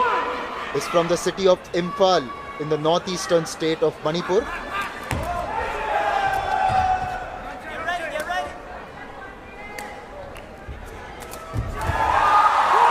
Good tackle all round there. It was a good service. Good defence and recovery by USA, but all they could do was pop the ball back over the net. Great smash. Good attempted block. Both coaches, or all coaches, would be very pleased with the way that point panned out. Obviously, there can only be one winner for each point, but everyone played very good tackle throughout that point. It's the illustration of if you can do it in 2 touches, do it. And that sat up very nicely for Akash, and rather than him trying to set it up for himself and taking all the impetus out of it, he thought, well, I'm out to the right of the court, I'll fire it in there. And we've had a timeout called by USA, 7-1 down.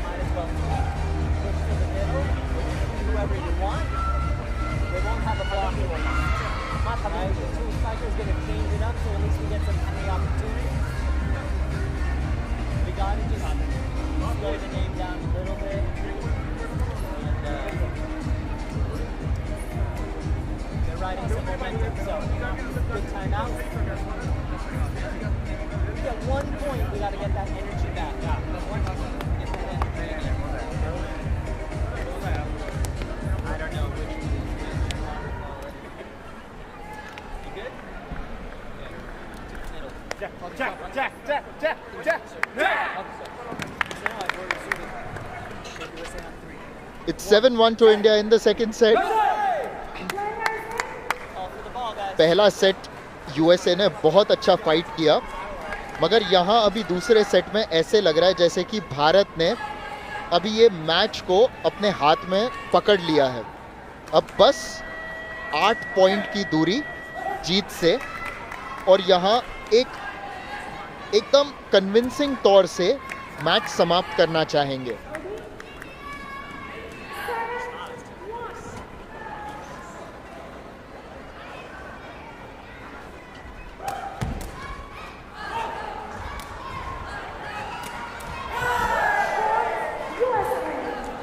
Char with a spike. He's put a big smile on his face.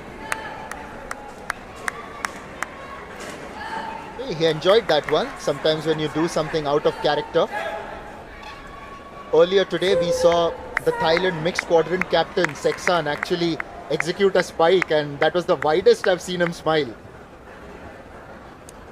Char's played the striker role earlier in his career, and he's very adaptable. He can play any of the roles depending on who else he's got in his squad.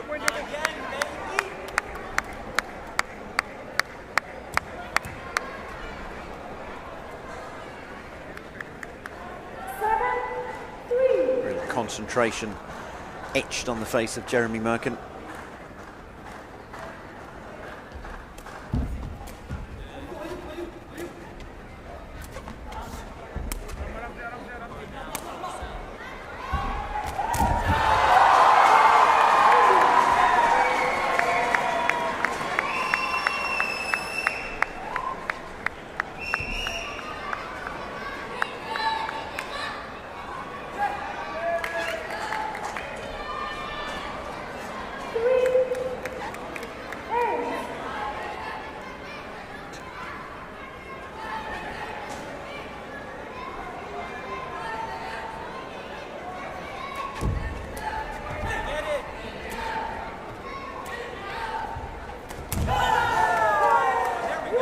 Nicely done there by Tao. We haven't seen a whole lot of him, but he saved and set very nicely there for Ray.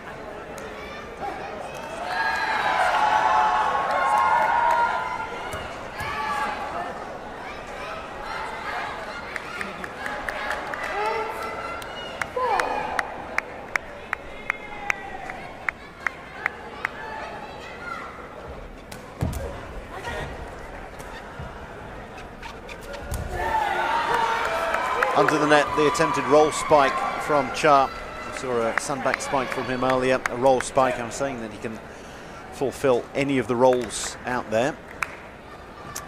He would have been up at the net as a spiker when Jeremy Merkin was a player.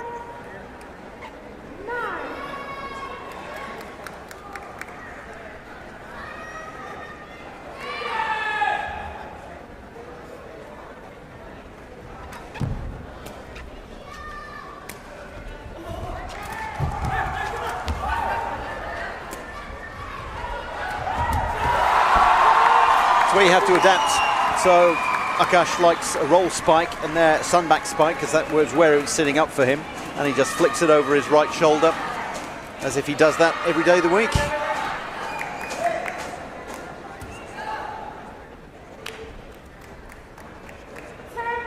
Being made to work for every point though, even if it is 10-4. You're very impressed with the Tekong though, Arun. You watch his technique, fires them down, real bullets.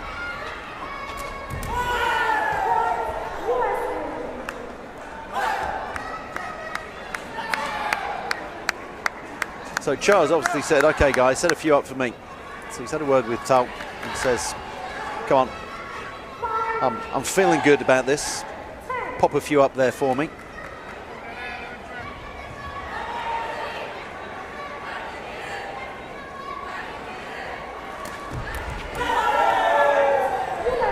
Very good serve. Cha is finding his confidence, his rhythm.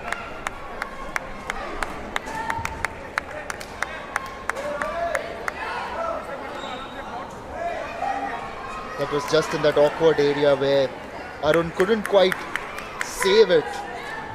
Yes, you either hit it between players or right in the middle of players where they don't have a limb and they're trying to get either a left or a right leg there. What a service though. Bullets from Arun.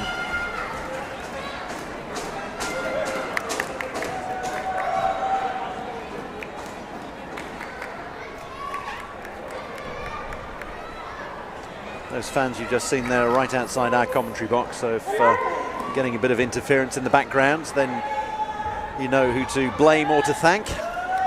Partisan support here for India.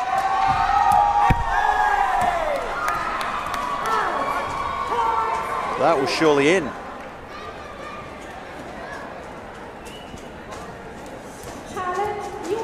That's why USA have challenged that now. Yeah, that was in. You can see Jeremy Merkin calling that one in. I think this challenge is going to be a very quick one.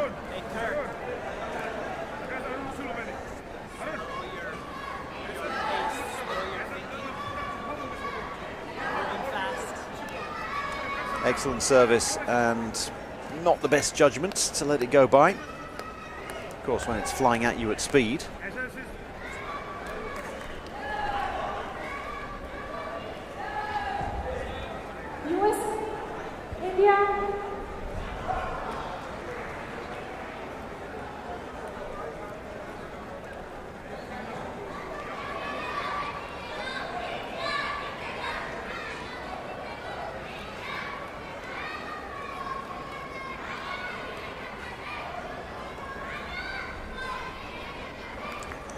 Little tap on the shoulder there for Jeremy Merkin.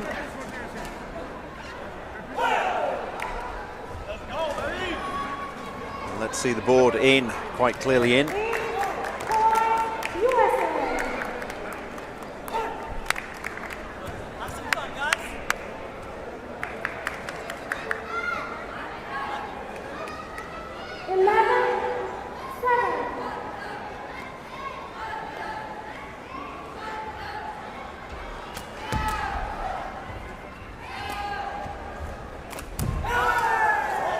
So you can see they've moved around USA, so we've got almost twin strikers. Tao, he's going to go at the back. He's in the middle of the three, and he's setting it up either to the left or to the right for either Ray or Cha.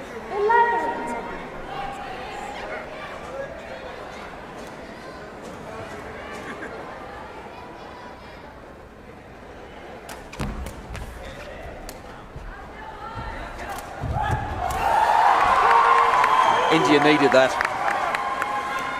Surely needed that to get that momentum back. Maintaining that lead, now going up to 4 points. 3 points away from winning this match. Akash still a little bit subdued.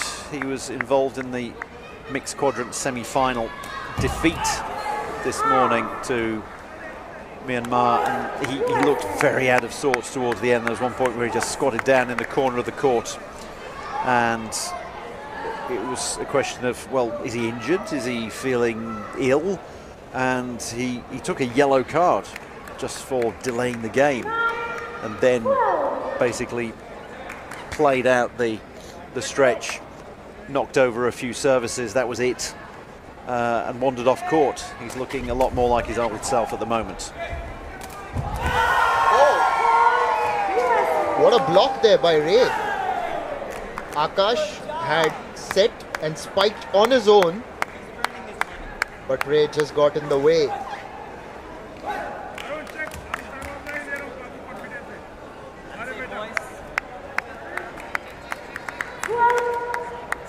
India making life difficult for themselves again. And Arun digging them out of a hole. Yes, that header deflected behind the baseline. Almost, I think, hit one of our social media executives.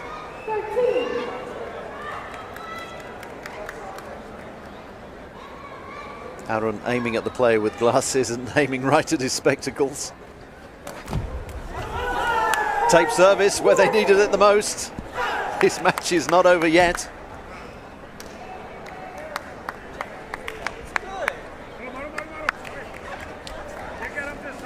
It's where you aim for the tape, and the ball then becomes a knuckleball or a wiffle ball. It's already got holes in it for the air to float through, and that makes a little bit of turbulence.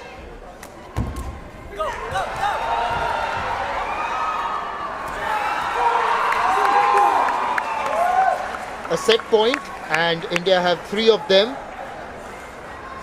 A much better performance in the second set.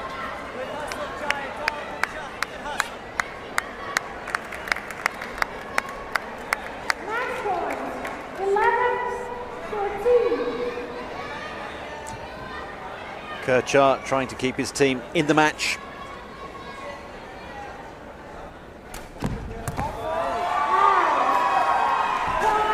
India have won this match in straight sets, 17-16, 15-11, but you've got to say that the USA have fought very hard. They've also given a good account of their talent. There's no harm in losing this game, because the USA made India work for this one. India may have won in straight sets, but they know that it didn't come easy.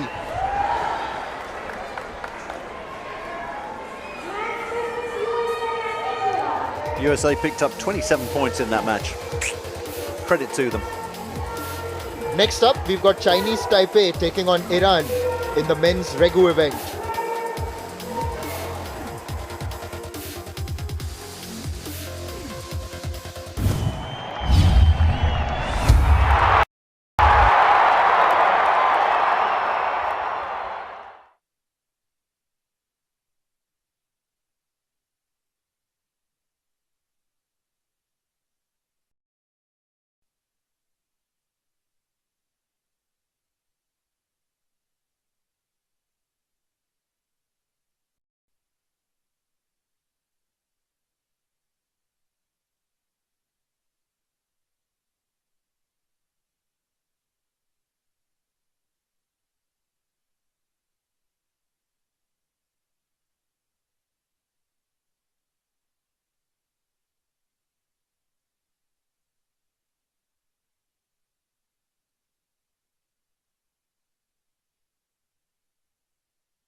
Men's Regu, the three-a-side version, the traditional version of the sport. India just about getting through against United States of America. That youngster there, Regu, what a performance by him. It's one he'll remember. All three of them doing brilliantly well. Look at that spike. I think at the end of the day, it was Arun, the Tekong, who got India over the line. Either way, it's 2 points for the win for them. That's all they'll take out of this.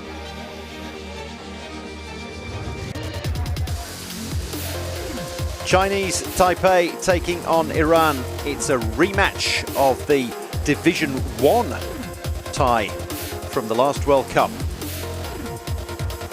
That was an absolute nail-biter between Team India and Team USA, but the Indian team shone bright yet again. And now it's time to call upon the next two teams on the court. Known for their fighting spirit from the heart of Asia, can we have Team Chinese Taipei on the court?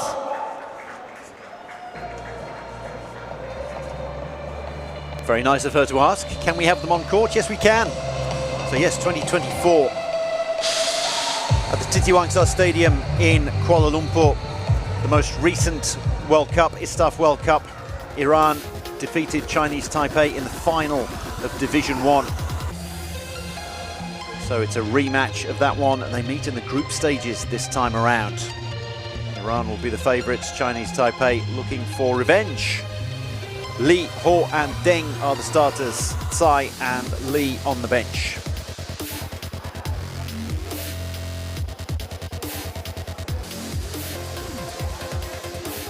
With the calculated moves and unstoppable momentum, the Iranians definitely have a fighting spirit. Ladies and gentlemen, please give it up for Team Iran! Oh, nice jerseys. As we saw with United States of America, teams that play in Division 1, when they make the step up, well, they can certainly show that they belong.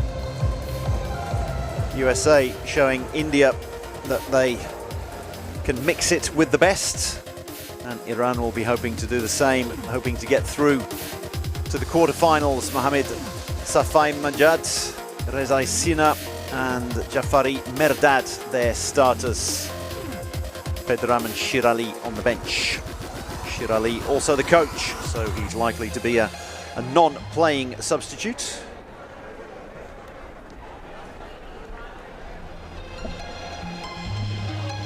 And these are the match officials, the men and women in charge of this match. The chairman referee is Abdul Halim Kader.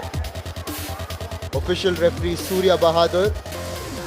Assistant referee Preeti Arora. The court referee will be Shamanda. Challenge referee Mohinder. Referee, they've got another referee in Ankit Kumar. Line referee number 1 G Shrikant.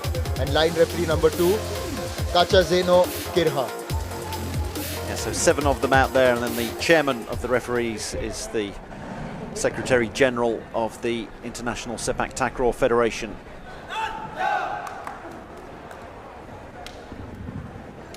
He'll only be called upon to adjudicate if there's a real kerfuffle, and we certainly hope that that won't happen. Much along the lines of a tournament referee in other sports.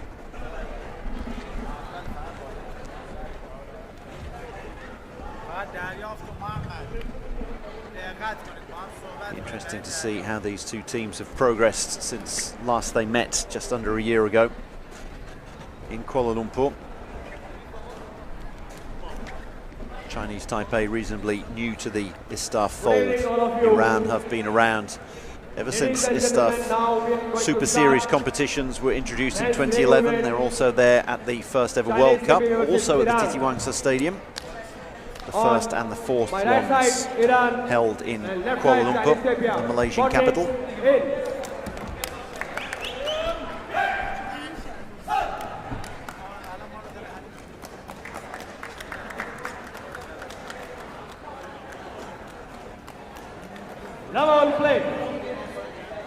It'll be Iran who'll start, and their Tekong is Sina Rezai.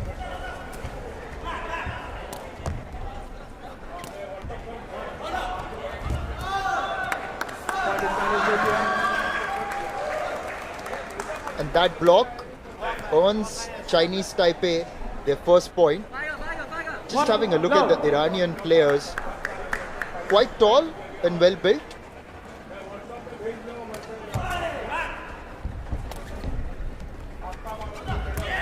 Oh wow, wonderfully done.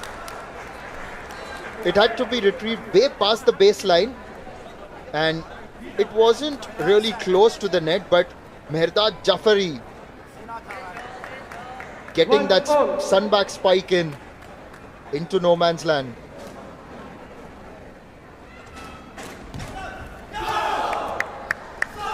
Very experienced player, Mehrdad Jafaripur. Has been involved for the past decade and a half. 2-1.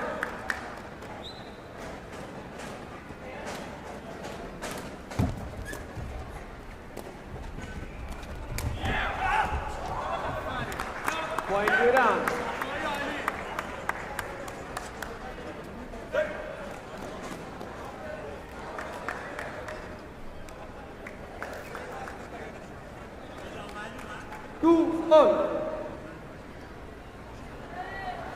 There we go. A little bit of a flex there, showing off for the crowd, spinning the ball around.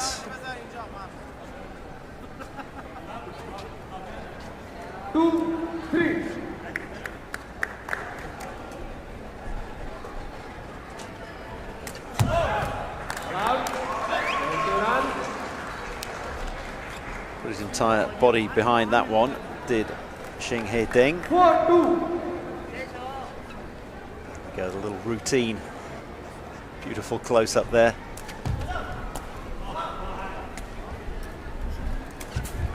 Well, obviously he put a bit of spin on the ball. It was as if he was imparting spin before he then threw it. You don't want to be spinning it through the air for your Tekong to try to follow. You need as neutral a ball toss as possible.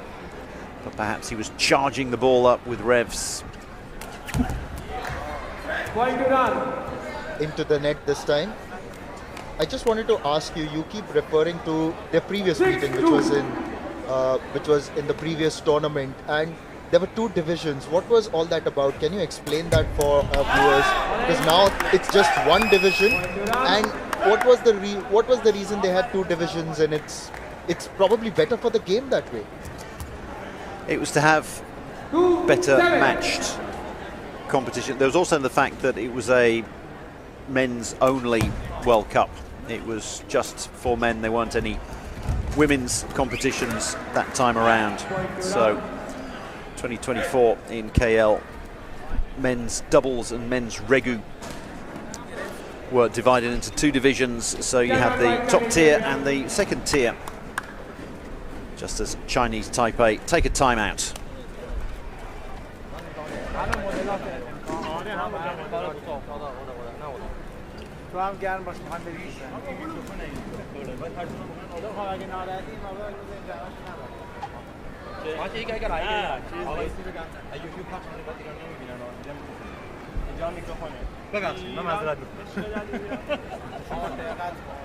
از همه فارسی زبان ها معذرت میخوام. فارسی زبان های ایران. and تاجیکستان. افغانستان.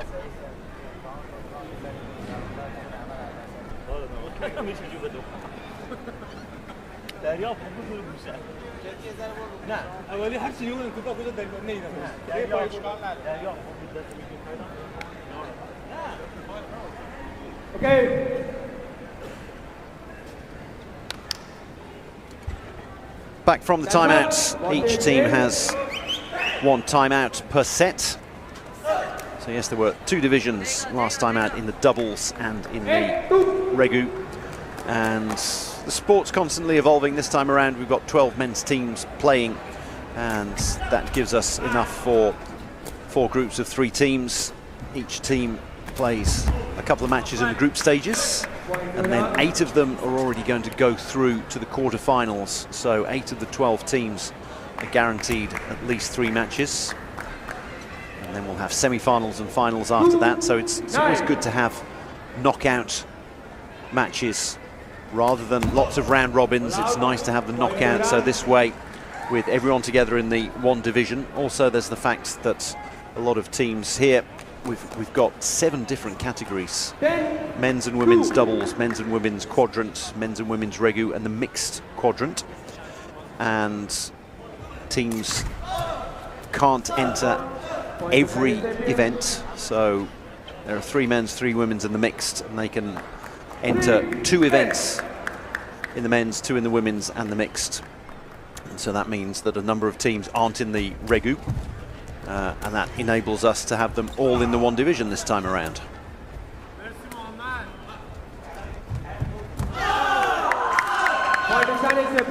On the net, and just trickles towards the Iranian side. Got the block in there, Mehrdad. Well, it's very difficult. Yes, you can get a block in there. It's very difficult not to touch the net on your way up or the way down when you know that the ball's pretty much going to touch the tape. You can almost, the best thing to do is almost try to blow it over or waft it over as you go past. 5-10. Quick fire stuff. We haven't had many long rallies,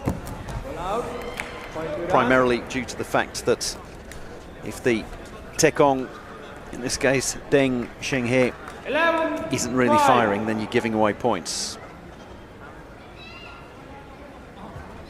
Well,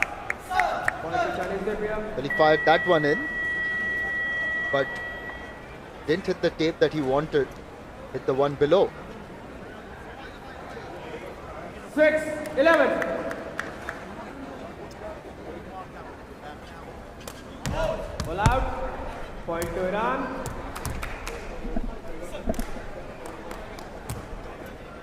It's a little bit more difficult being a Tekong in Regu now that it's alternating services as opposed to blocks of 3 in a row, and I think he's going to be taken out of the firing line here. He is indeed. Off goes Deng, and he's replaced by Lee Chi-an. 12-6.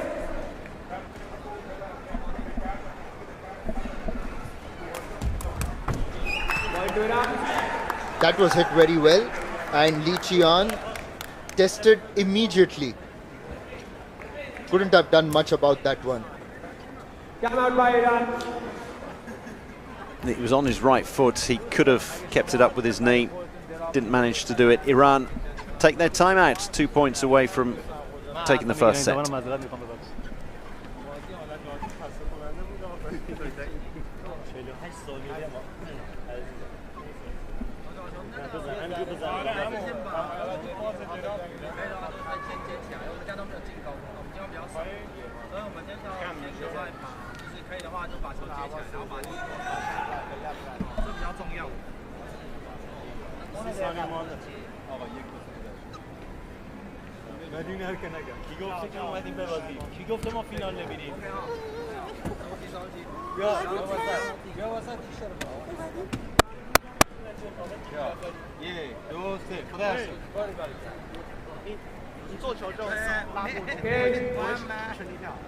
All teams get ready, time's up. Iran are 2 points away from taking the first set. A bit of a talk for the Chinese Taipei players.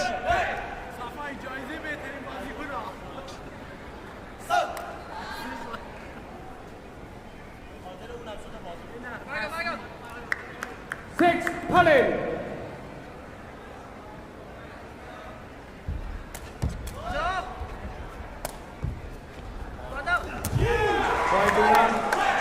It's set point now for Iran.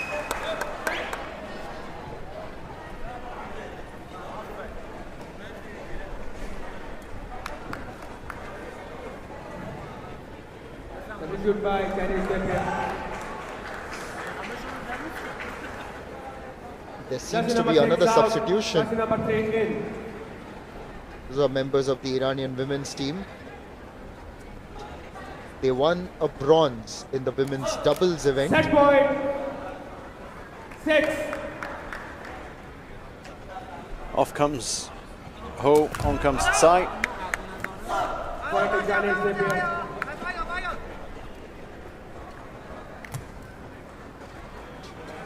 7 set point.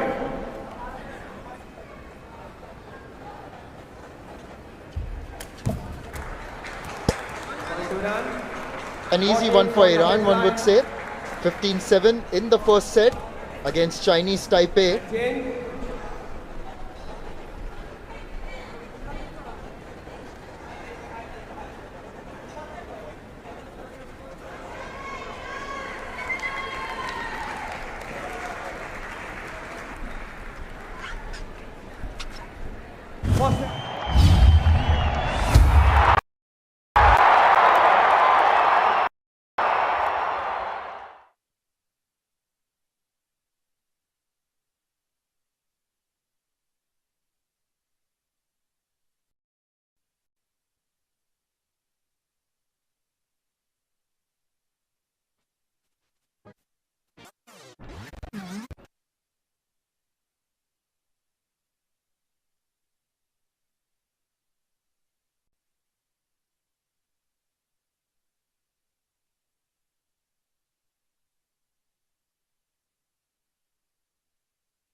Iran going through the shins here. 1-0 up. And this is a Group D encounter in the men's Regu event. The third team in this group is Italy. Level play. As the second set begins, it's going to be Li Qian as the Tekong.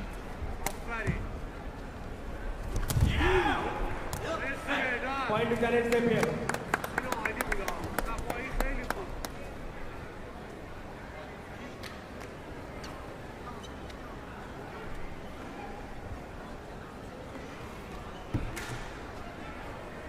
Now, 1.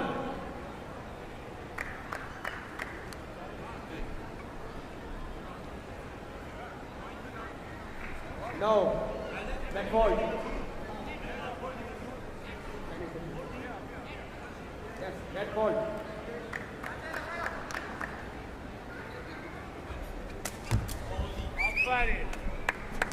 Excellent service. Fired there at the left foot, very difficult to pick up. And you can see when you're that close, obviously, you're twice as close as you would be as serving from behind the baseline, as is the case in doubles and quadrant, and you can really get some darts down there.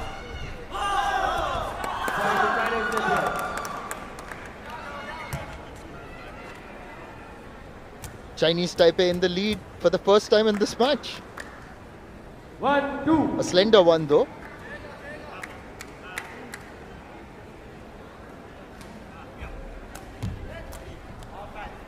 Point to run.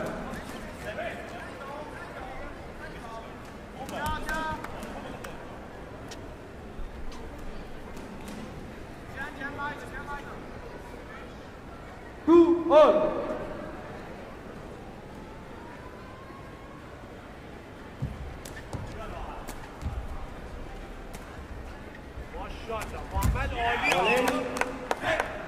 Point to run.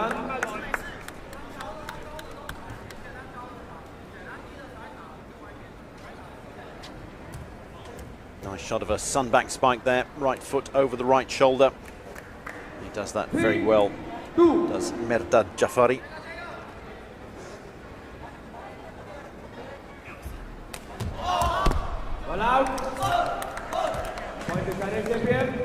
That's been muscled past the baseline. Chinese Taipei still level.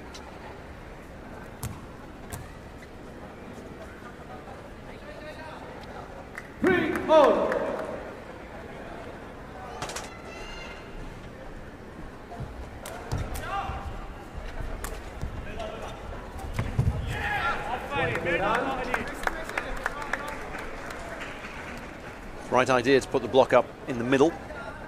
Sided there. You see he'll come across and anticipates that well. His back was just a little bit arched. Again, it's fine lines when you're that close to the net and you're not allowed to touch it.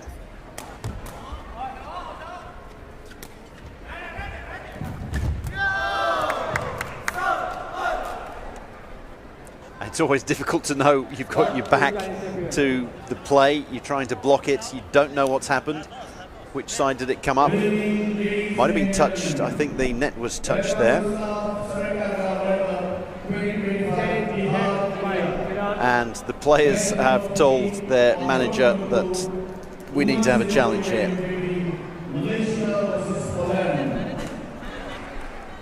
Saw in the replay beforehand that it looked very much like Tsai touched the net, I think, on the way up. But the video referee is going to have a look at that now. Call the managers in.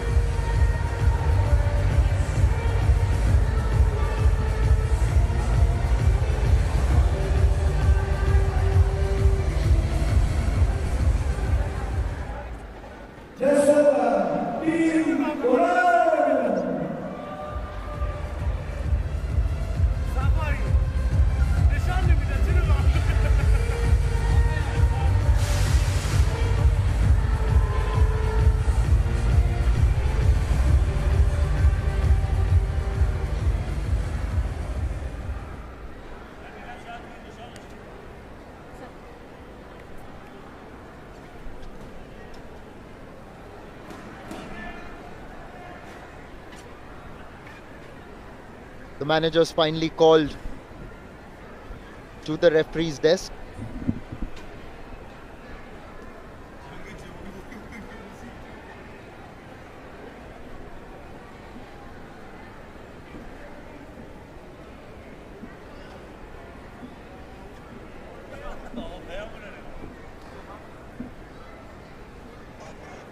Iran's women's players that we saw there, they'll be hopeful of a positive outcome for Iran.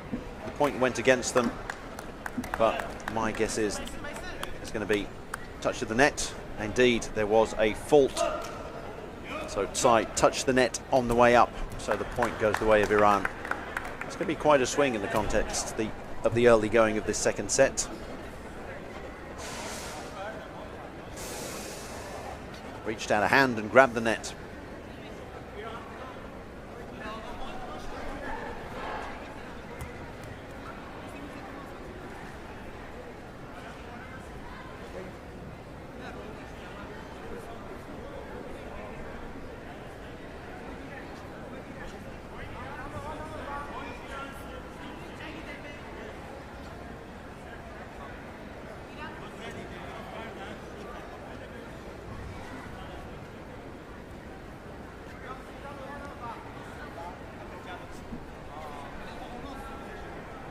The referees have come together again, a short discussion, hence the delay in the resumption of play.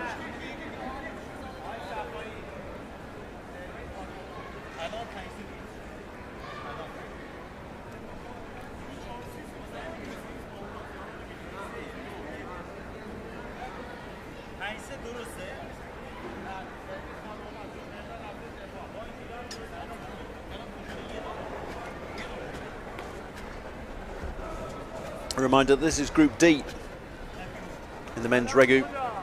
Chinese Taipei, Iran, Poland the other team, but they have struggled to get the numbers required for the men's Regu. They're currently in action in the women's Regu. So these two teams, Chinese Taipei and Iran, will make it through to the semi-finals. It's just who finishes in the upper of the two seedings and gets the better draw in the quarterfinals that's at stake here.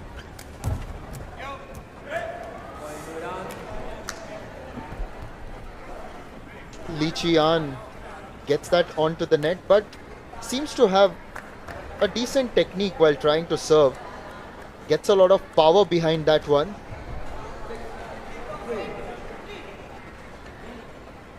Winners of Group D, so this is the group that we're in at the moment, will face second in Group A, which you would think will be Nepal. And if you come second in Group D, then you're likely up against Japan.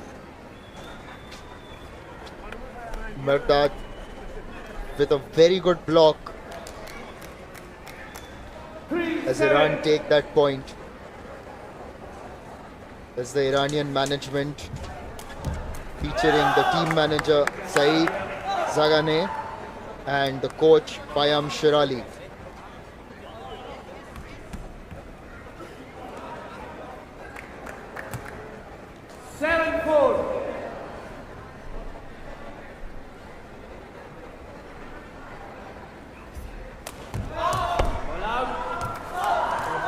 So a good powerful service from Lee, and then one that went a bit long by Rezai.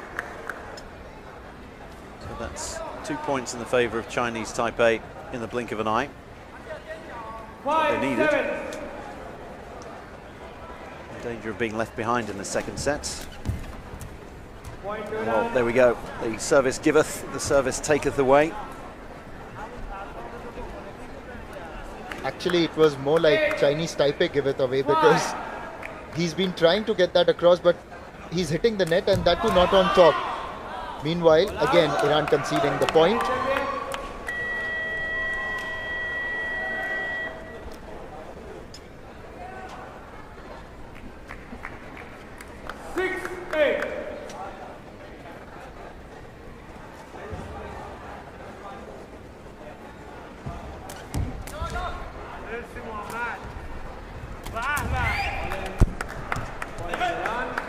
Merdad has been a standout for Iran in this match, on the net with those blocks.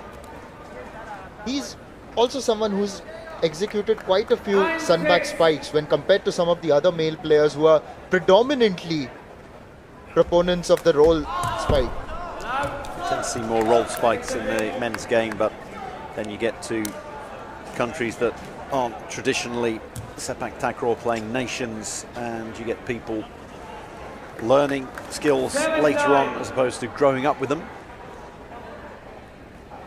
And you would start doing a sunback spike more naturally, and you can just, if you're right-footed, you just keep your left foot on the ground and flick it over your shoulder, and then you gradually jump a little bit more.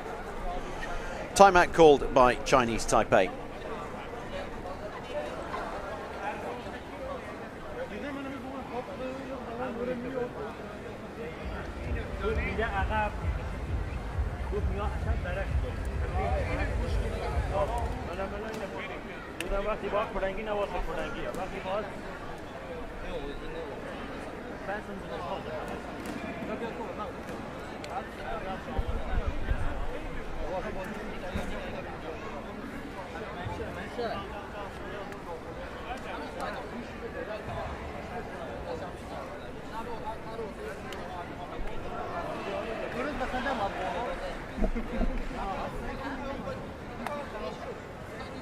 Iran in the driver's seat, motoring along towards a victory against Chinese Taipei, an expected victory, one may add. 15-7 in the first set. It's 10-7 in the second, as we come to the conclusion of this timeout by Chinese Taipei.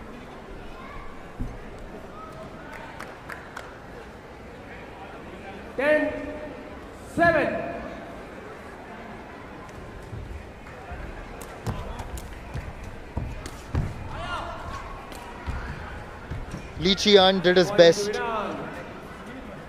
but it was very difficult once the ball has gone that far out of the court's range. Good service. Aim for that tiny little bit of real estate in between two people. Split the defence.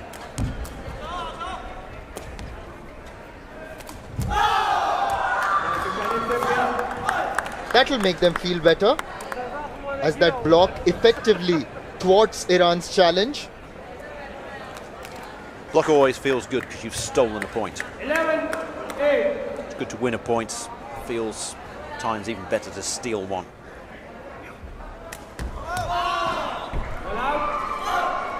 And they're not down and out by any means. Regu seems to have lost his radar a little bit on service.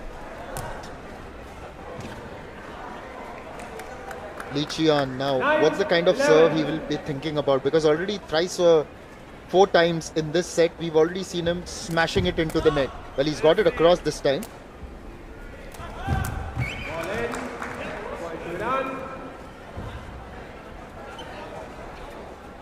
A lot of it depends on the ball toss. Much along the lines of tennis, when the ball toss is wrong, then the service itself is wrong, and you can't abort your service if you don't like the ball toss in Sepaktakraw.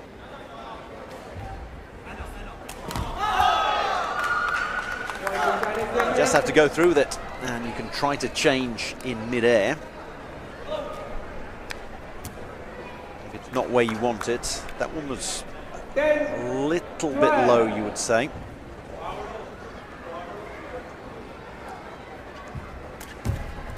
You wonder, well, you've got the cushion now for Iran,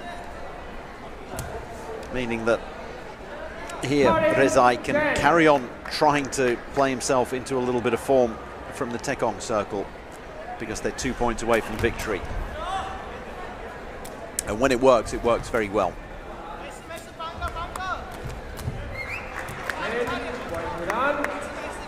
Iran have match point.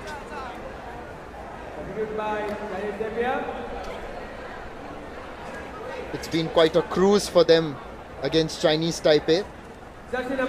Not really challenged. And now here's an opportunity to conclude the game. They want to do it in spectacular style. You could see them looking up at the rafters, and they're going to try to set up a huge set. They don't need to, because Chinese Taipei have put it past the line, and Iran have won this match 15-7, 15-10 in what was a convincing performance. Wasn't the match that really thrilled you? There weren't many rallies, and Iran, one can say that they were clinical and have earned this 2-0 victory over Chinese Taipei. Won by Iran 2-0. 2-0 to them in Division 1 a year ago. 2-0 here in the group stages in the top division.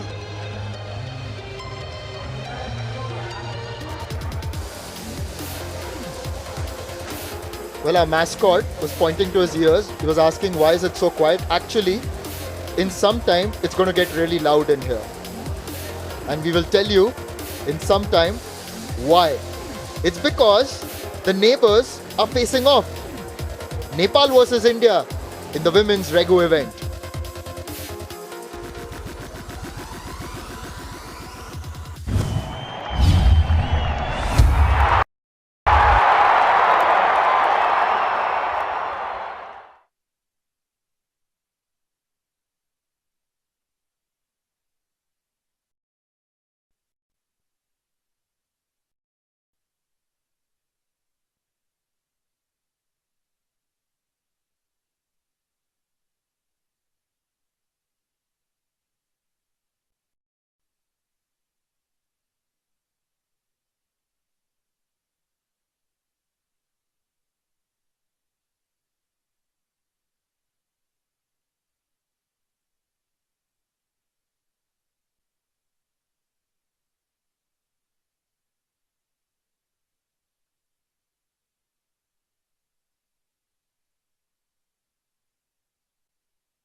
Iran were very good against Chinese Taipei. There wasn't a challenge, but they had to complete this match and they did it quite convincingly.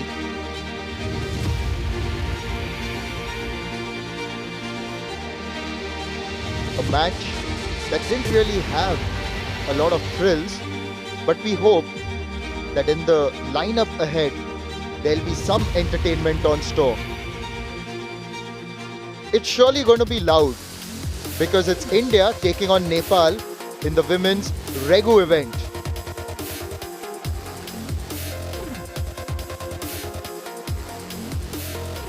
Two neighboring nations, one arena, and the fight for glory continues. Straight from the land of Mount Everest, ladies and gentlemen, can we give it up for Team Nepal?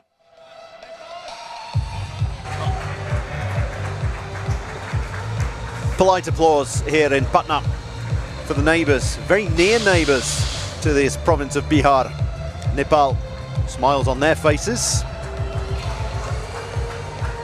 Nepal already defeated Poland 2-0 in Women's Regu Group A.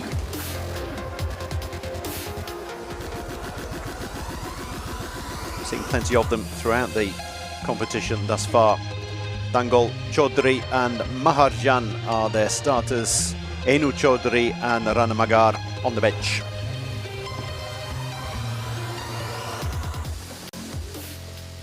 With their enthralling performances back-to-back, they have ruled it out on the court. Ladies and gentlemen, please give it up for our home team, Team India! Here they come. Buoyed by that victory against Malaysia, the confidence will be sky high. Here's a chance for them to put in another convincing performance against the neighbors. The crowd is here to back the girls. And here's the lineup led by Maipak Devi, the Tekong. And I think there's a change as well because they've got Tepa into the lineup alongside A. Priya. On the substitutes bench, they've got Monica and E. Priya.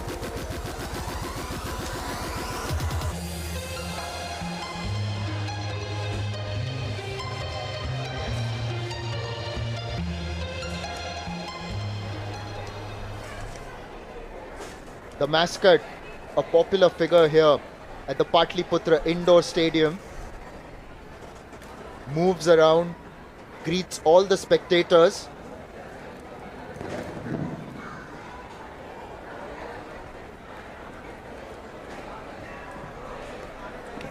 Traditional greetings shared by both teams. Oh, the mascot has just gotten hold of a few children. A nice photo opportunity for all of them.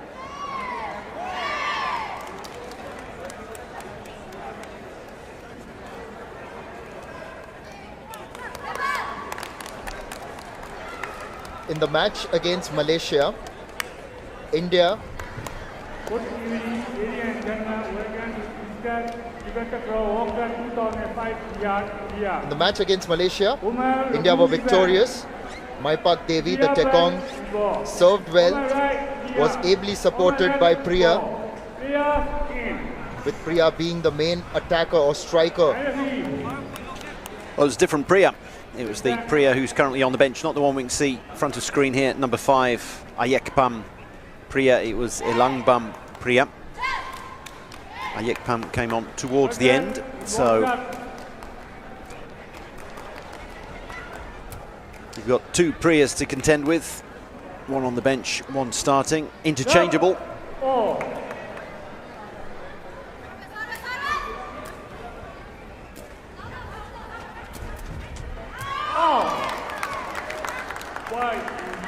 And the Priya, who's just made her way into the team again, wins the first point for India. Nice sunback spike, give her a little bit of confidence, didn't have to rise too high, just flicked it over her shoulder.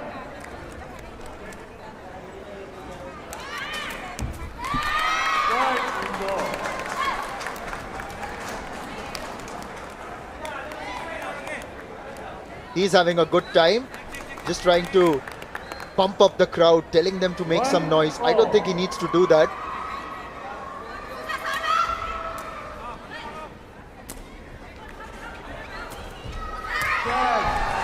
Off the head and out of play.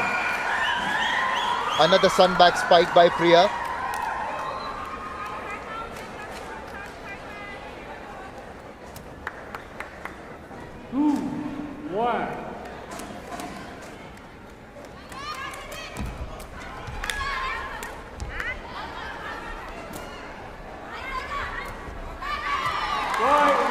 That was a good catch.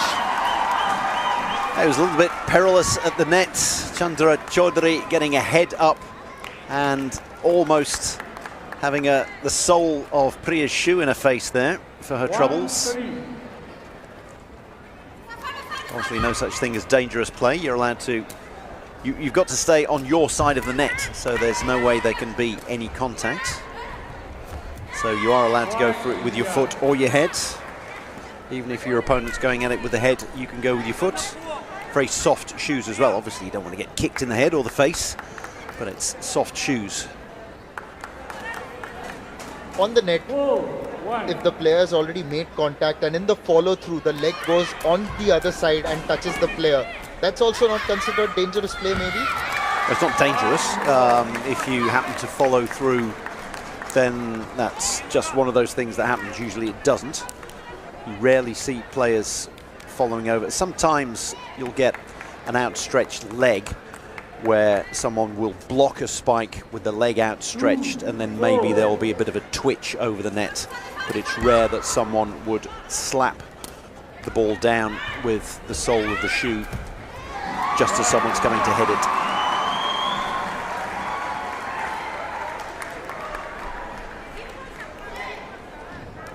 India getting a nice early cushion, as that is cushioned over by Priya.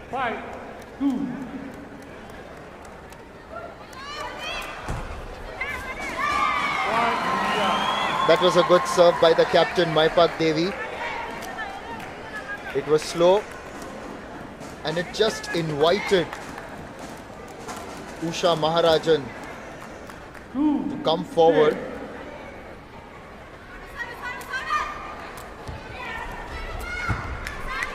A lot of spin on the service, and that fooled the Indian defence. It rather took Maipak Devi by surprise, so not a bad move, that one.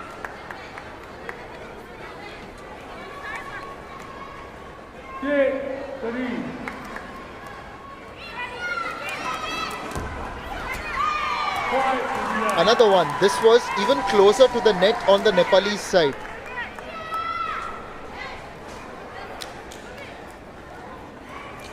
You can see it was delivered by the sole of the foot, the heel almost.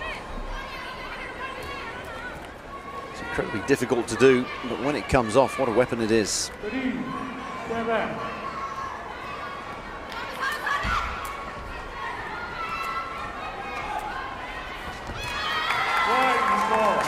A little bit too nonchalant there.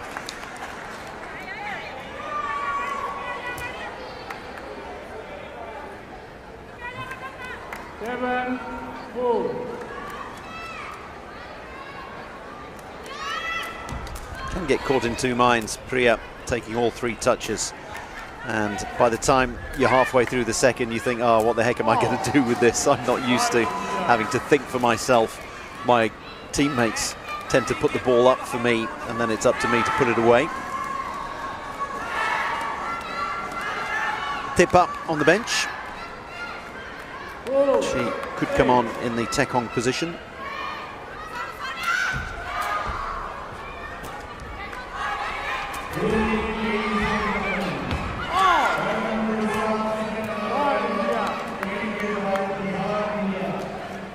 It's a great reach by Chandra Chaudhary.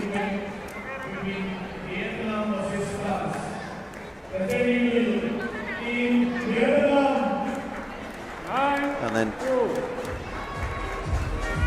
play was stopped. I'm not sure which way the point went there.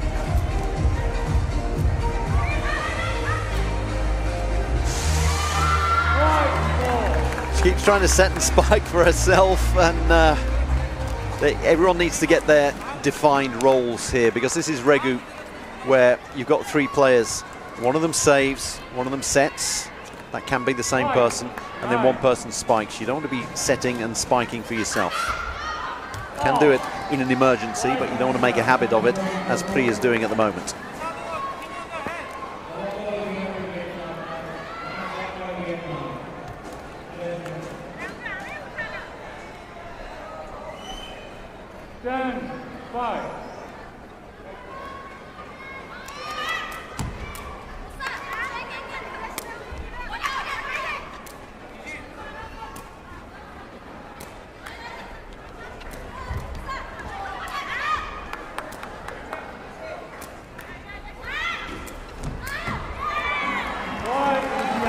That's more like it. Well, she had, it was as if it was a rehearsal or a training drill. She set up for the first one and it was blocked, and she got a second bite of the cherry. And both times it was, okay, someone's going to save, someone's going to set, someone's going to spike. A, B, C.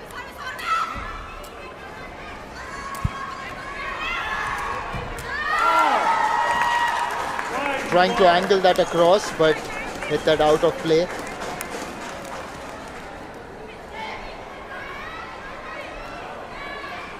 Priya, as well as a spiker, she's also the feeder, so ball toss, and she bends down when she does it. There we go, you see her go down to her knees and then back up she comes. That's part of her little routine on the ball toss. And if that works for her, then so much the better. This is the third time that Maipak Devi has gone for that slower service of sorts, and very well done, right between three. And there's a timeout.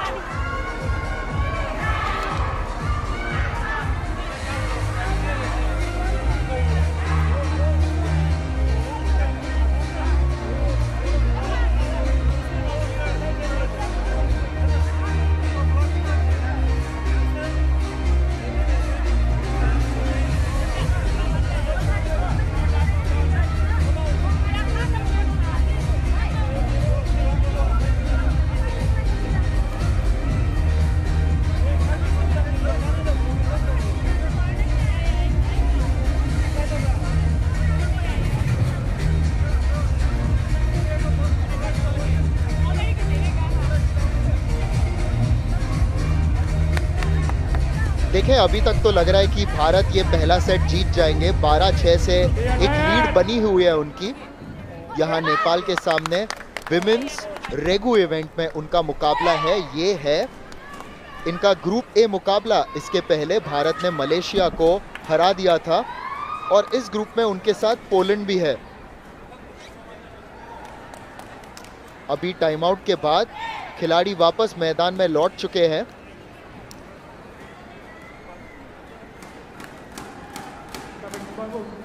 और यहाँ नेपाल शुरुआत करेंगे अपनी service के साथ।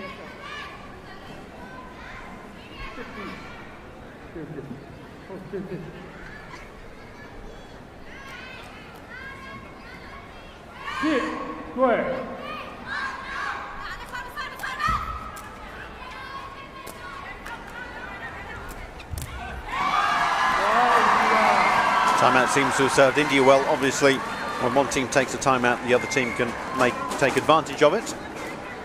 And as mentioned earlier, there is a spare Tekong on the bench for India. On comes Tepa to replace Maipak Devi.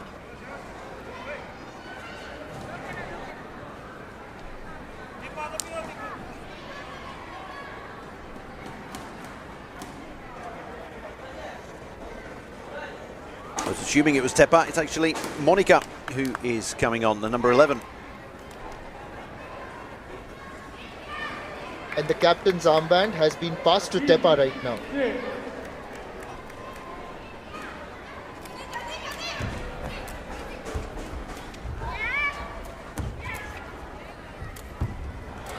I knew Tepa would be involved somehow. That's my excuse and I'm sticking to it.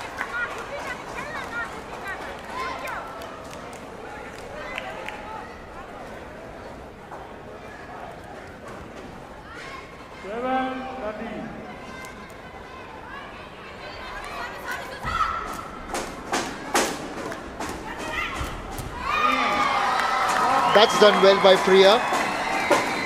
Let Tepa save and set, and the spike was mighty effective, as that earns India a set point.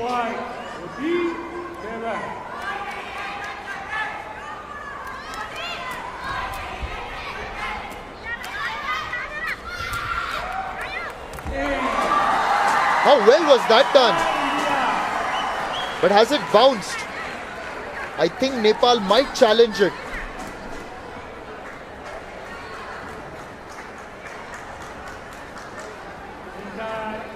Tepa getting involved.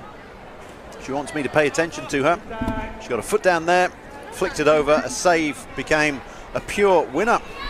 And India take the first set 15-7.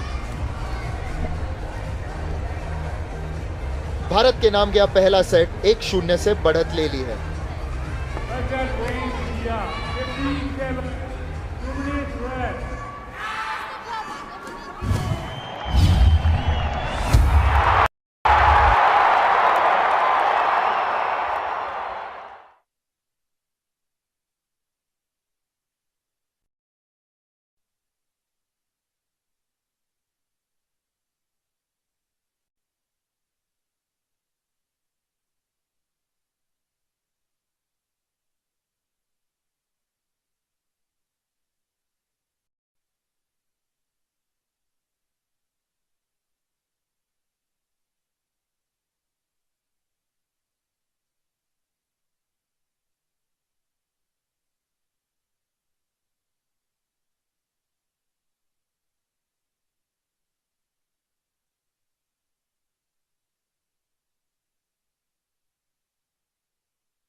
Break के बाद हमारे साथ जुड़ने के लिए आप सभी का शुक्रिया.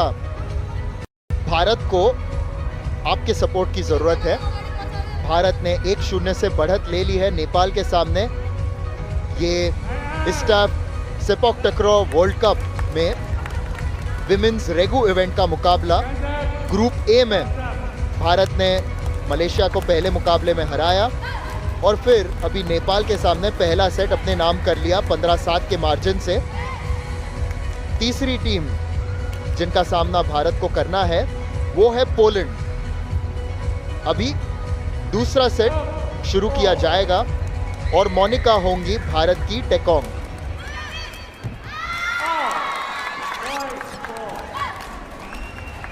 Overall, I think this is Monika's third service. Hasn't been as convincing as Maipak Devi, the designated captain. But of course, bit harsh if she's only had two. At least you're getting a name right, though. I was assuming it was Tepa. Tepa there, the number 19, who got the winner at the end of the first set. Little chip over the top. But of course, as I was saying, that never easy coming off the bench and being a Tekong. But yes, Regu demands that out of you. Again, this was deflected way out, even further away.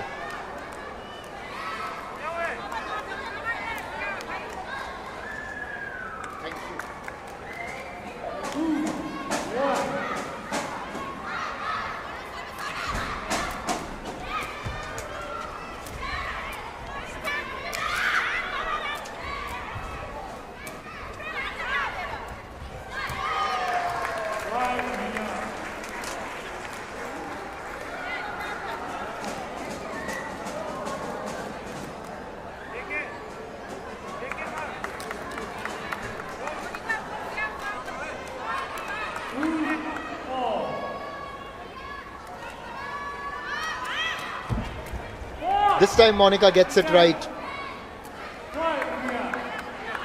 She's just trying to prove you wrong.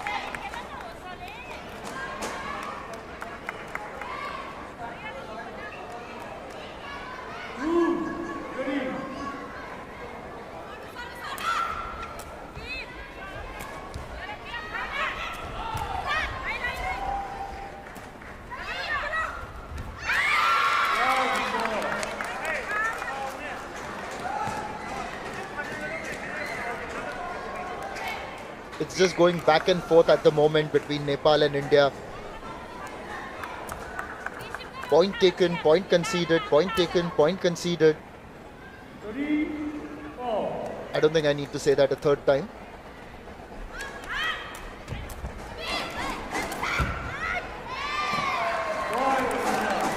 Point taken.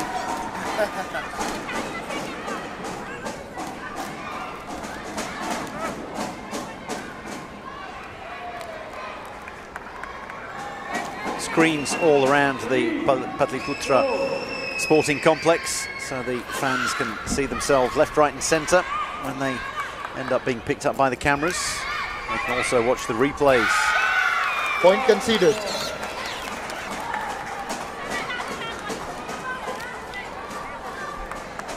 On the left is Mr. Yogendra Singh Dahiya, the president of the Sepaktakraw Federation of India.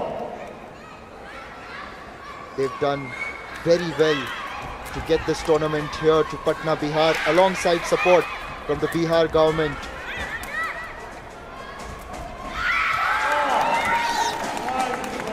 An interesting way to play the header, just trying to tip it using the back of the head. You can't see the court, of course, behind you. Not the easiest one to execute. No, it tends to be the case with virtually all spikes, though. You start off facing away. You can see now, obviously, Priya had her back to the court, and you have to know where it is. You have to know where the court is instinctively. And hundreds, thousands of hours of practice.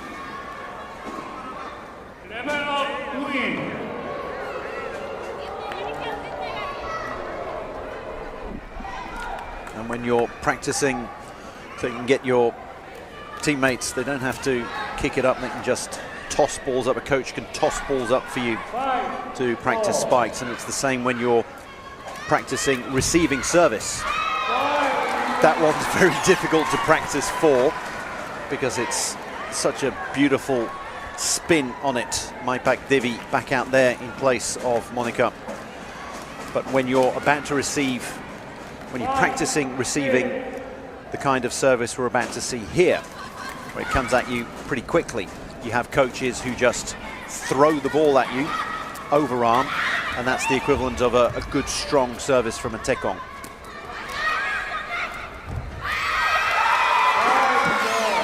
That was probably the best rally of the match so far. Most of the players just getting around the net early into that rally, and ultimately Nepal take that one.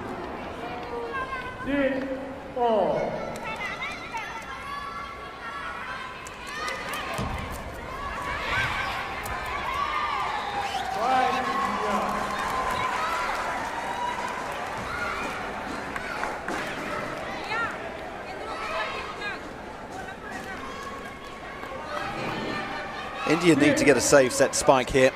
They need to break the pattern that we've seen, and there's been a challenge. It's going to be a net challenge, I would have thought. Yes, it is.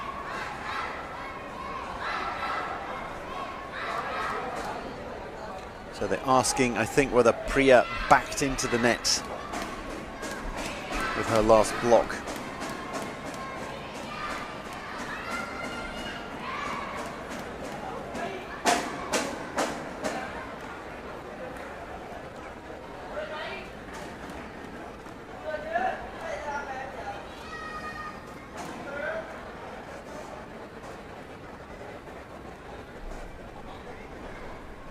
The managers being asked to approach the referee.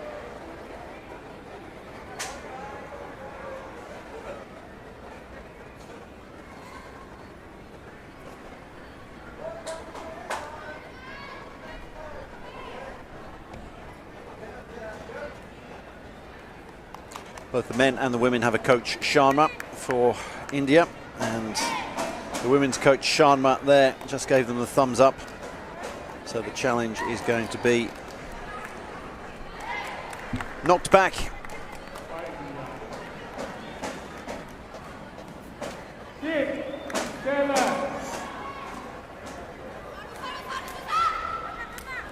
That was an example of where the ball toss doesn't quite come where you're expecting it, and it was cleverly done. Great reaction by Maharjan, who is in the Tekong circle for Nepal at the moment. She decided to take it in a totally different way and just knock the ball over, and it also took the opposition by surprise.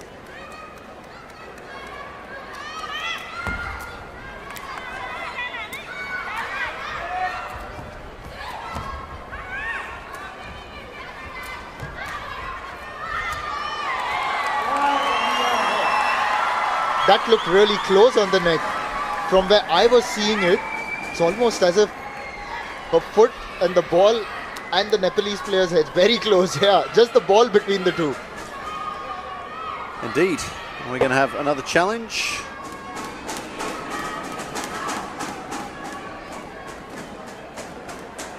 We are indeed. And as you were saying, Nishad, I think the ball gets in the way and prevents either a head or a foot getting over. It was step up, putting a foot up there. And I'm pretty sure that the ball gets in the way, and they could theoretically argue that even if, well, a foot, if anything, would have been pushed back by the head of Chaudhary, I think it was. The question is, who made contact with the ball last?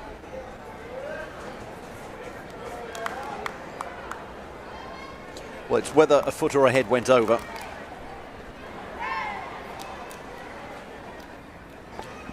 Because the ball definitely went over the net in India's favour.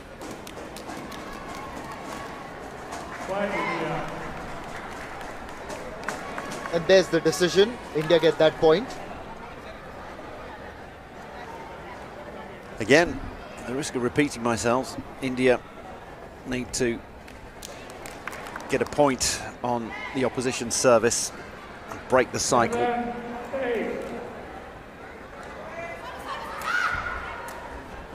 They need a good save, a good set, and a good spike. There's a block.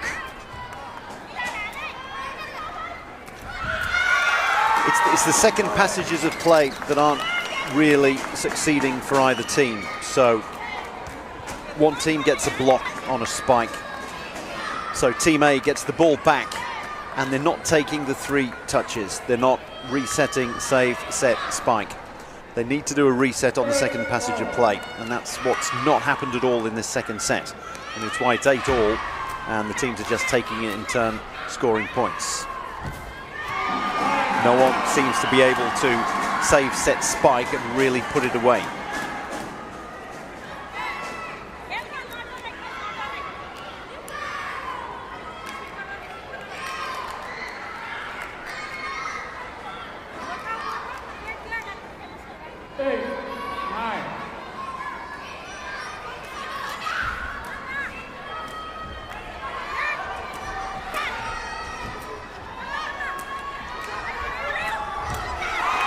That's what you need. You get a second bite of the cherry, save, set, spike. Yes, and that takes India 2 points ahead. It was even Stevens until a minute or two ago.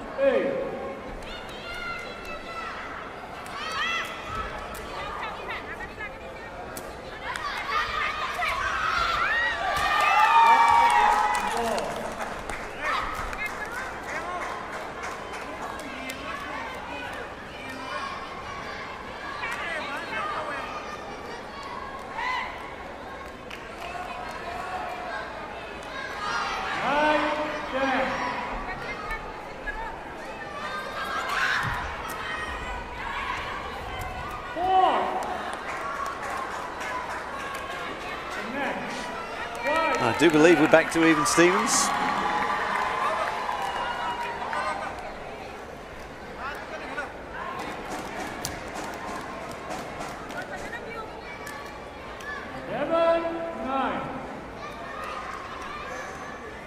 No, it's been given 9-11. It's been given India's way, that one. It's very close at the net. Once again, it was an Indian foot and a Nepalese head.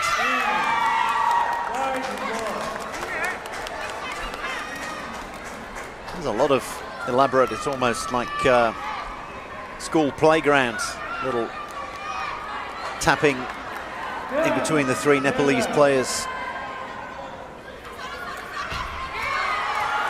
That's a cardinal sin at this stage of the game when it's been so close and every point has counted. Bit of a giveaway there. Obviously it's never easy. Is the ball toss where you want it? And it wasn't there. You could see that the ball toss was in a very awkward position.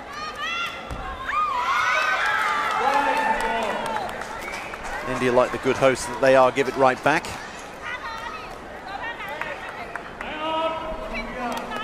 Meanwhile, India have opted for the timeout.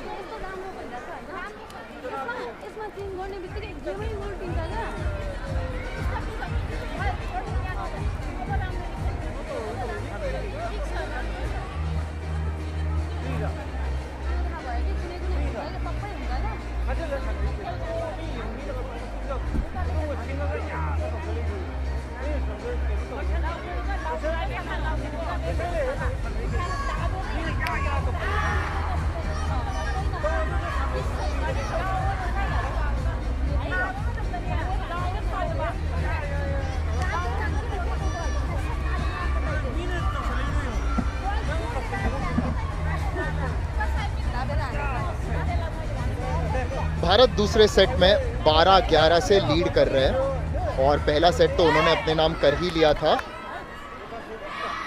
यहाँ जल्द ही ये मुकाबला अपने नाम करना चाहेंगे।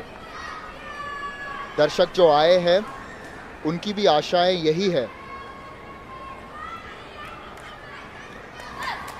पटना के Pataliputra stadium में सारे दिन जो हम यहाँ आ चुके हैं, हमने इतने सारे दर्शकों को आते हुए देखा है और ये देखकर बड़ा अच्छा लगा है।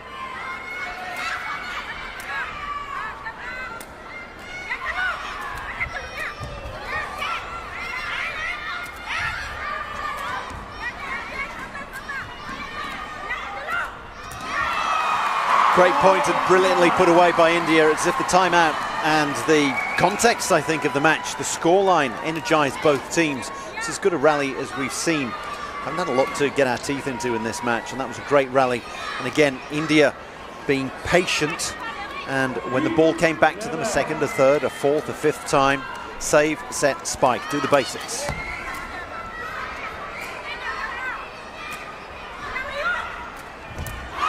Match point. Save, set, spike, go back to the basics.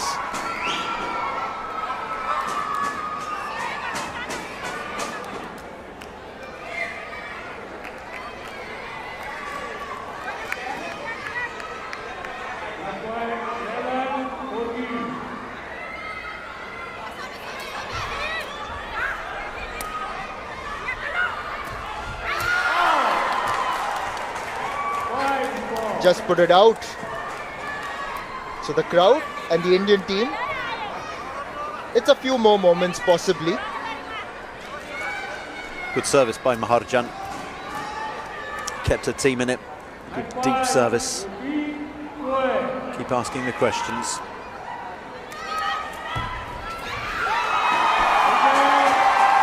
The captain with her serve ensures that India have won this match.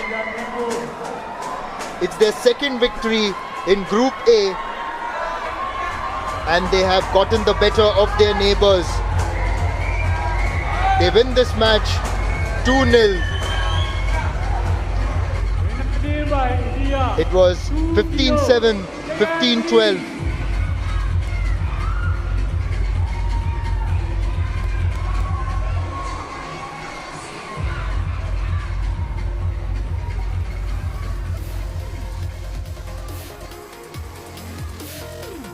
The crowd have really enjoyed this performance by the Indian women.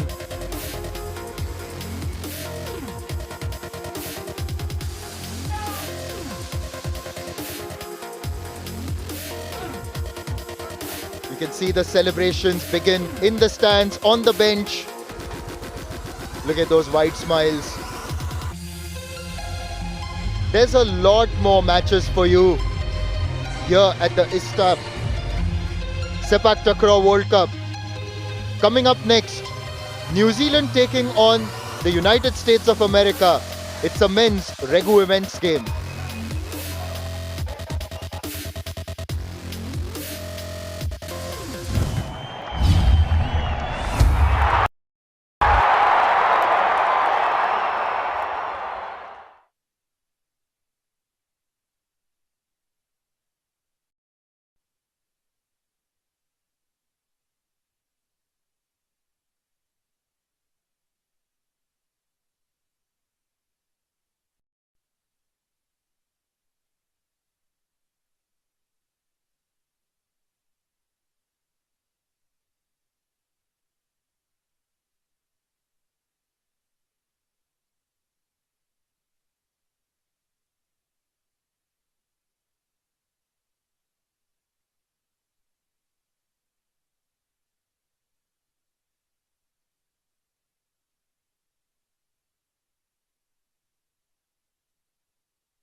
The mascot tried to get the Indian crowd excited. But did they really need his help? Because the Indian women were convincing on the field of play against Nepal, their neighbors. And this was their second victory in the group stage of the women's Regu event here at the Sepaktakraw World Cup being played at Patna.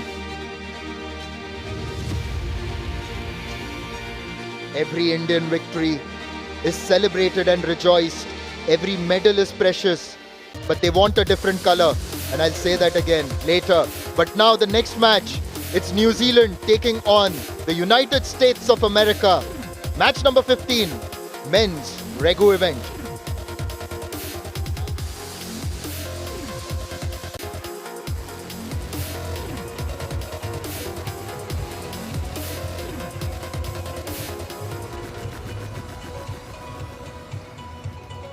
What a roller coaster it's been. The players have been smashing it out on the court and giving it all in this high-paced Regu event. And one more anticipated game awaits.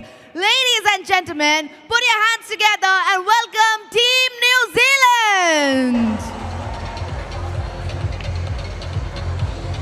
Here come the 4. 3 plus 1. 1 substitute. We've obviously seen New Zealand in action already. They're in Group B, which features India. 4 groups of 3 teams, so the top 2 in each group go through to the quarterfinals.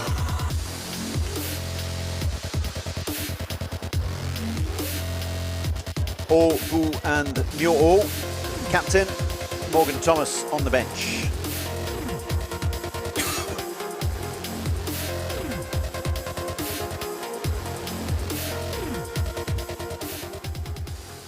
Expect some gravity-defying spikes from this team. Ladies and gentlemen, please put your hands together and welcome Team USA. So it's the 2 teams we've seen already, if you've been watching throughout the session. The 2 teams who have taken on India and USA. Well, they pushed India all the way. It was incredibly close in the first set, and India got out of it by the skin of their teeth. So after a predominantly Myanmar origin New Zealand team, we have a predominantly Hmong community origin for USA. Kercha, Cha Tau and Ple Re. And Da Cha is on the bench. Former international Jeremy Merkin is their coach. I personally am fine with the fact that we've got people from different origins playing for certain countries, USA, New Zealand. If the imports who are all born in the countries, they're just of different origins, but they're born in United States or spent most of their lives in the United States and New Zealand respectively, I'm fine with that, and that will help to grow the game and get other people from other communities involved. There's the New Zealand team. There's the New Zealand team. Kiwi Takraw. I quite like that on the jersey. Bringing in their own flavor, which New Zealand like to do across sport. There's the team USA. Pretty impressive against India, particularly Ray. He was phenomenal. With those glasses, one wouldn't expect him to be so brave jumping around the court, but it works. Not once did the glasses come off. His coach, Jeremy Merkin, played in glasses. So obviously trying to emulate his coach. Players always like to show the coaches that they're learning from them. So perhaps it's that. Now we can say that this is a virtual pre-quarter final. Whoever wins goes through to the next round.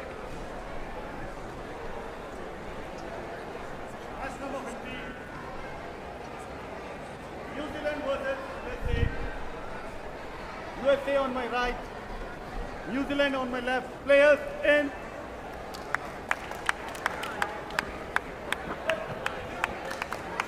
When the groups are smaller, especially right now in the Regu men's event, there are only 3 teams in every group. So one of the games at least is going to be a straight up knockout.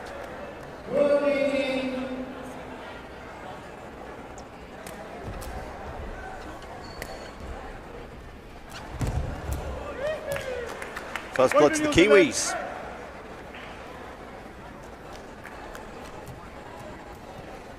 It was Myo-O, their captain. One, low.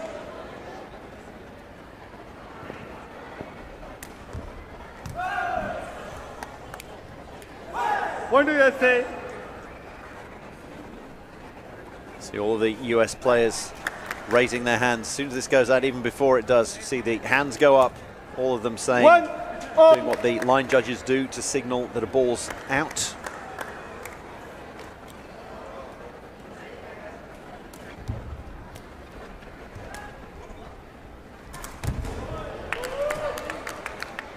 Point to New Zealand. We've discussed this before, where particularly in a format like the Regu, there are 3 players, and unlike in the quadrant where the load on one of the players may be lesser, but here in the men's Regu team of the USA, the third player hasn't actually had much to do. It's majorly been Ray and Karcha who have lifted their team against India. Well, Cha is the Tekong, and he also took quite a few of the spikes, but the feeder has a very important job with the ball toss, and that's Tao.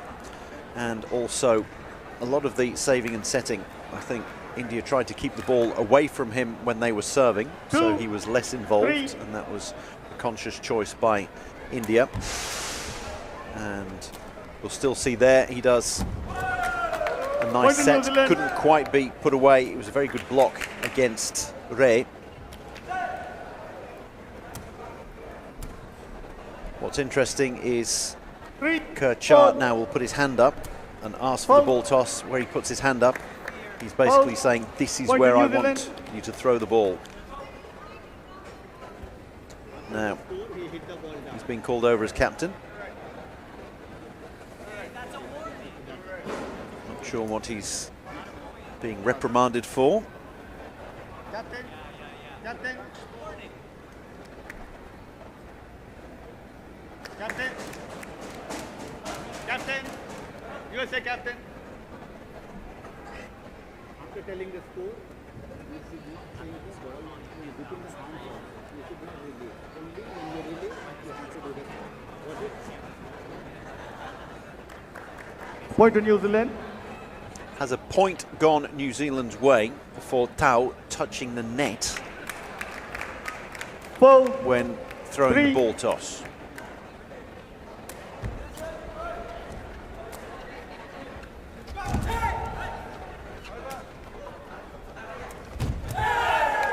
Point to USA. Good Sepaktakraw all round. There was initially a very good block, actually a save by Myanmar, and then this block, Ray on the net, putting his body on the line. His leg out there, so stretching a long leg. Now here we're going to see. So Cha saying where he wants it. There we go. He's saying put it up here. And you can see the ball was tossed exactly where he wanted it, where he put his hand. Not everybody does it, you don't have to. But it's his way of saying aim for this. 4-5. Some of these feeders and Tekongs may also be developing some secret signals perhaps, so that the other team don't get wind of what was going to come their way. Now, point to New Zealand. They would discuss that amongst themselves after every point. You'll have seen all of the players getting together, win or lose a point. They all come together, slap hands. 5-all.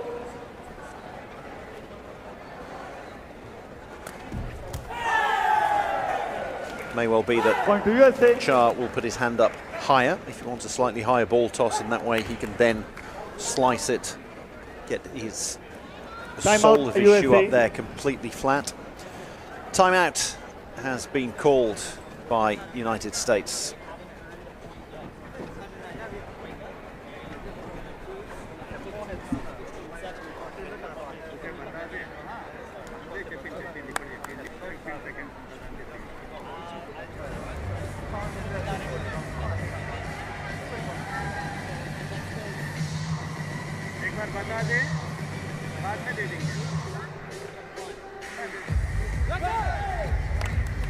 Light चल रहा, छोटे छोटे चीज नहीं देख सकते, एक बार बता दे।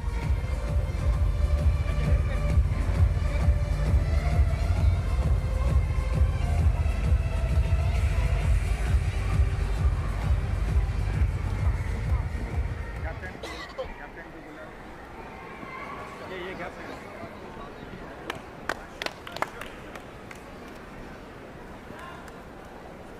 Players in. USA just ahead, 6-5. And actually, considering the fact that these teams aren't from the front line in the Sepaktakraw world, they are the emerging nations. But even among the emerging nations, the quality that they have shown, it's been on the higher side. Point to USA. Illustrated there by Ray. Very difficult spike to accomplish. Gets high enough and gets a tape service in. Sorry, a tape spike in. That's absolute perfection.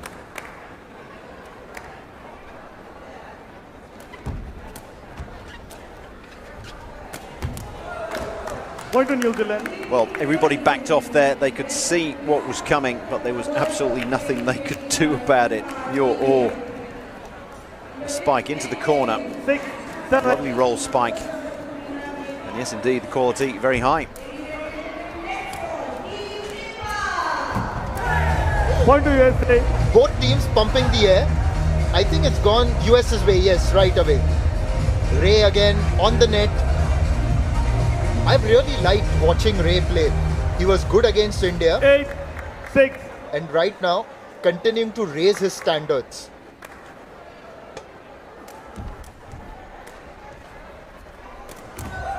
Point to New Zealand.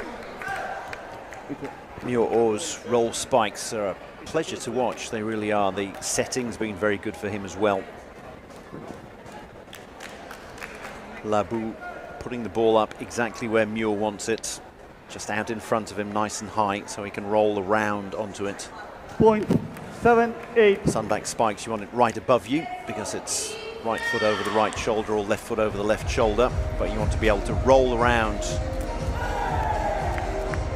on a roll spike.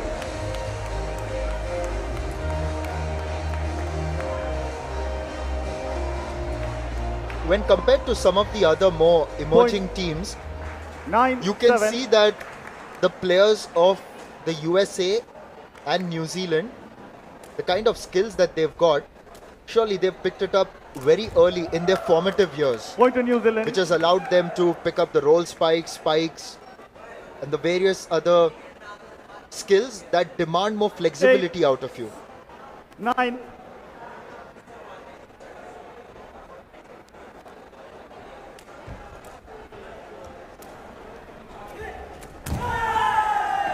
Point to USA. USA keeping the noses in front here. They've had the tiniest of cushions 10, 8. between 1 and 2 points, and they're nursing that advantage towards the end of the set.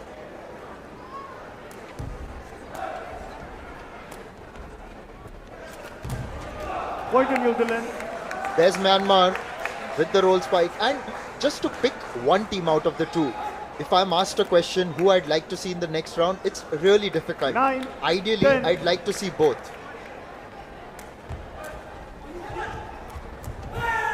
Point to USA.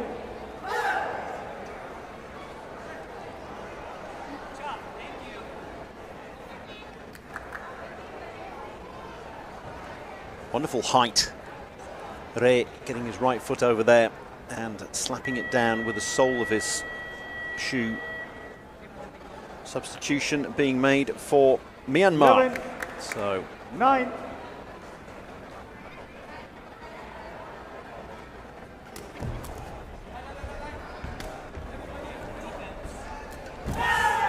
Point to USA. That's gone under the net.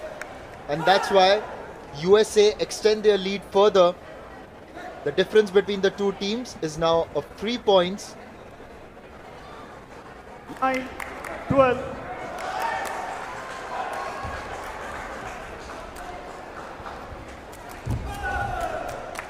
Point to New Zealand.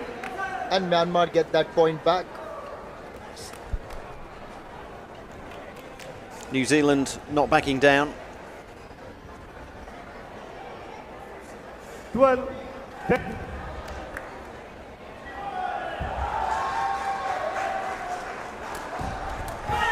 Great service by Shah.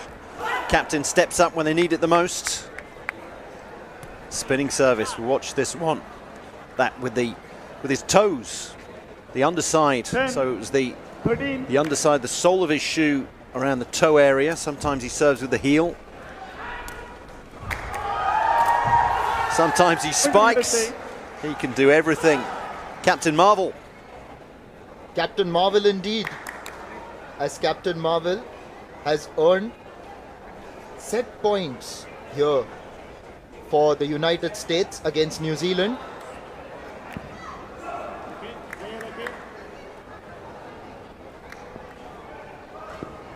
Set point 10.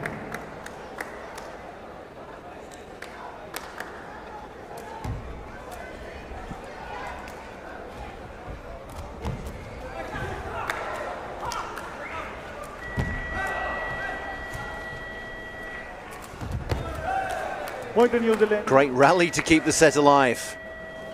Desperation stuff from New Zealand.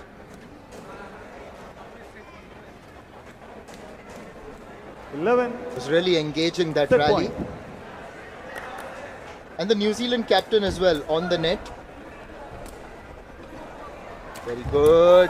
Has he put that past? Point to USA. Where's it gone? Yes.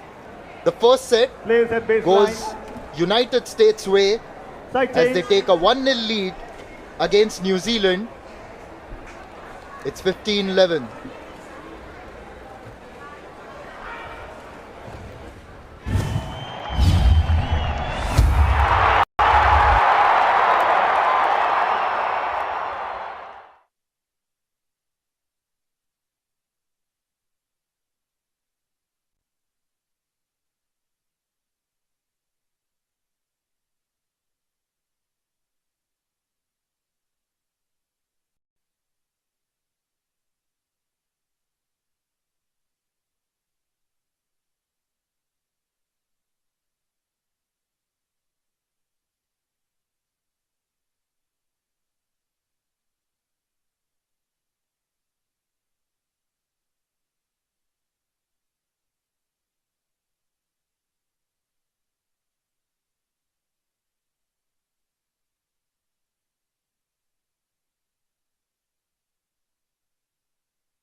United states of America इन्होंने पहले set में 1-0 की बढ़त ले ली है। 15-11 से वो जीता था न्यूजीलैंड के विरुद्ध, और यहाँ जो भी जीतेंगे वो प्रवेश करेंगे क्वार्टर फाइनल्स में। यानी कि ये जो मुकाबला है वो ऐसा वर्चुअल प्री क्वार्टर फाइनल कहा जा सकता है। तो दोनों टीमों को पता है कि यहाँ क्या महत्व है इस मैच का। Players in.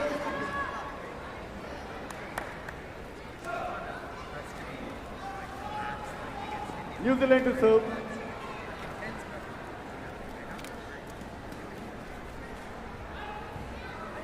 Low all.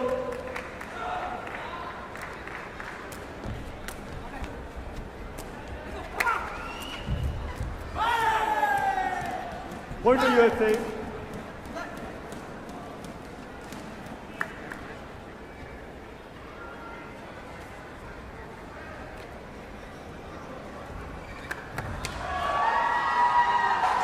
One low.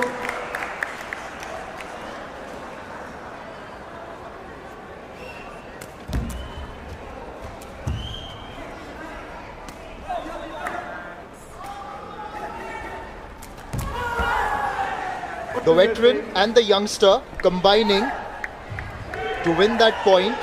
You could see the experience of the veteran Kercha and then the exuberance of youth in that roll spike. Low, 2,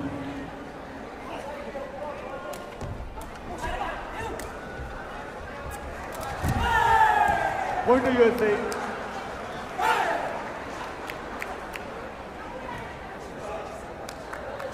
There's the veteran, Jeremy Merkin. I'm sure Kerr will have one of his trademark smiles on his face when he watches the stream back afterwards and hears himself referred to as a veteran. Got banks of experience, but he's...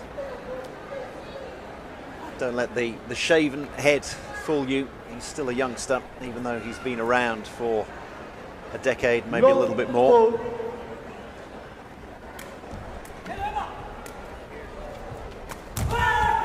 Point to USA. That's 5 in a row for America. This is where perhaps Timeout by New Zealand. they come in to close the game, and as one would have expected, New Zealand have called for a timeout.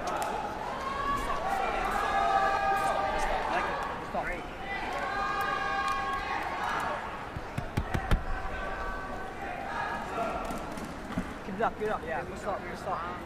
Some water, drink the water. A lot of water. That's what I want to see.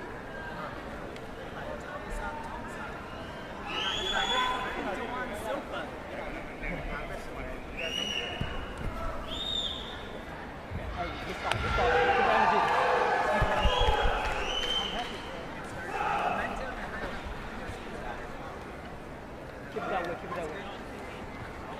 Don't let the point. No easy point. TV, phone, this is the microphone. You want to say anything, you can go. Well, when your powers combine, I am Captain Planet. There were 5 of them in that huddle, as USA can nearly sense victory against New Zealand. I knew I shouldn't have made a Marvel reference.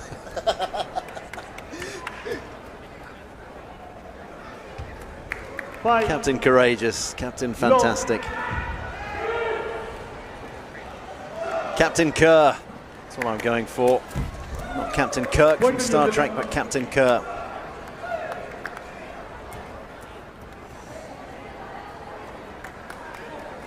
Of course, as soon as we say that, he concedes a point.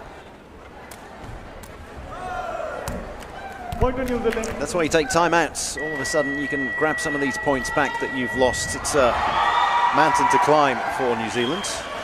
Interesting that Thor actually faced that. He was in the center, tried to head that, got really low, deflected his head and went back. 5-2.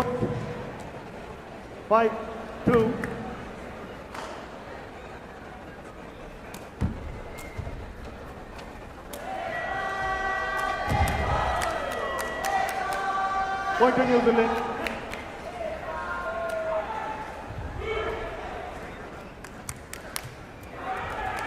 Three points in a row. 3-5. Timeout worked well. USA need to save. Set.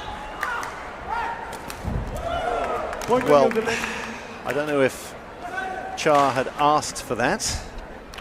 Either way, he got it, but not really where he would have wanted it. It's a great roll spiker, but that was a big ask for him. 4 points in a row. 5-4. 4 points in a row. On the other court, Nepal are facing France, and France are actually leading 13-7.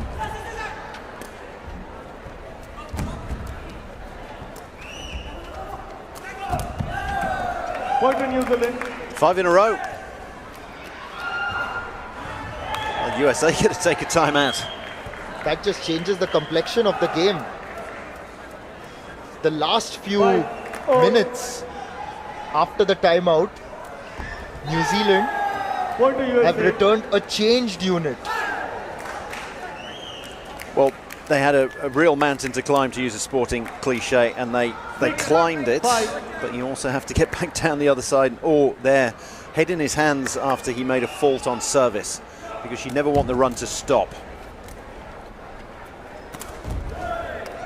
A new run has started for them.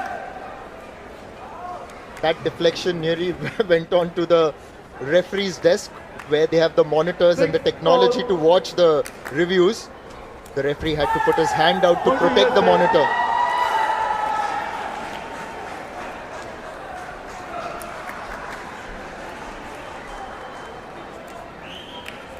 Morgan Thomas watching on. 7-6.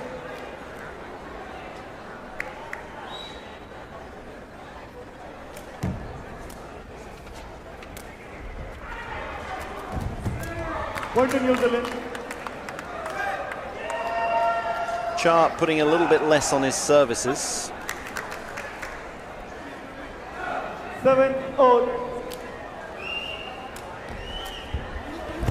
New Zealand have restored parity after the timeout. Point to New Zealand.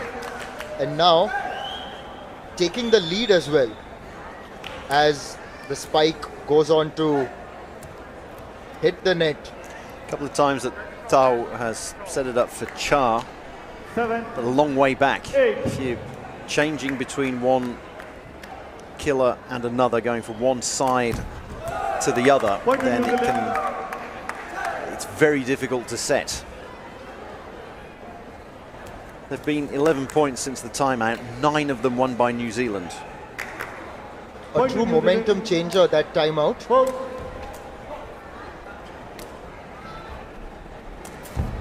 Again, the spikes, the sets are going too far back. I don't know why they've decided to go. Yeah, the timeout taken by United States, and they really need this. Timeout by USA.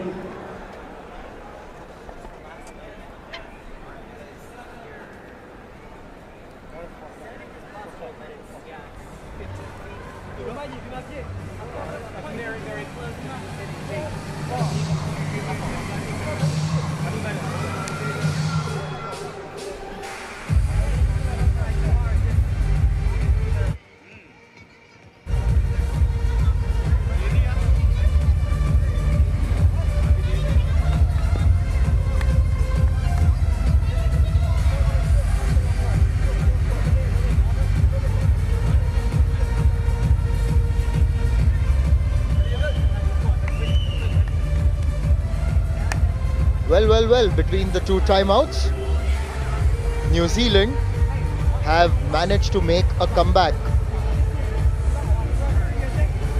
There were a total of 12 points played, out of which New Zealand won 10. They went into the timeout with USA leading 5-0. Now let's see if USA can do something similar with their timeout just concluding now, and their captain, the veteran Cha, ready to serve. 8, 9.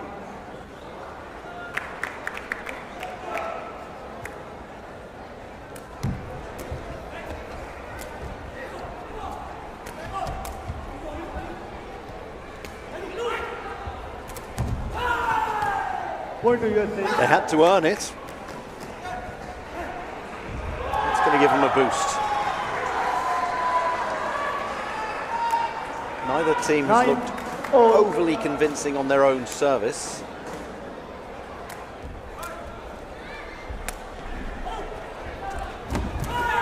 May well be that Jeremy Merkin said, okay, let's go back to plan A. Let's have the conventional sets going for Ray rather than sticking them on the other side for Cha. What we saw in the opening match, they did swap around when they played New Zealand, but go back to the well.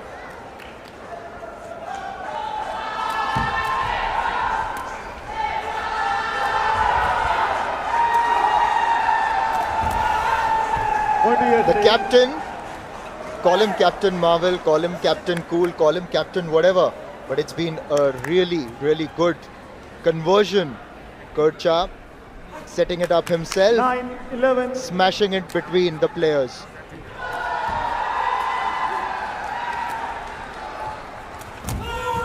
Point to USA.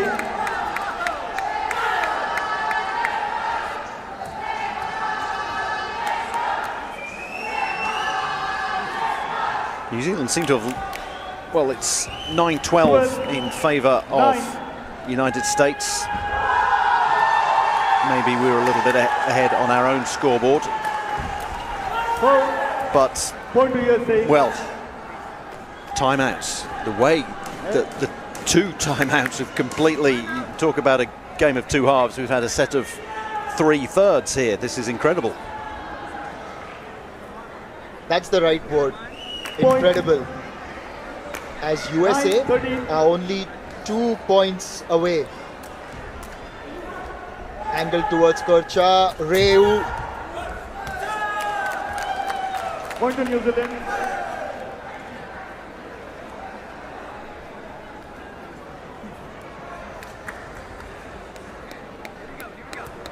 Applause from Ray there, because it was a great block by Orr. 13. Sailed over everyone's head. Kercha, he's been there before.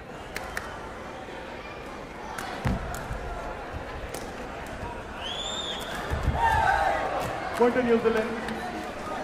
Was that a successful block? No. So, New Zealand edging closer. 11. 13. New Zealand are fighting and fighting hard. USA need to save. Set. Spike. Save. Set. Spike, no. New Zealand not backing down.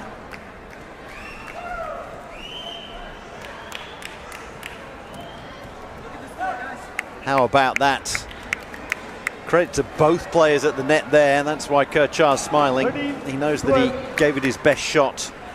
And on that particular moment, someone bested him. Can he best them now?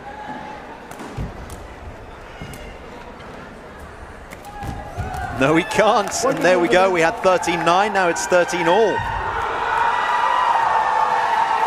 What is with this set? Like, clearly, teams are winning points in a sequence. It started off by the USA dominating. Then New Zealand had their timeout, came back refreshed, won quite a few points. Point to USA. Having said that, it's match point for the United States. Great roll spike by Kercha. There I was saying, go back to the well, put the spikes up to the right-hand side, give them to Ray. Because off the side, there might only be 1 point left. Is he going to have medical attention? Is there a twist in the tail here? Or a twist in the tailbone?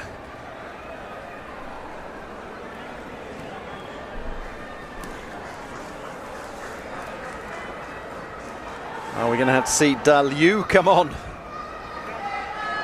The referees have called for the medical staff to come onto the pitch to assist Kercha. He roll spiked in that last point.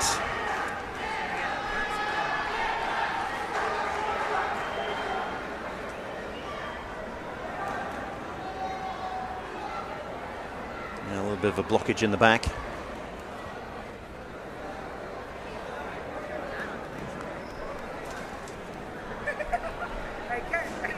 It may be how the injury occurred.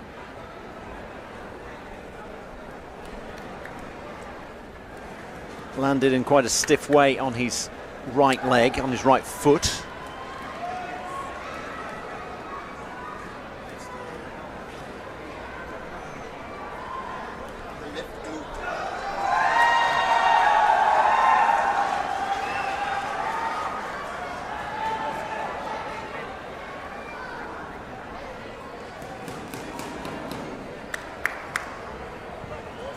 Morgan Thomas, the substitute, having a word with his teammates, telling them just win the next point and then we'll take it from there. If New Zealand do win the next points, then 14-all, it'll be first to 17. Match point, 13. Let's see how magic that magic spray was. Match point. Just wide. Oh, that was a gamble. So, first to 17 it is. It's incredible how New Zealand have fought back. 14. They were down, they were gone.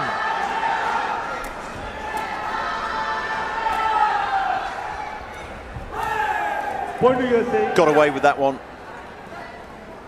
Did USA. And if I were them, if I were Tao, I would not be putting up spikes at the moment for Cha. I'd be giving them to Ray.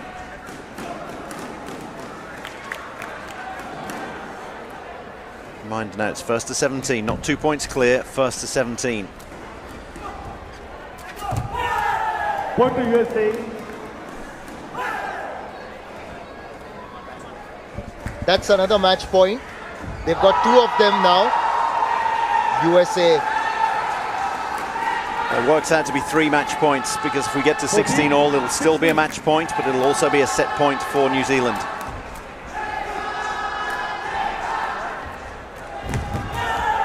Point to USA.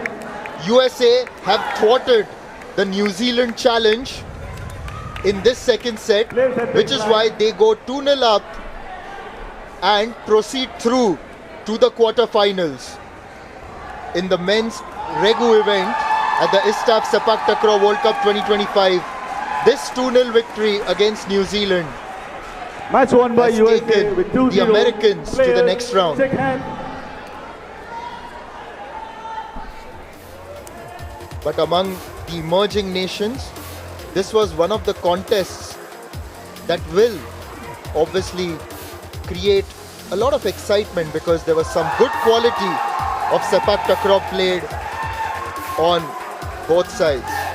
USA likely to face Singapore in the quarterfinals. What a matchup that will be.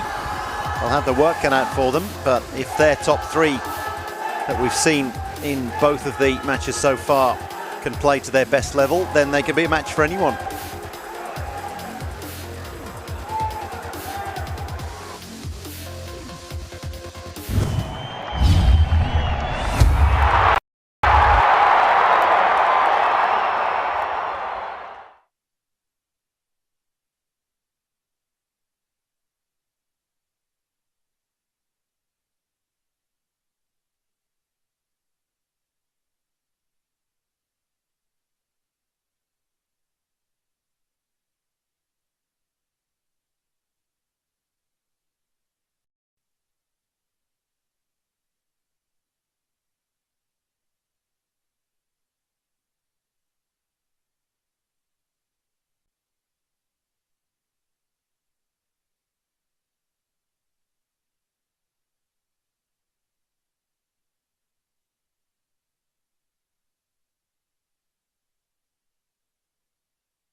Match number 17 in the men's Regu event, Singapore taking on Sri Lanka. It's the ISTAF Sepaktakraw World Cup 2025 in Patna, Bihar.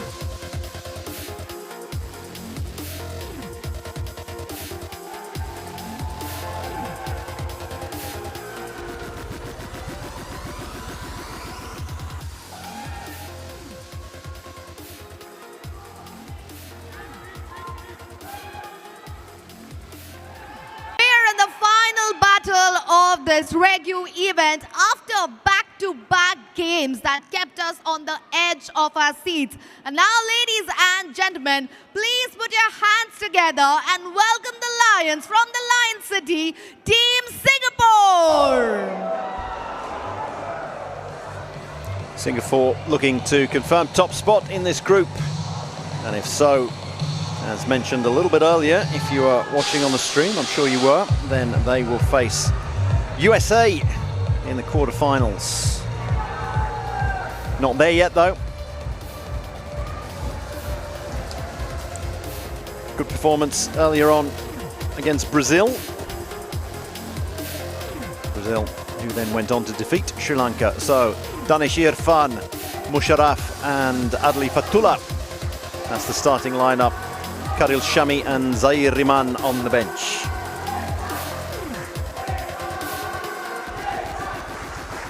And now for the warriors of the sport, ladies and gentlemen, please put your hands together and welcome Team Sri Lanka.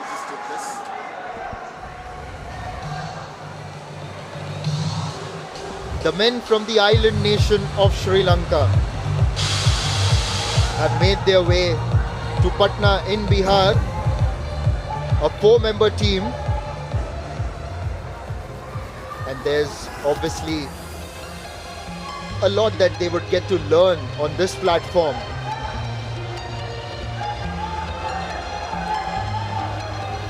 There's the team. They've got Madhushanka, Varusha Hennedige and SP Tiruna starting, and they've got Prasad Silva as the substitute.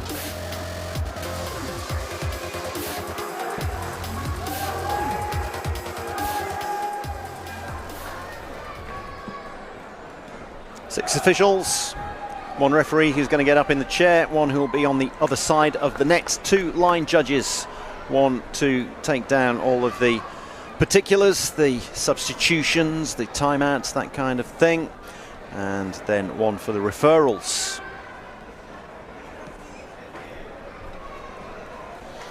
Singapore, the team from the red dot, down at the bottom of Malaysia, resplendent in their red, with, I think we're going to say, splashes or flashes of green and white.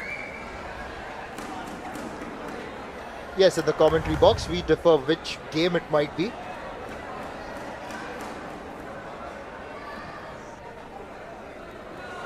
Sri Lanka with the typical dark blue or maroon jersey, or purple jersey rather.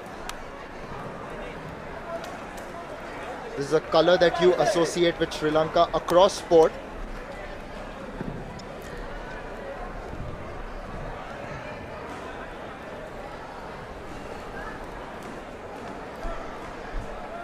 Looks like the laundry didn't come back on time and everyone's wearing odd socks. Ladies and gentlemen, welcome to ISTAF Sepaktakraw World Cup 2025 Bihar, India. Sri Lankan players, you can see 2 players on the taller side and one relatively shorter, and he's the captain. So I guess, I'm just guessing, we'll just find out soon.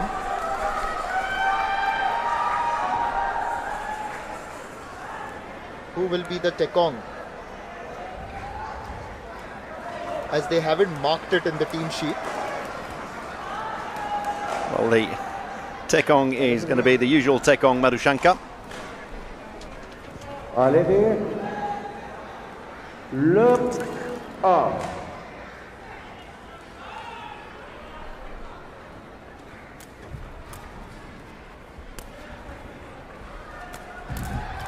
Hi, Singapore.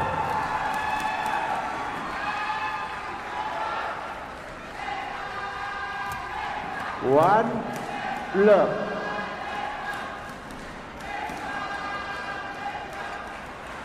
Singapore hot favourites, and they will be looking to get out of here sooner rather than later.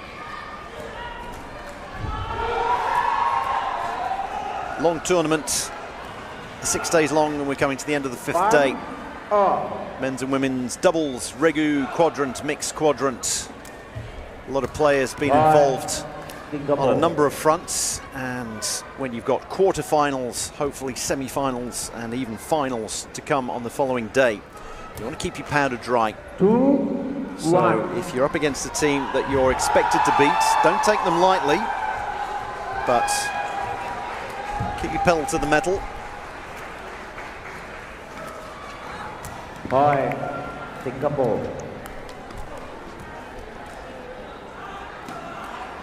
In the match against Brazil, in the first set, Singapore were leading 14-0. It was only then that they conceded their first point.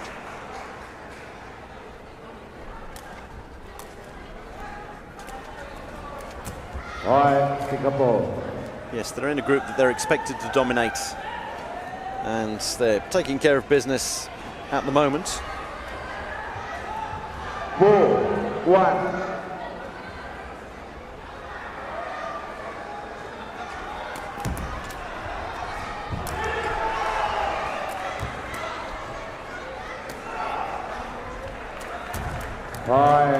That was actually saved and set decently.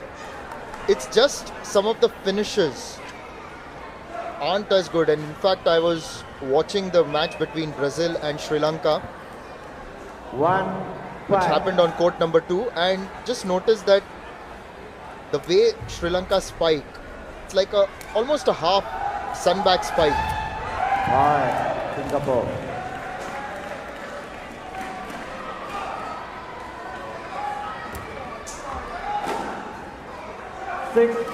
Well, there's a half sunback spike, just tapped over the net.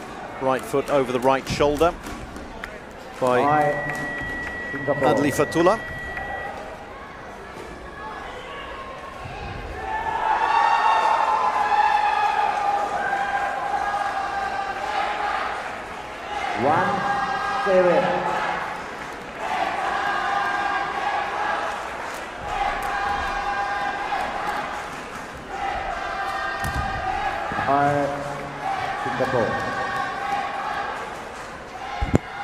Madhushanka has got good technique with the serve though. Gets it up and then tries to hit it with that long extension of the leg above his head.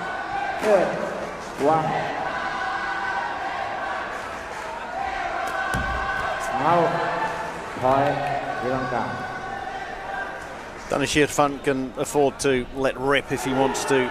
He knows his team are well clear, so he can try to uncork a few big services.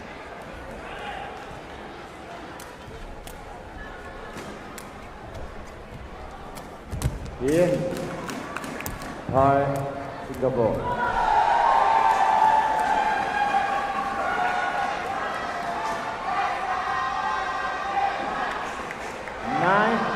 9-2. Saleh bin Nanang is the coach of Singapore now for a good long while. Padsley Othman was in charge. Always a very friendly figure, and he coached a number of teams for Singapore at the club level and then national level. He was in charge for well over a decade. His son Daniel Fariza was Tekong for quite a few years. Big Danny's now moved on to soccer. Singapore.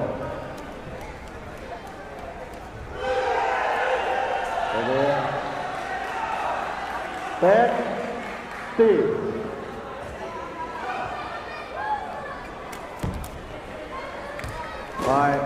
Singapore. That was thundered across the net. Hit hard. Sri Lanka timeout. Tiruna in the firing line.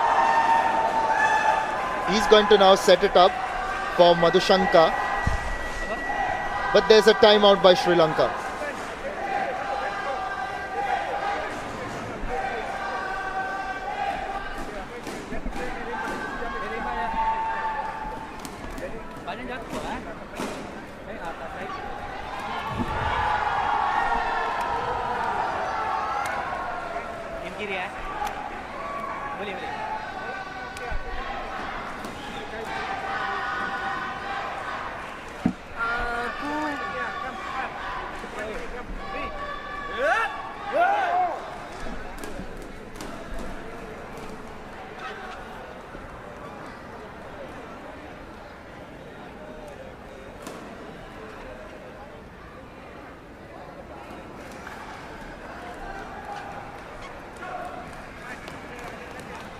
Time's up. Player in. Singapore ahead, 11-3.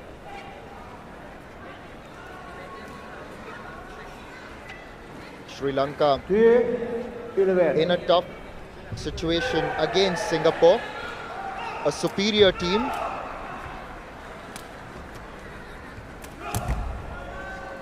Point Singapore.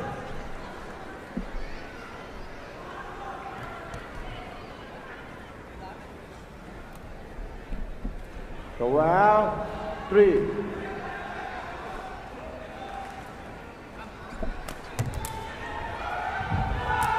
Point Singapore. Clearly, Sri Lanka have not faced this level of quality as much. While these matches make for a one-sided contest, it's also important for the overall growth of the game, because that's how a country like Sri Lanka can really improve. When they come up against superior oppositions, the experience, these players will then go back to Sri Lanka, share it with all their friends. And right now, Singapore have got the set point. 14-3.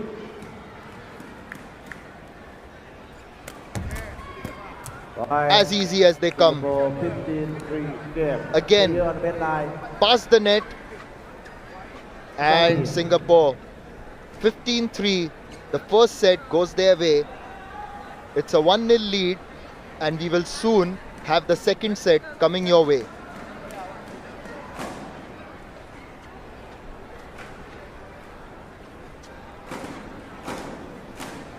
Player on red line. First serve, Singapore win 15-3. 2 minutes left.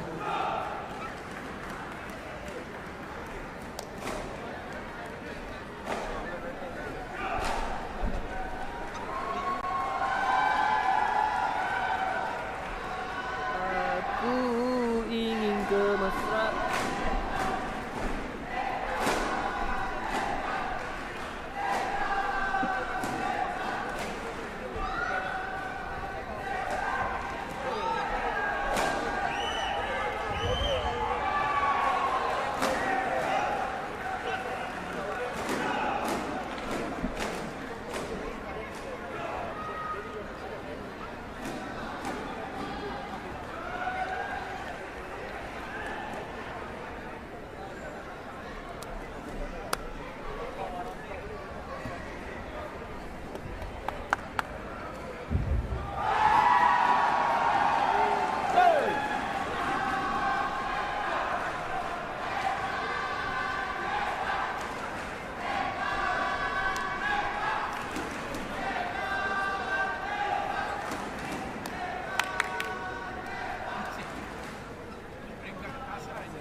Time's up. Player on red line. First serve, Singapore to serve. Player in. There's the Sri Lankan team facing an uphill task against Singapore. Already. It was easy for Singapore in the first set, 15-3.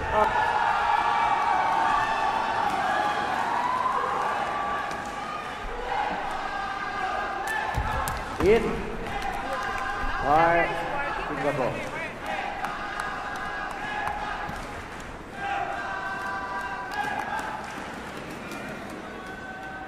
Serve 1.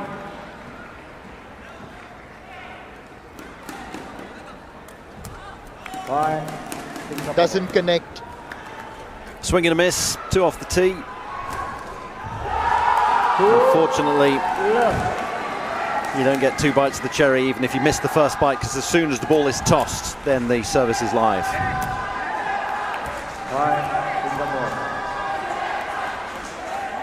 Things running a little bit awry here for Sri Lanka. Need to tighten the screws. They may not be able to win this, but they need to try to fight for every point. They want to be in every point. There we go. That's what they need.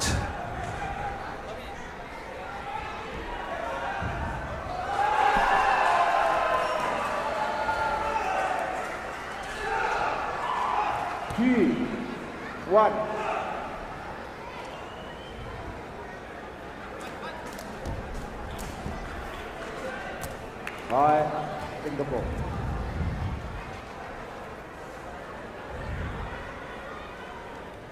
Been involved in previous World Cups, Sri Lanka, usually in Division 1 events for the men's Regu and doubles.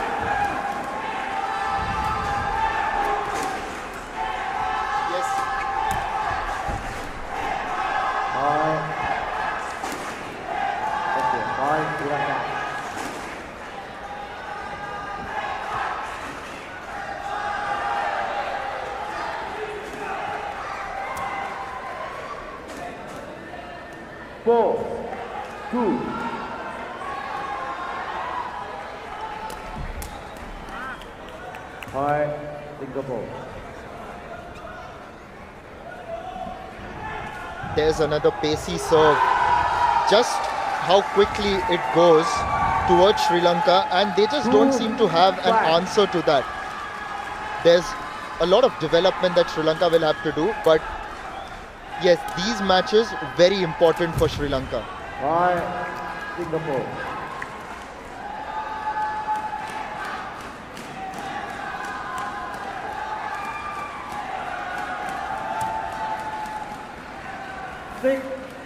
Two.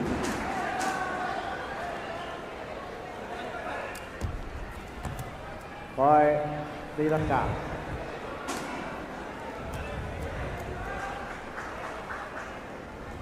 Three, 6-3.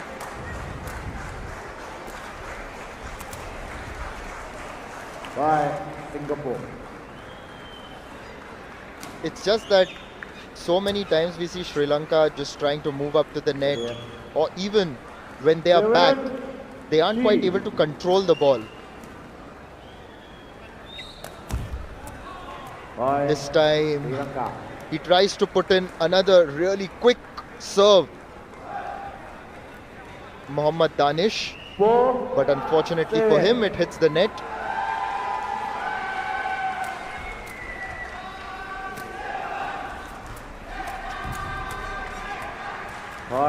Deep into his court, but gets that spike in. I've just noticed that just the pace of the game seems to have taken Sri Lanka off guard.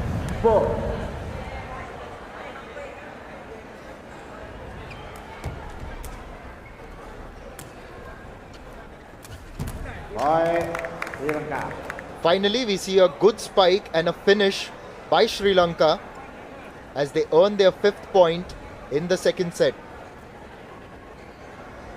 5-8.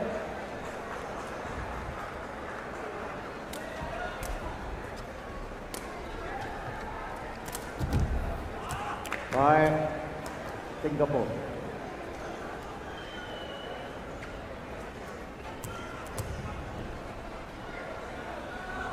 9-5. Good attempt at a block by Sri Lanka. The first 3 or 4 points of this set, they were all at sea.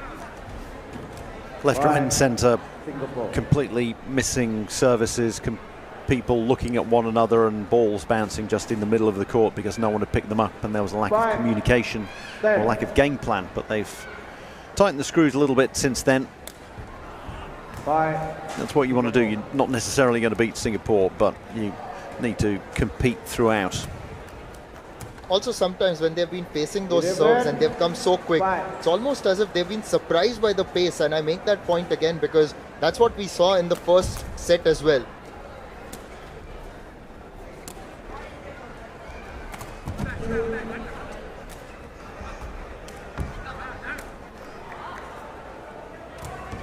4 touches there, and then they sent one up for the referee. Asked him if he'd like to have a 5th one and knock it back on the side of Singapore, and we'll carry on. 5, 12. 2 points away from victory, Singapore. 13, 5.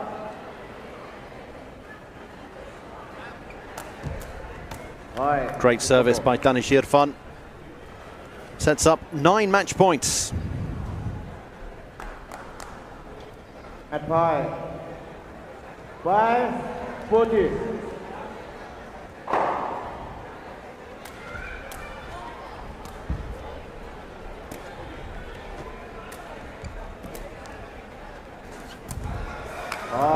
Singapore 15 game playerในเวียดนาม With that mistimed spike, that's the end of this match, and Singapore, it's like a walk in the park for them as they win 2-0, 15-3, 15-5, and move ahead to the quarter-final in the men's Regu event at the ISTAF Sepaktakraw World Cup 2025.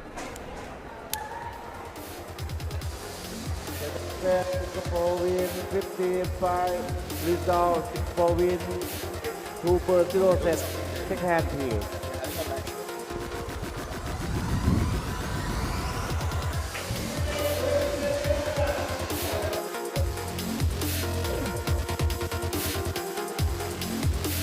The next match, it's a women's match. We've got Sri Lanka playing again in the women's event against Thailand.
We just saw the Sri Lankan men play a few minutes ago. Now it's the turn of the women in the Regu event, and their match is against Thailand.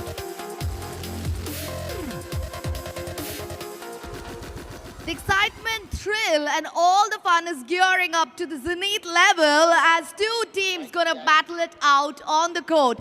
The teams with maximum wins and the kings of the court. Can we hear it for Team Thailand? Arguably the cream of the crop, and we finally get to see them.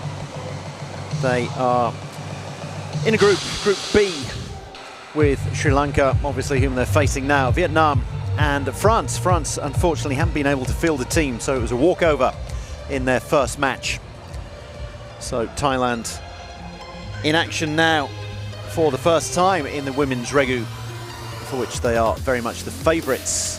Here's the starting lineup. I think we could see that Vipada was wearing a mask, so she's not looking at her best. Sirinan, Primprapa and Manlika are the starting three. And they are all set to counter-attack their opponent. Ladies and gentlemen, please put your hands together and welcome Team Sri Lanka. Sri Lanka on the counter-attack. That will be interesting to see. Big ask for them, but obviously the fact that France aren't around means that their path to a potential semi-final is a little bit easier. 2 of 3 teams now will get through out of Group B.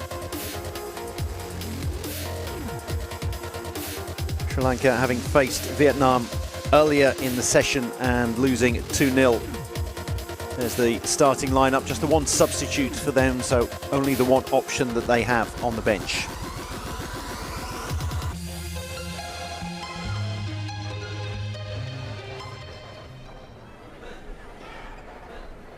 The match officials getting ready for this match.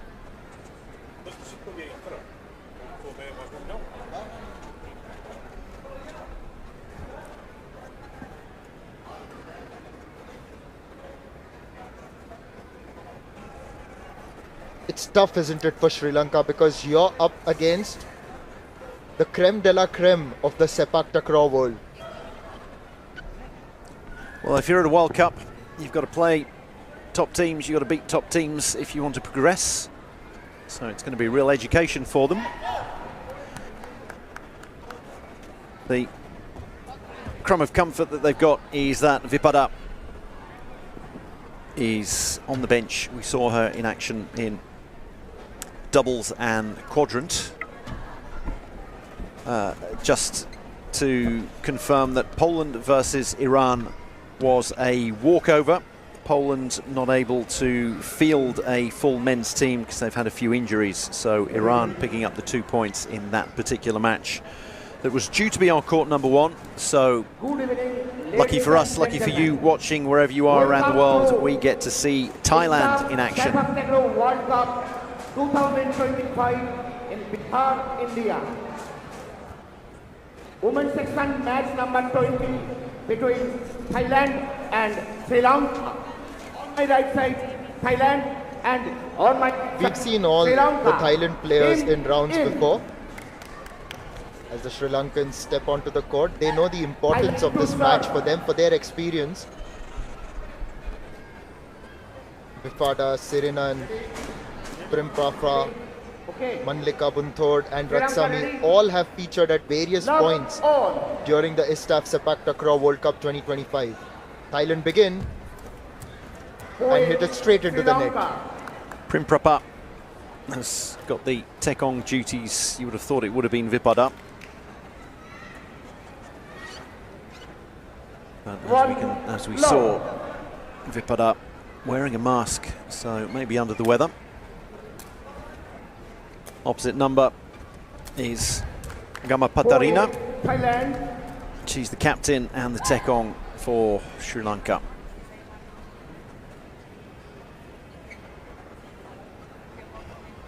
One all.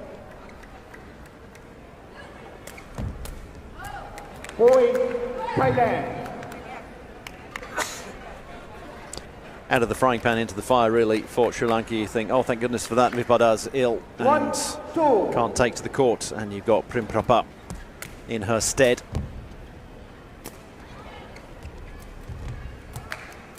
Point, Thailand.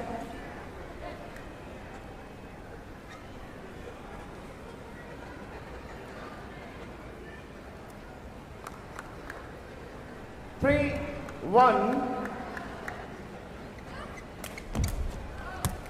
Point, That's too quick, Thailand. too quick. And we saw this with the Sri Lankan men as well. When the serves were coming in, a lot of the times it was just too quick for them. 1-4. Well, the option for that is you can stand a little bit further back. You're not required to stand anywhere when you're receiving service. Thailand. On the other hand, when you're serving, we'll have a look at Thailand here, who are about to serve. Lovely roll spike that you don't see that often in the women's game. That's from Manlika. Now, everyone has to be in a set position when you're serving. So the feeder has to be in one of the arcs. The tekong has to have the non-striking foot inside the tekong circle. And the third player has to be in the unoccupied arc. Onto the net. Thailand. Yes, you know, when you see a team like Sri Lanka and others who come up here, you want them to do well. It's just that you want to see the sport grow, but when it's such a difficult proposition, it's also a little difficult to watch them having no answers. At the same time, it's a kind of a dichotomy, because you want to have them play these matches, get that experience and get better in any way they can, because then they can take these learnings, they'll get opportunities to interact also with the other teams, take those learnings back home to Sri Lanka, share it with the other Sepaktakraw players in the country, and help raise the level as well. And regular contests as well. The more they play against the likes of Thailand, Vietnam, Malaysia, it's going to be more fruitful for them. It's just that it has to be more regular. 1-10.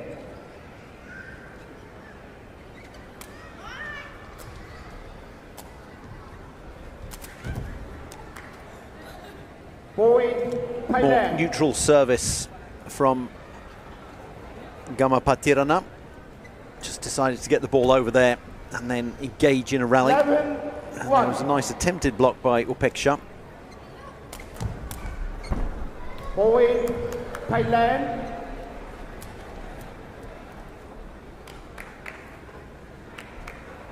One, 12.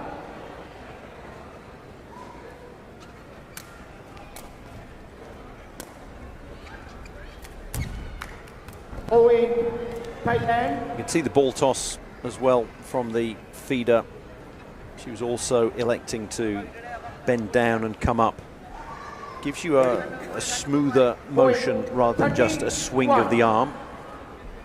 And then the preferred way of doing it there from the Thai feeder was Manlika was leaning down and then leaning back up. Everyone's got their own preferred motion. 14. Smoothness is obviously the key.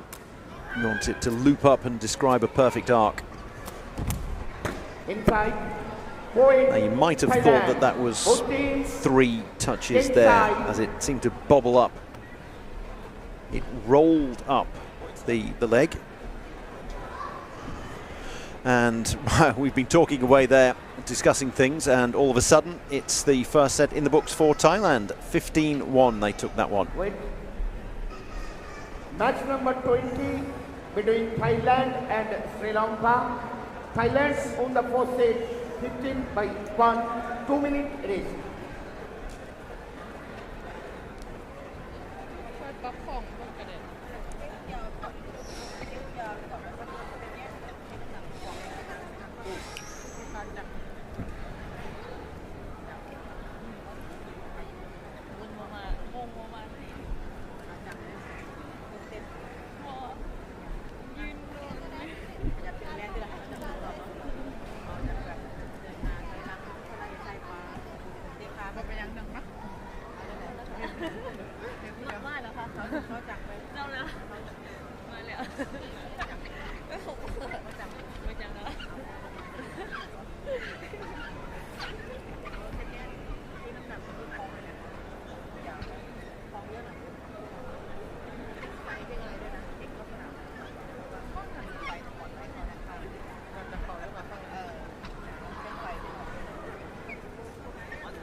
it looks like Thailand are going to opt for a substitution, just getting a bit of game time. Ratsami is near the referee's bench, waiting. It'll be interesting to see who she'll replace. Players in.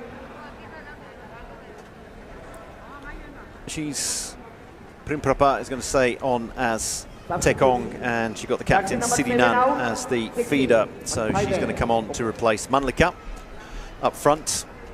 Ratsami's a spiker. Sri Lanka to serve.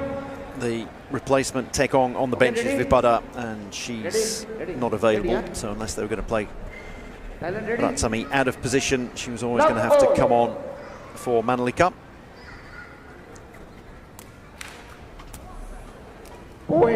That was quite a good one. Just flicking the net and going on to land on the Thailand side. Sri Lanka get a point first up in the second set. There's Vipada on the bench wearing a mask. Hopefully it's just precautionary. There is one more day of this ISTAF Sepaktakraw World Cup 2025 to go. We're coming to the end of day 5. And there are semi-finals and finals in store for Thailand's women here. So I'm sure Vipada would like to be in action and available for those tomorrow. Point Thailand.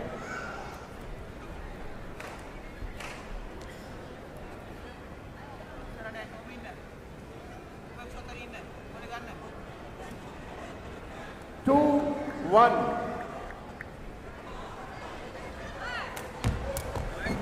Point Thailand. Anyone would have struggled to deal with that from Primprapa. That was perfectly directed in between two defenders.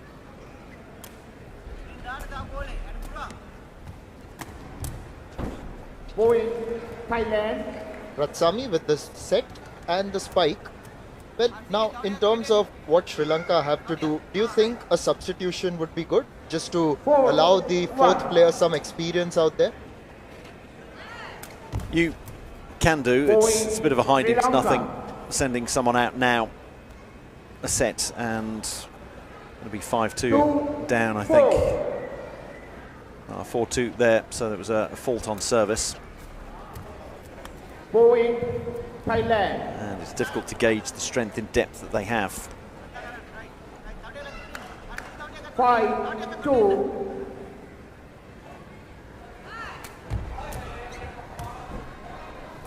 Point Thailand.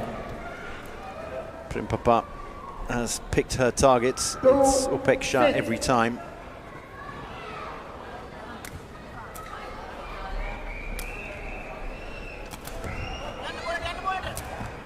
Blocked by Upeksha. And unfortunately, Kamapatirana wasn't quite alert to it there. Ready? 7-2.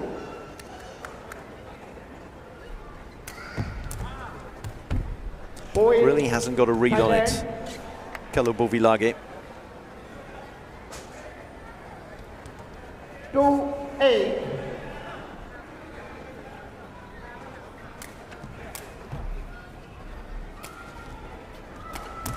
Thailand nonchalantly save set spike. Kalubovilage here, I'd like to see her come a little bit further forward and maybe try to cushion with the knee. She's quite far forward now, maybe a little bit, yes, to our right, to her left. And then, of course, a tape service, there's nothing you can do about that.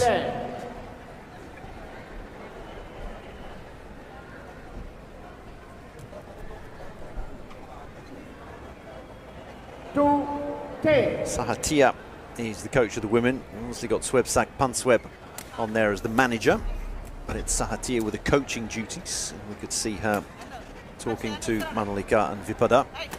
Still things for them to learn, even when they're coasting to victory, as they are now.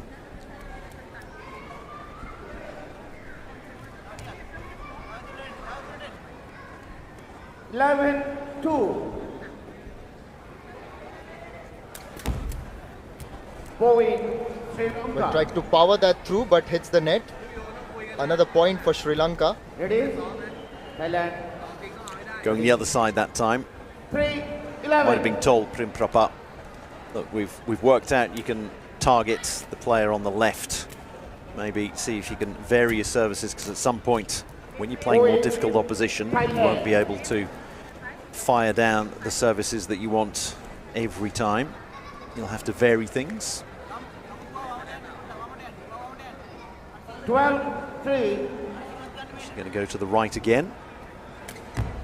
Right ball. Point Thailand. I think that's called in. That was indeed in. She did indeed go to the right. That one's perfect. 13. That's the quality of the ties.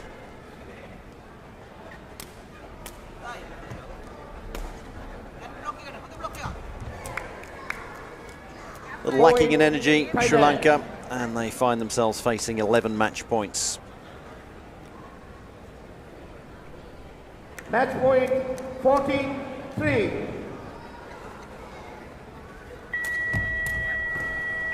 Point Thailand 15-1, 15-3, straight sets over Sri Lanka. And substitution player. Just a bow and respect. Please line up. And that's the scoreline for you. ISTAF Sepaktakraw World Cup 2025 का ये मुकाबला Thailand और श्रीलंका के बीच। Thailand ने बड़े आसानी से 2-0 से जीता, 15-1, 15-3 के मार्जिन से। Please line. Match number 20 for Regu women's section between Thailand and Sri Lanka. Thailand on the 2-0. Both teams.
here.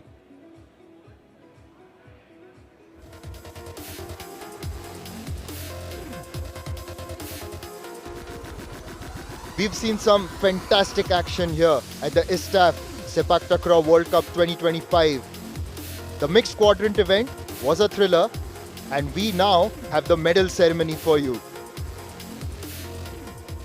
Ladies and gentlemen, welcome to the medal ceremony of Sepaktakraw World Cup 2025 here at Patliputra Sports Complex, Patna, Bihar. Starting off with the mixed quad event. On the bronze medal category, can we have Team Vietnam?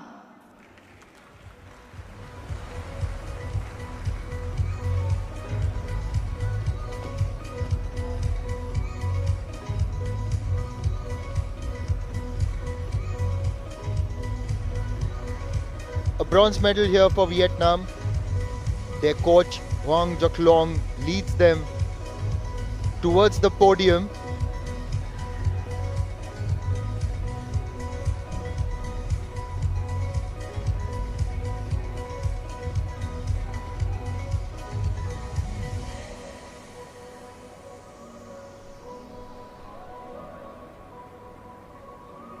To present the medal, may I please invite Mr. G. Srinivasulu, Vice President, STFI, and to present the mascot, may I please invite Mr. Hemraj, Executive Member, STFI.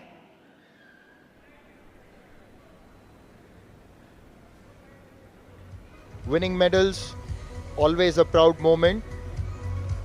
And Vietnam, with their rich tradition, of course, will expect a lot more from themselves. Decent bronze medal for them here. It's the first bronze they got to go with a silver and a gold. Silver in the men's quadrant, and then gold in the women's quadrant. So there we go, they got a gold, a silver and the bronze in the quadrant. Pretty much a full house for them. Yes, a medal of each color for them. There's the coach. One of two coaches, so there's the men's quadrant coach and the women's quadrant coach who shared the coaching and team manager duties for the mixed quadrant. A reminder that mixed quadrant is the four-a-side version of the sport. Mixed, so it's 2 men and 2 women, and then you have 2 substitutes on the bench, 1 male, 1 female player. You have to have 2 men and 2 women on the court at any one time.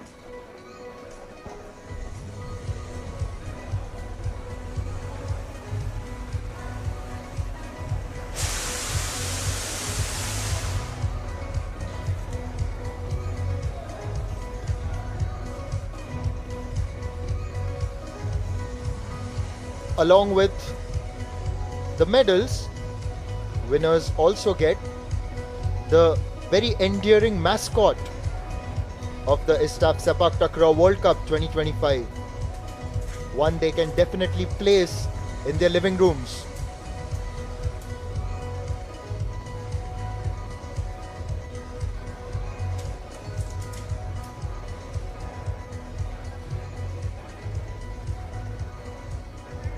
Second mascot for most of these players after their medals in the men's and women's quadrant respectively.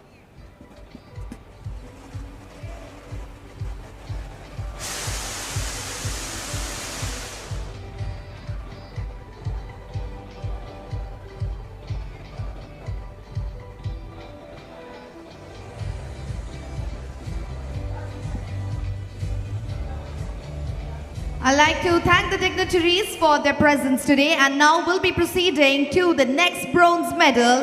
And can we have Team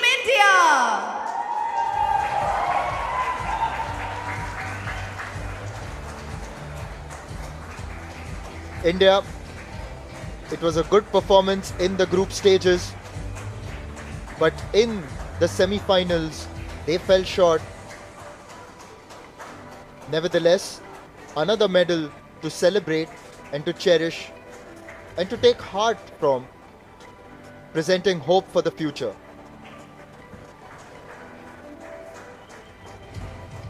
And to present the medal, may I please invite Mr. S.R. Premraj, ex-president STFI, and to present the mascot, may I please invite Mr. Bimal Kanti Pal, ex-deputy president STFI. Prem Raj, one of the first people involved, or getting the Indian Sepaktakraw Federation, the STFI, involved with ISTAF competition, things like the Super Series and the World Cups that have been held. This is the 5th World Cup being held by ISTAF, and there were various Super Series events, one of them in New Delhi in 2013, and Prem Raj was instrumental behind that.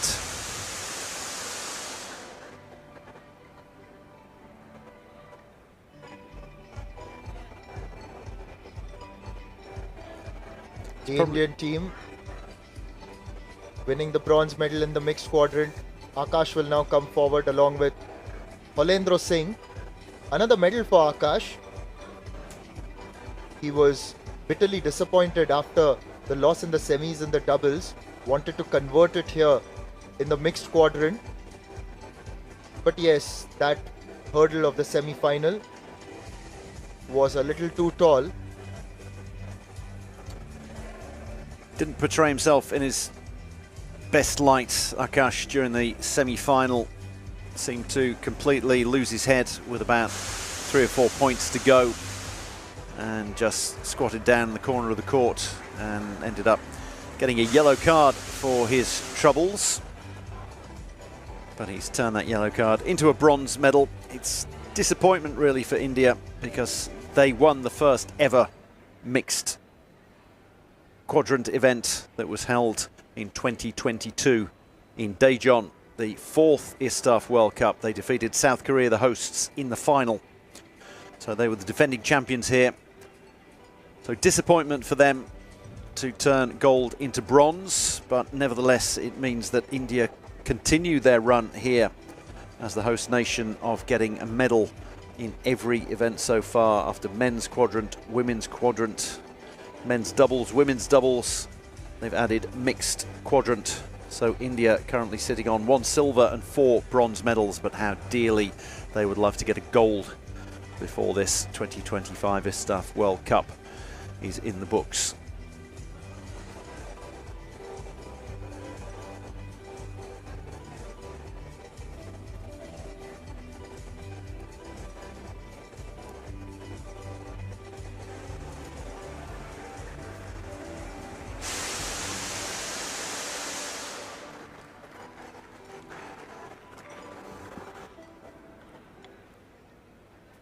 I thank the dignitaries for the valuable presence today, and now we'll be proceeding on to the silver medal category, and that goes to Team Myanmar.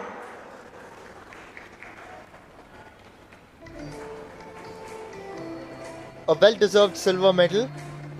They were definitely better than the other teams. In the semi-final, they faced up against India. Made it through to the final. Led by their captain, Zinkoko, Min Kant was another standout performer for them.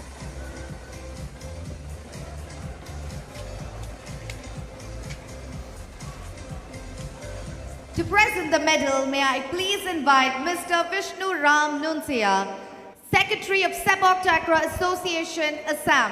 And to present the mascot, may I please invite Mr. Holsek Kurio, Secretary, Sepaktakraw Association, Nagaland. Full squad of 6 up there. Putan Ninwai, Po, Zinko, the captain, Wunazao and Min Kant.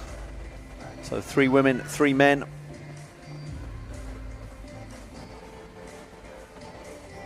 Along with men's and women's coaches who acted as team manager and coach, Kang Nue and Myo Sui. Myanmar, a very successful tournament for them. That's as far as they're going, since they're not involved in the Regu. But they've got quite a haul, a gold, a silver and 2 bronzes. So 4 medals from 5 events. Gold in the women's doubles, silver here in the mixed quadrant and the men's doubles, and a bronze in the men's quadrant.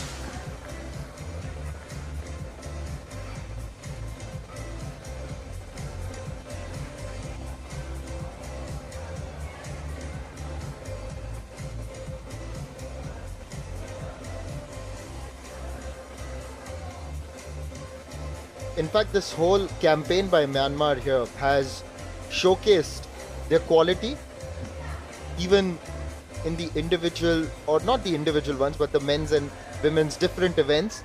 They've shown that spirit, they've shown the fight.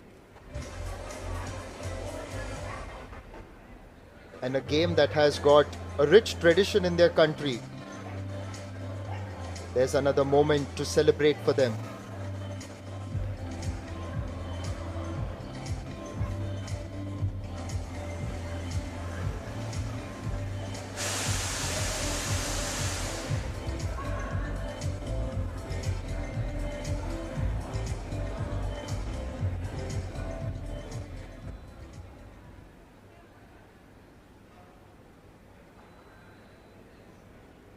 I thank Mr. Holsecurio, Secretary, Sepaktakraw Association, Nagaland, for his valuable presence.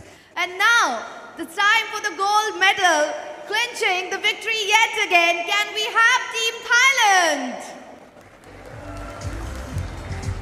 What can one say about them? As the tournament progressed, they only got better and better. Seksan leading from the front. Photowan wasn't used as much as Thavisak was the lead striker for them.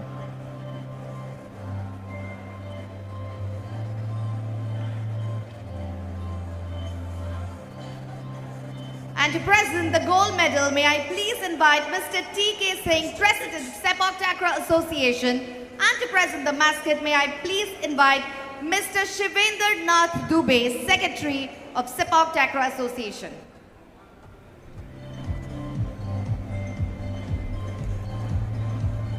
Well, we've mentioned Seksan, Thavisak and Phutawan, the three men's players, left to right there in the back row. And then we have Sirinan, not used a great deal, Masaya and Vipada. From left to right, once again, the three women's players. Dominant performance from them. Coach Supalewek getting a medal as well. Team manager Supot. Thailand have entered 4 events so far, 4 of the previous 5, because there is a limit to the number of events that you can enter here, the number of categories you can enter, unless you are the host nation. So they've entered 4 of the 5 that have concluded and have got gold in the men's quadrant. The men's doubles, now the mixed quadrant, to go with a silver in the women's quadrant. The only tiny little blemish as they receive their gold medals from Forik Mohammed, one of the driving forces behind ISTAF, the International Sepaktakraw Federation.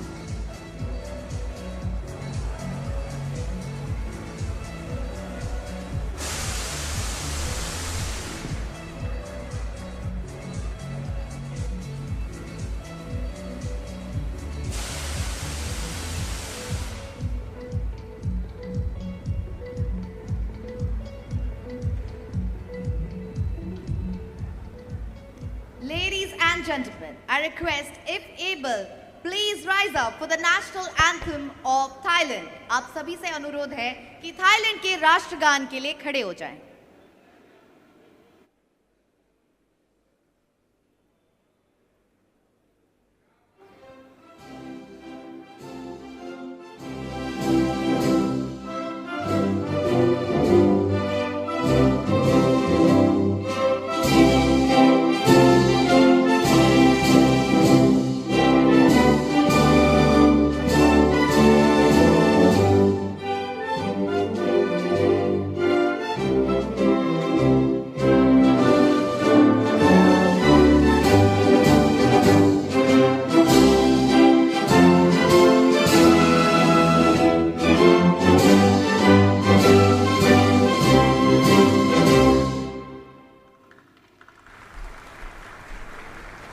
Congratulations to all the winners. Thailand a cut above the rest, and which is why they are on top of the podium with the gold medal, celebrating yet another title triumph at the ISTAF Sepaktakraw World Cup 2025. The ISTAF Sepaktakraw World Cup 2025 being played here in Patna, Bihar. An event of this magnitude in a historic city. It is really great to have this tournament here at the Patliputra Indoor Stadium.